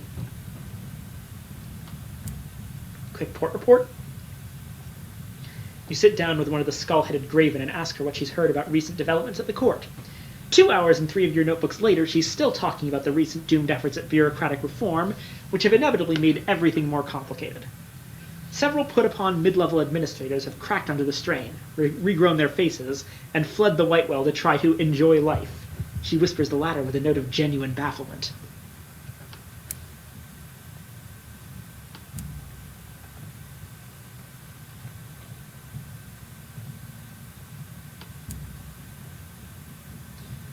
Let's be officially declared as anti-deceased. The official sighs and pinches the spot where the bridge of his nose used to be. Always me, isn't it? Well, I suppose it will cause less trouble for us both in the long run. Before I can declare you anti-deceased, I must be satisfied you're committed to being dead one day, says the official. No dabbling in immortality, no living life to the fullest. You're just a shell of meat and juice, patiently awaiting its end. The traditional way to do this is to stage yourself a premature funeral, a public demonstration of mortality. Then there's just some paperwork, and you're officially living for death.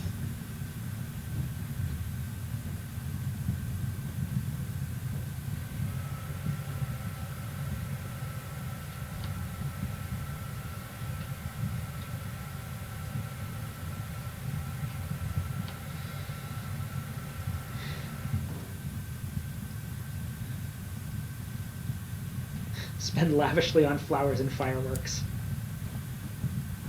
The official counts your coins carefully, then flings them from the nearest window. He catches your expression. Your money is useless here, he says defensively.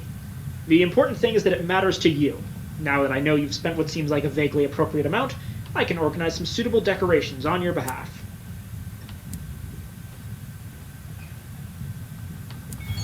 Oh! Success. You have to trawl the back streets of Erd, but you manage to corral a dozen confused spirits and one toothless graven who has apparently had too much to drink. It's not much, but it's the best you can hope for. Treat yourself to an ostentatious funeral. Now this is the death. The procession marches through Erd. Fireworks crackle overhead, wreaths of flowers line the streets. The sheer spectacle is enough to attract a larger audience than you'd expected. You sit up in your coffin, waving to your adoring mourners. Finally, you arrive at your grave. The curious official delivers last rites in a bored monotone. As you are lowered waving into the ground, you don't lie down until the first shovelful of soil hits you in the face. After a few anxious subterranean minutes, the curious official digs you up and hands you a bundle of documents to sign. Very moving, I thought, he says, wiping an imaginary tear from his eye socket. You'll make a fine corpse someday.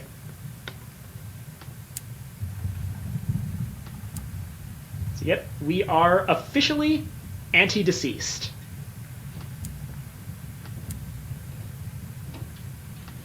Oh wait, hold on. What was that?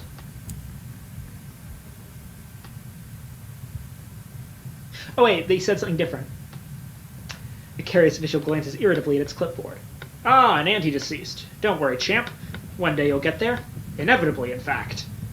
And imminently, one can hope. Oh, follow me, I suppose. I'm your guide. Welcome to the court. What is this option at the bottom? Submit your own soul for judgment. We need a cask of gemstones, but the judge will measure the quality of your soul, the power of your ideas, the texture of your terror. If you are judged worthy, you will receive a testament of roses. That sounds interesting. I should do that at some point.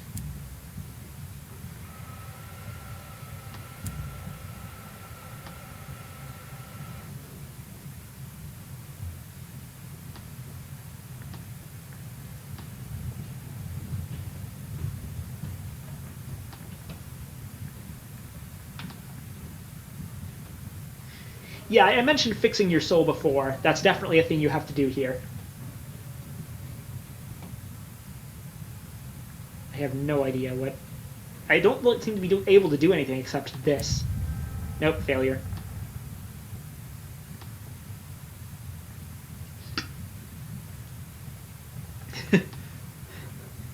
Ten seconds of relief, and then he gets a good look and curses your lying kind, both now and at the hour of your death. May you be turned back at death's door after 100,000 years of waiting, he says.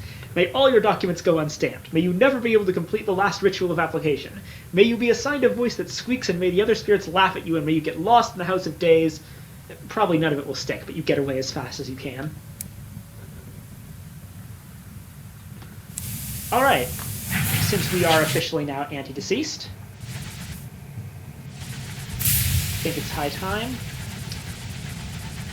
we get exploring. The narrow roads so thick beset. What the is that one of those things? The logo? God, at least it's not a blue one. The yellow ones are the gold ones are the ones that go after the what were they? The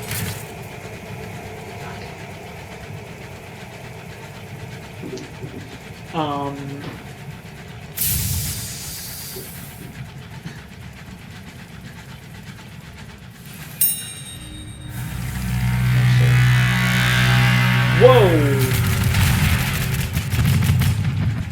Ah! Oh shit! Oh shit! Yeah, no, I'm out of here. The blue logo were for ephemerals. Yeah, not blue. The gold logo were for ephemerals. Yeah, no, a Spirifer. That's a soul trader in Fallen London. So.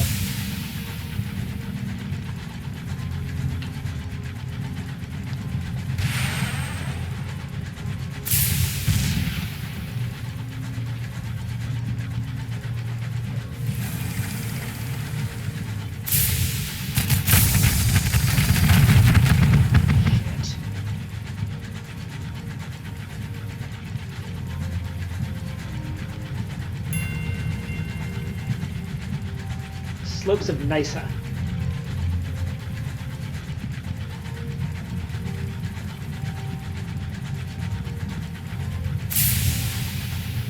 Are we actually losing otherworldly artifacts for this, by the way? No, we're not. So as long as we have at least one otherworldly artifact, we can open those soul containers, which technically it's grave robbery. I honestly wonder if the game keeps track.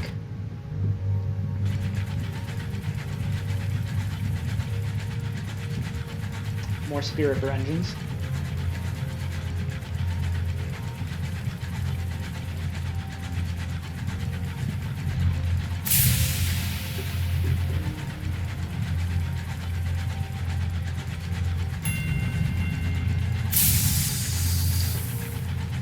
This place is blue, so I'm a bit worried about that. We found a gold logo around the gold area. Perhaps there's blue logo around here.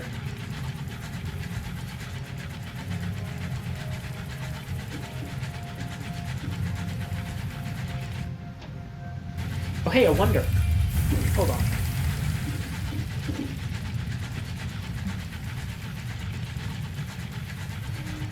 Is Horologion, the dial by which the servants of the Sapphire King move.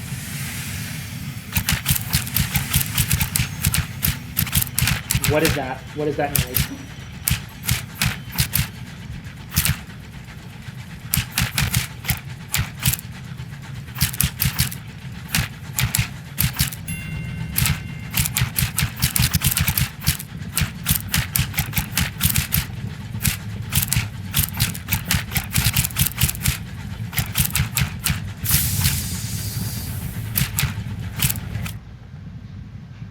Why is it still here?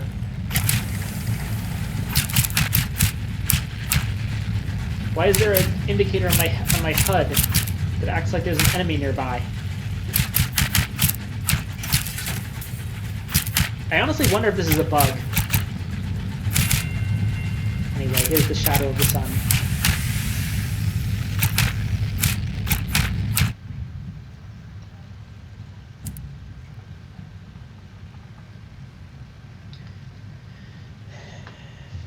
Meticulously kept garden palace, sitting at the center of miles of spirit-churned mud.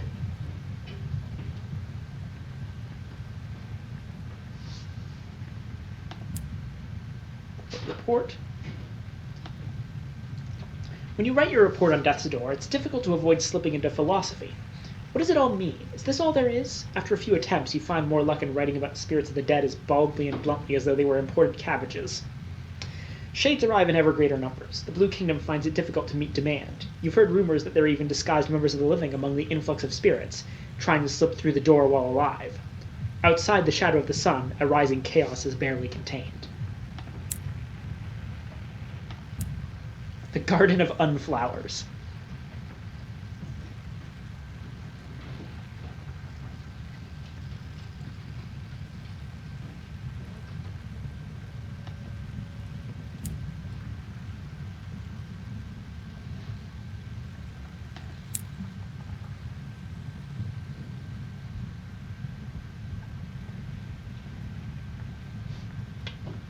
Okay, so it seems like you may actually be able to change status here. Like, to be something besides anti-deceased. That is an interesting aspect to this that I hadn't considered.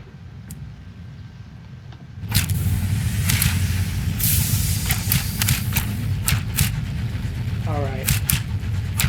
I gotta find out what this thing is. Where are you? What...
Might just be me, but the Blue Kingdom actually kind of seems smaller than some of the other areas.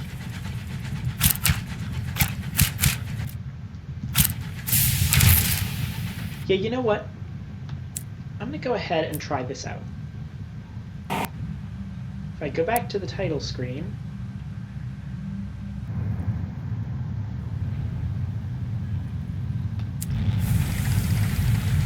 Yep, it's gone.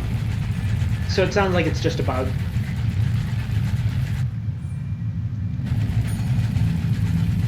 Alright, let's see what's this way.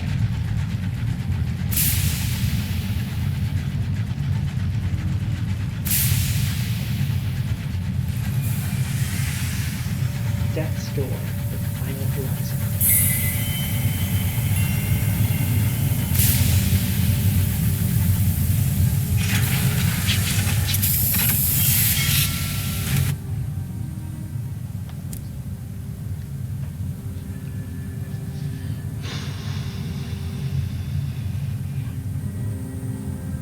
Endless furrows, an endless expanse of churned black mud.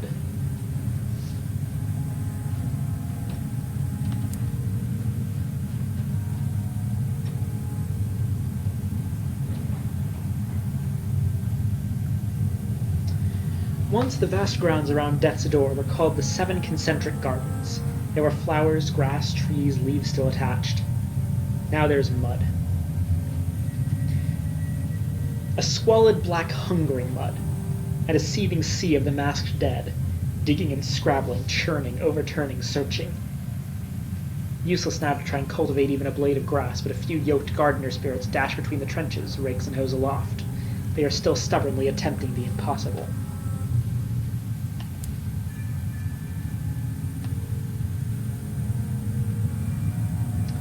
Many of the spirits are digging with their hands, bolstered by the grim patience of the dead. You don't have that kind of time. You drop into one of the trenches that crisscross the churned landscape and walk until you find a yoked spirit with a bundle of shovels slung across her back. She looks you up and down for a moment, then shakes her head. Voiceless, she drops to one knee, extends a finger, and scrawls shakily in the mud at her feet.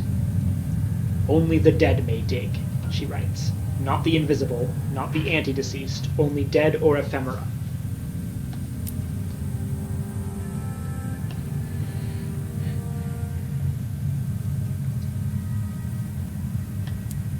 Yeah, this is almost certainly...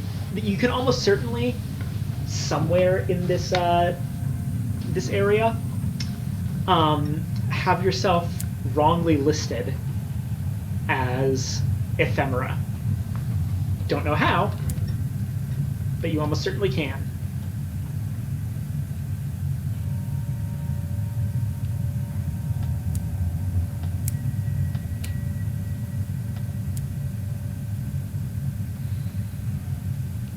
Yeah, the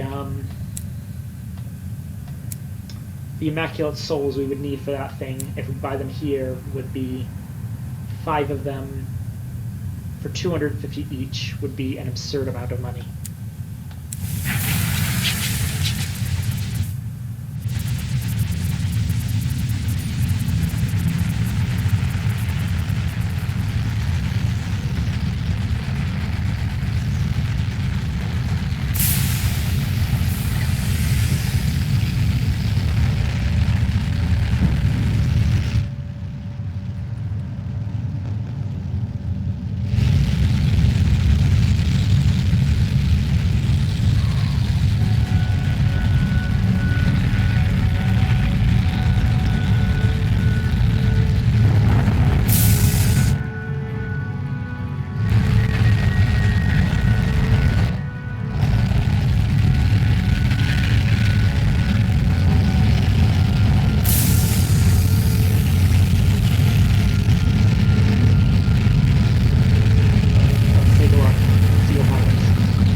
Holy shit! Logoi hound your locomotives, circling like comets, spitting fire invective and flame oaths. The weight of their anger so potent it buckles metal and cracks glass. But they can't keep up. You instruct your navigator to hold steady. Ponderously vast, the golden door opens. A cold, surgical light spills out. The daily tide of spirits go rushing in. And far above the throng, your engine barrels screaming through. For a moment, the light subsumes you. Discover what happens to the spirits beyond Death's Door. You'll need to avoid the patrolling Logoi, but you must know what awaits in the death beyond death. If you fail, you will die. If you succeed, you will have the chance to return back through Death's Door. Rage against the light of dying. You will not go gently. On all mortality's behalf, you will mount a certainly futile attack on death itself. This will kill you more thoroughly, perhaps, than anyone has ever been killed. We can turn back, or, if we have an indulgence, apparently, pledge your eternal service to the Sapphired King. Yeah, let's leave. When you turn to your crew, they quail. Ever since you first ordered them to travel through the door, something in your eye has left them as terrified as the deathlight pouring through the windows. You issue the order. Turn back. Howls and sobs of relief. They work with the determined desperation of the reprieved. Your locomotive retreats back through the door, slipping through moments before it thunders shut. The Logoi chase you far from Death's Door, swollen with righteous fury. Your crew vow to never mention this day again, a vow which some will break in whispers on their deathbeds.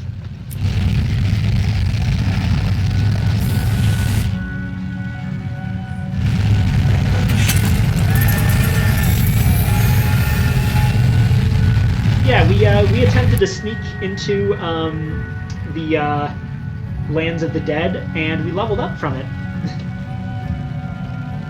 What's this, a metamorphosis?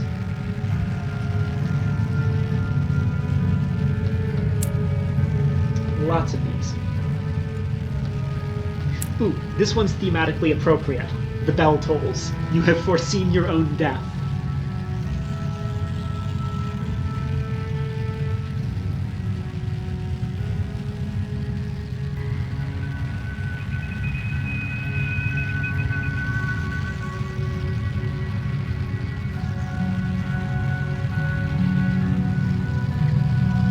Let me go ahead and take this one. A Death in the Cold Skies.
Yeah, okay.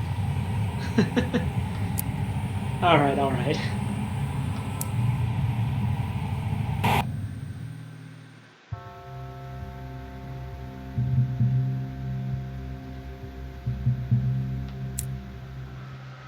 Let's go ahead and resume for now. Okay, that was pretty crazy.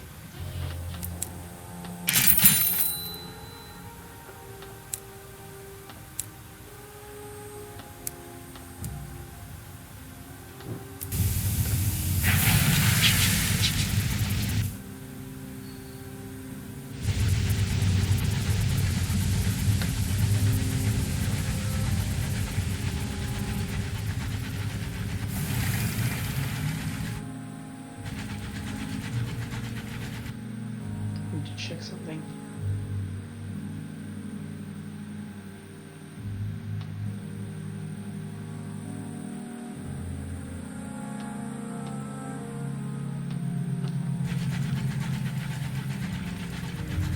Ooh.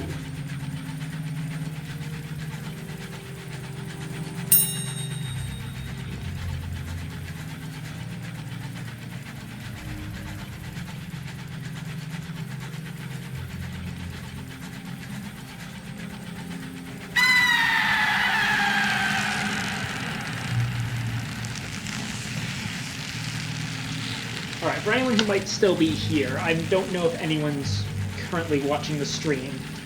Until I get more interaction from the chat, I'm just going to play silently for the time being.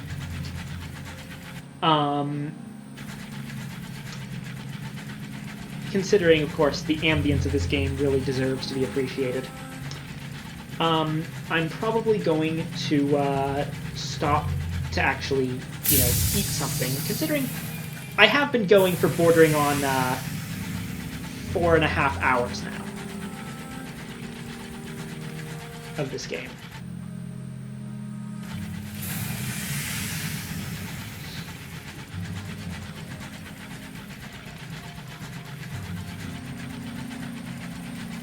I will most likely come back.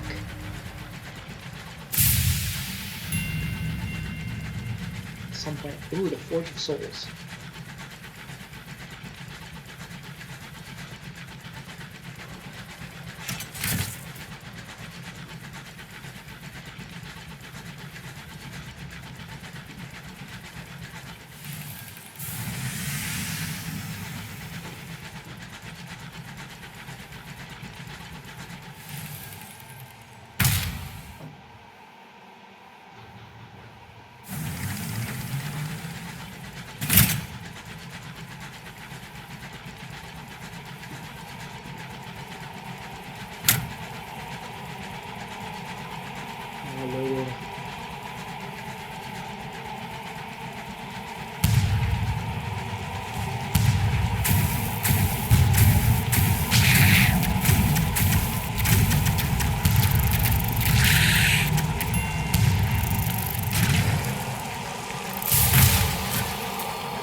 Shit.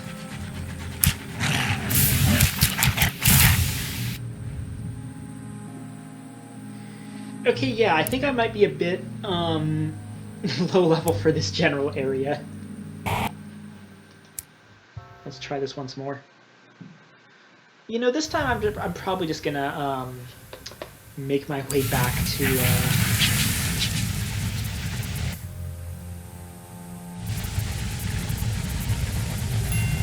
my correct location as quickly as I can.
Oh shit.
Oh shit.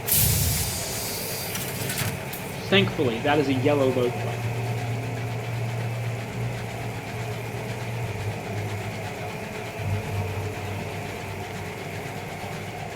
It will not be hostile to us.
Well,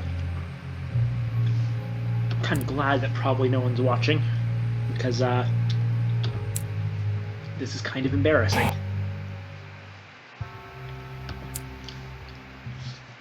Man, I really should have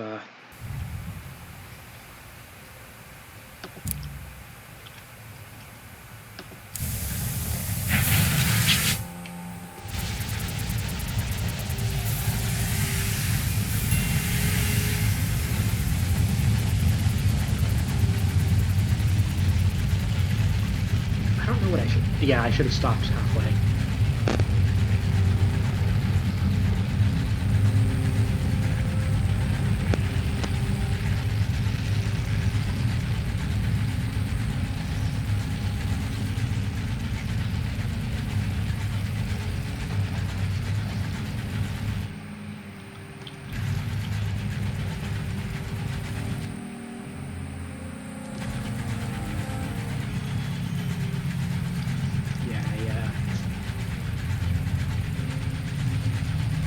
Still definitely going to see that storage time.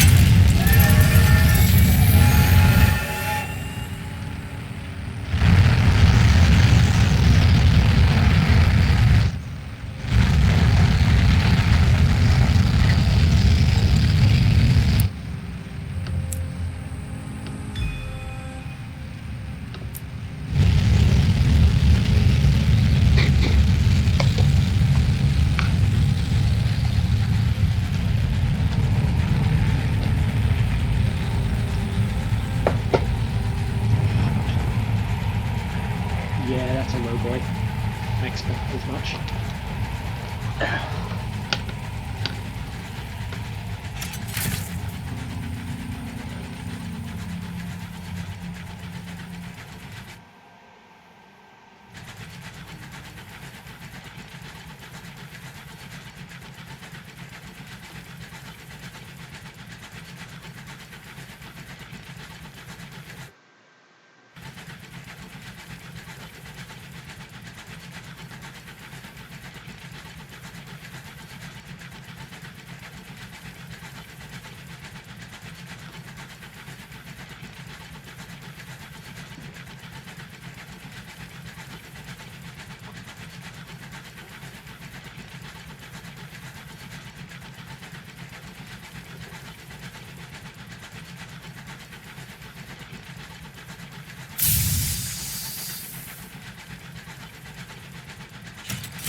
whoever may be watching this later on, or might be watching now, I have no idea, but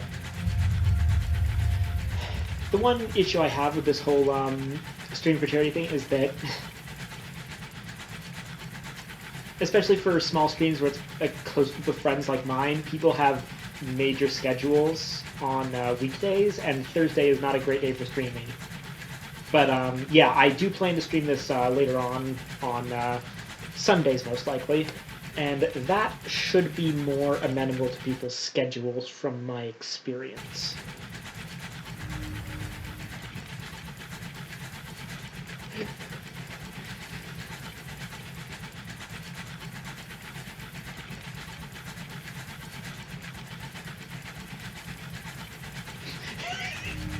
Keep your opinions to yourself. It's great. Seeing wrecks and floating supplies like other ships have actually been here, you know, it's kind of nice. Sort of gives the impression we're back in civilization. Soul civilization? Civilization for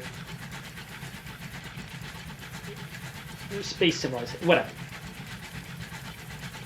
I'm not making sense.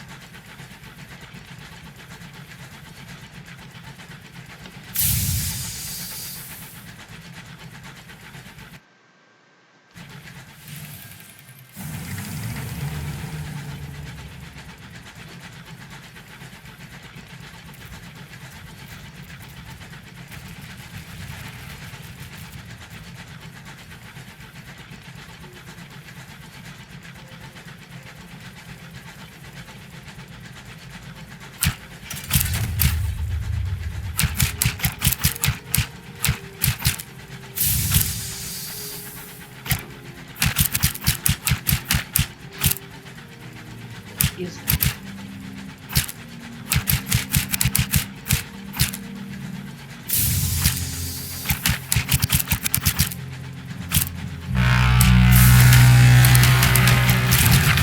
Oh, that's what that is.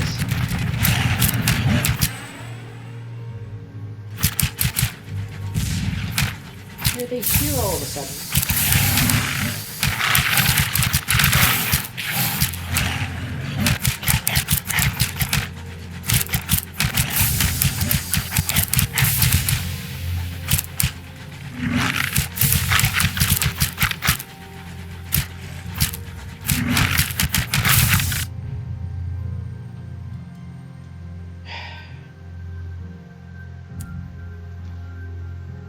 I have a feeling that this area may be still early. It's still, like, this area was just released. There might still be bugs and such, and spawning stuff, because from what I understood earlier, I don't think those things are supposed to appear nearly as often.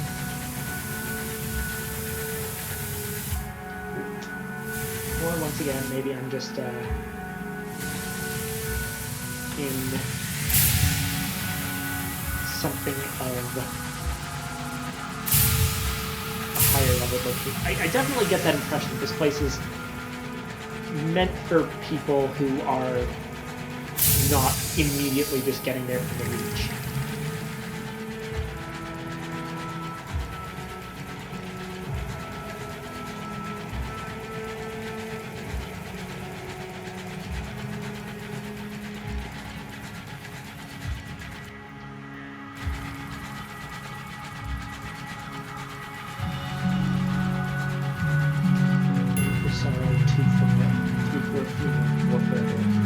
For heaven, 6 for hell, 7 for the devil, is in the cell.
Why are they here?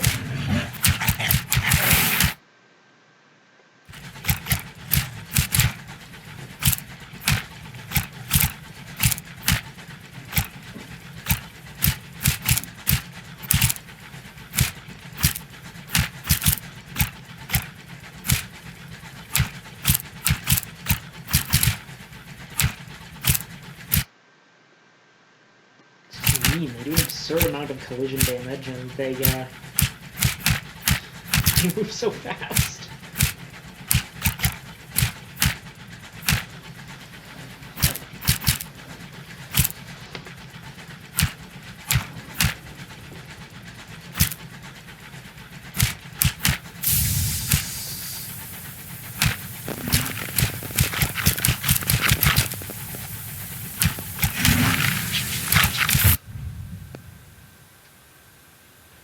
Oh, come on.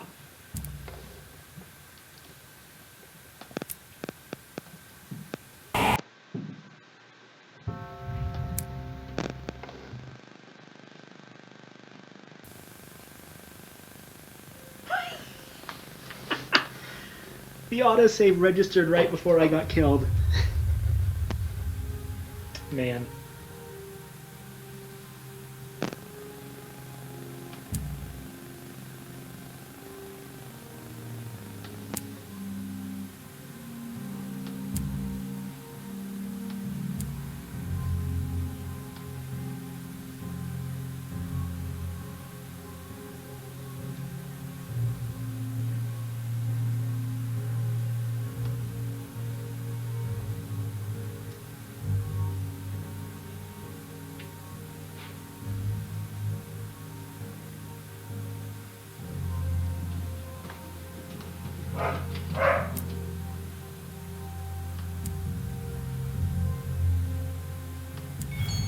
Okay. The ambassador is in. When you arrive, the ambassador is dressing a wound on her arm. My predecessor was afraid to leave the Toll Tower, she remarked as you come in. He hardly saw any of the Blue Kingdom. I'm determined not to duplicate his errors, but as you see, there are some costs of the more assertive approach. The cuts on her arm are clean and shallow. They look like characters in an unfamiliar alphabet. An encounter with the Logoi, she says. And no, I don't know what it's supposed to mean. Sit. What do you want from me?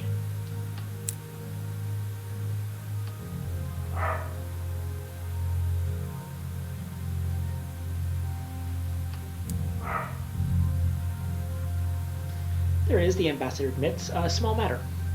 The embassy's palace, placed in the Toll Tower, is leased by permission of the Blue Kingdom.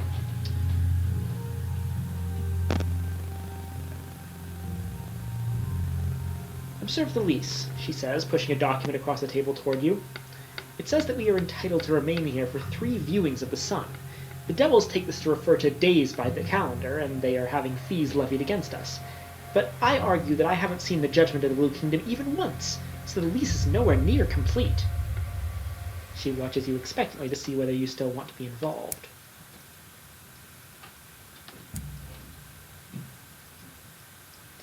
The House of Days will have to give a ruling. They do intake for the humans at the Court of Apes. They've never allowed me further than that, but perhaps you will be more fortunate. The House of Days, yes.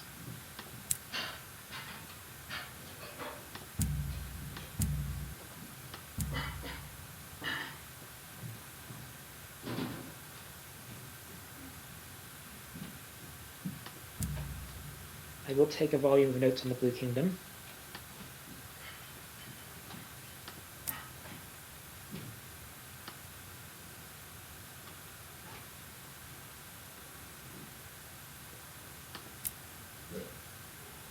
And I will also go ahead and repair.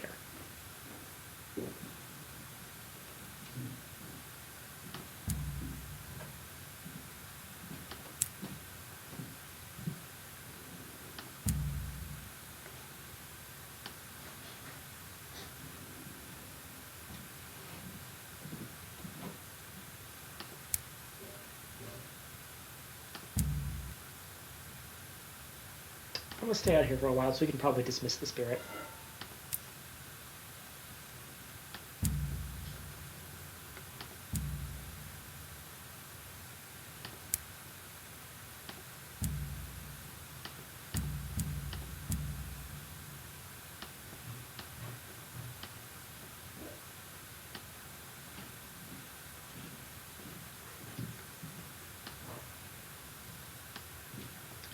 Oh, I just noticed that almost all of the London-made ships are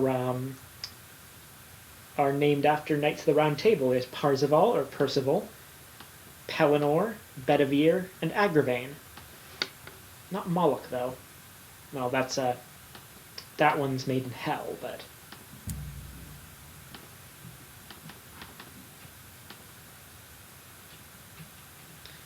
How much will I get for those souls?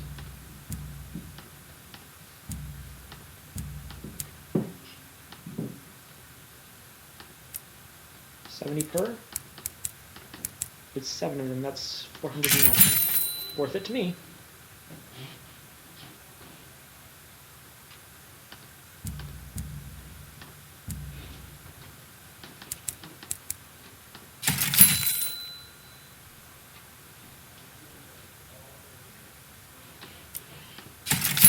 And an extra fuel. Now,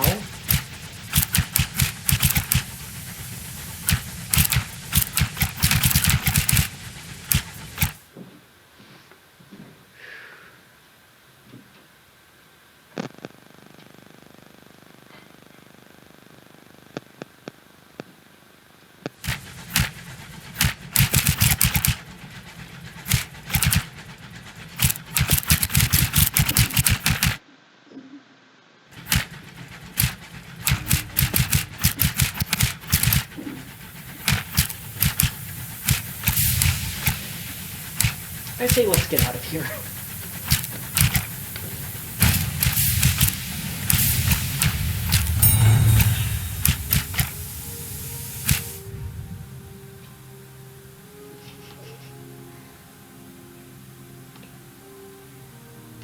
I see. Okay.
know, I'd originally planned to go on for as long as I could with this stream, and possibly come back later, but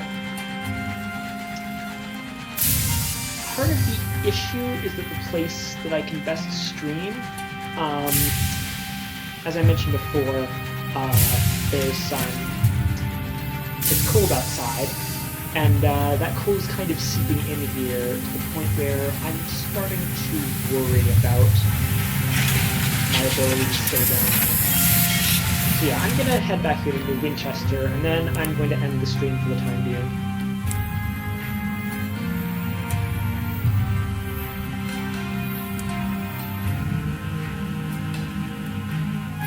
Still need more Sky Stories.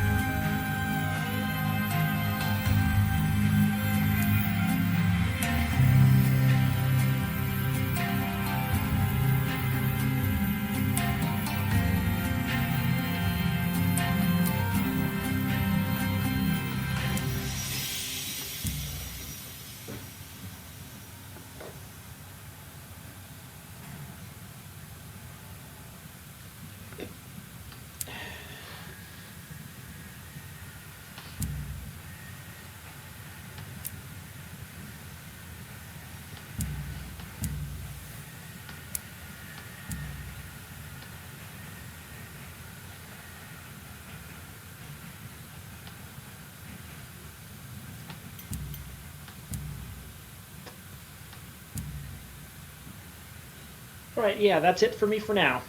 I may be back on later, so if you're seeing this like as a VOD or something and it's still on the same day, I keep that in mind. You can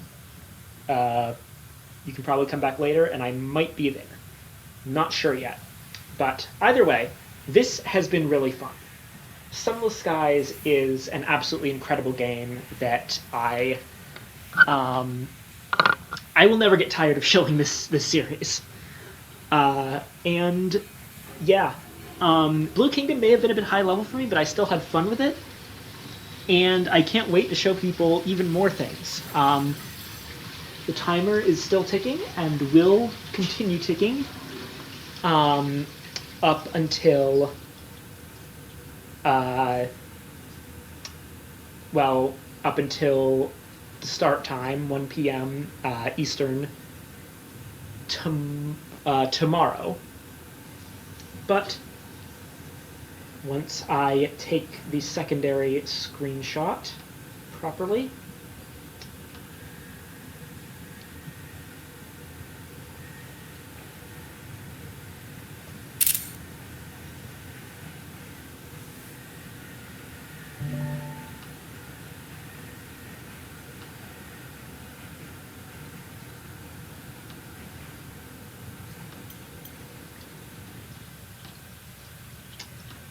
I'm afraid this is where I get off. See you all next time.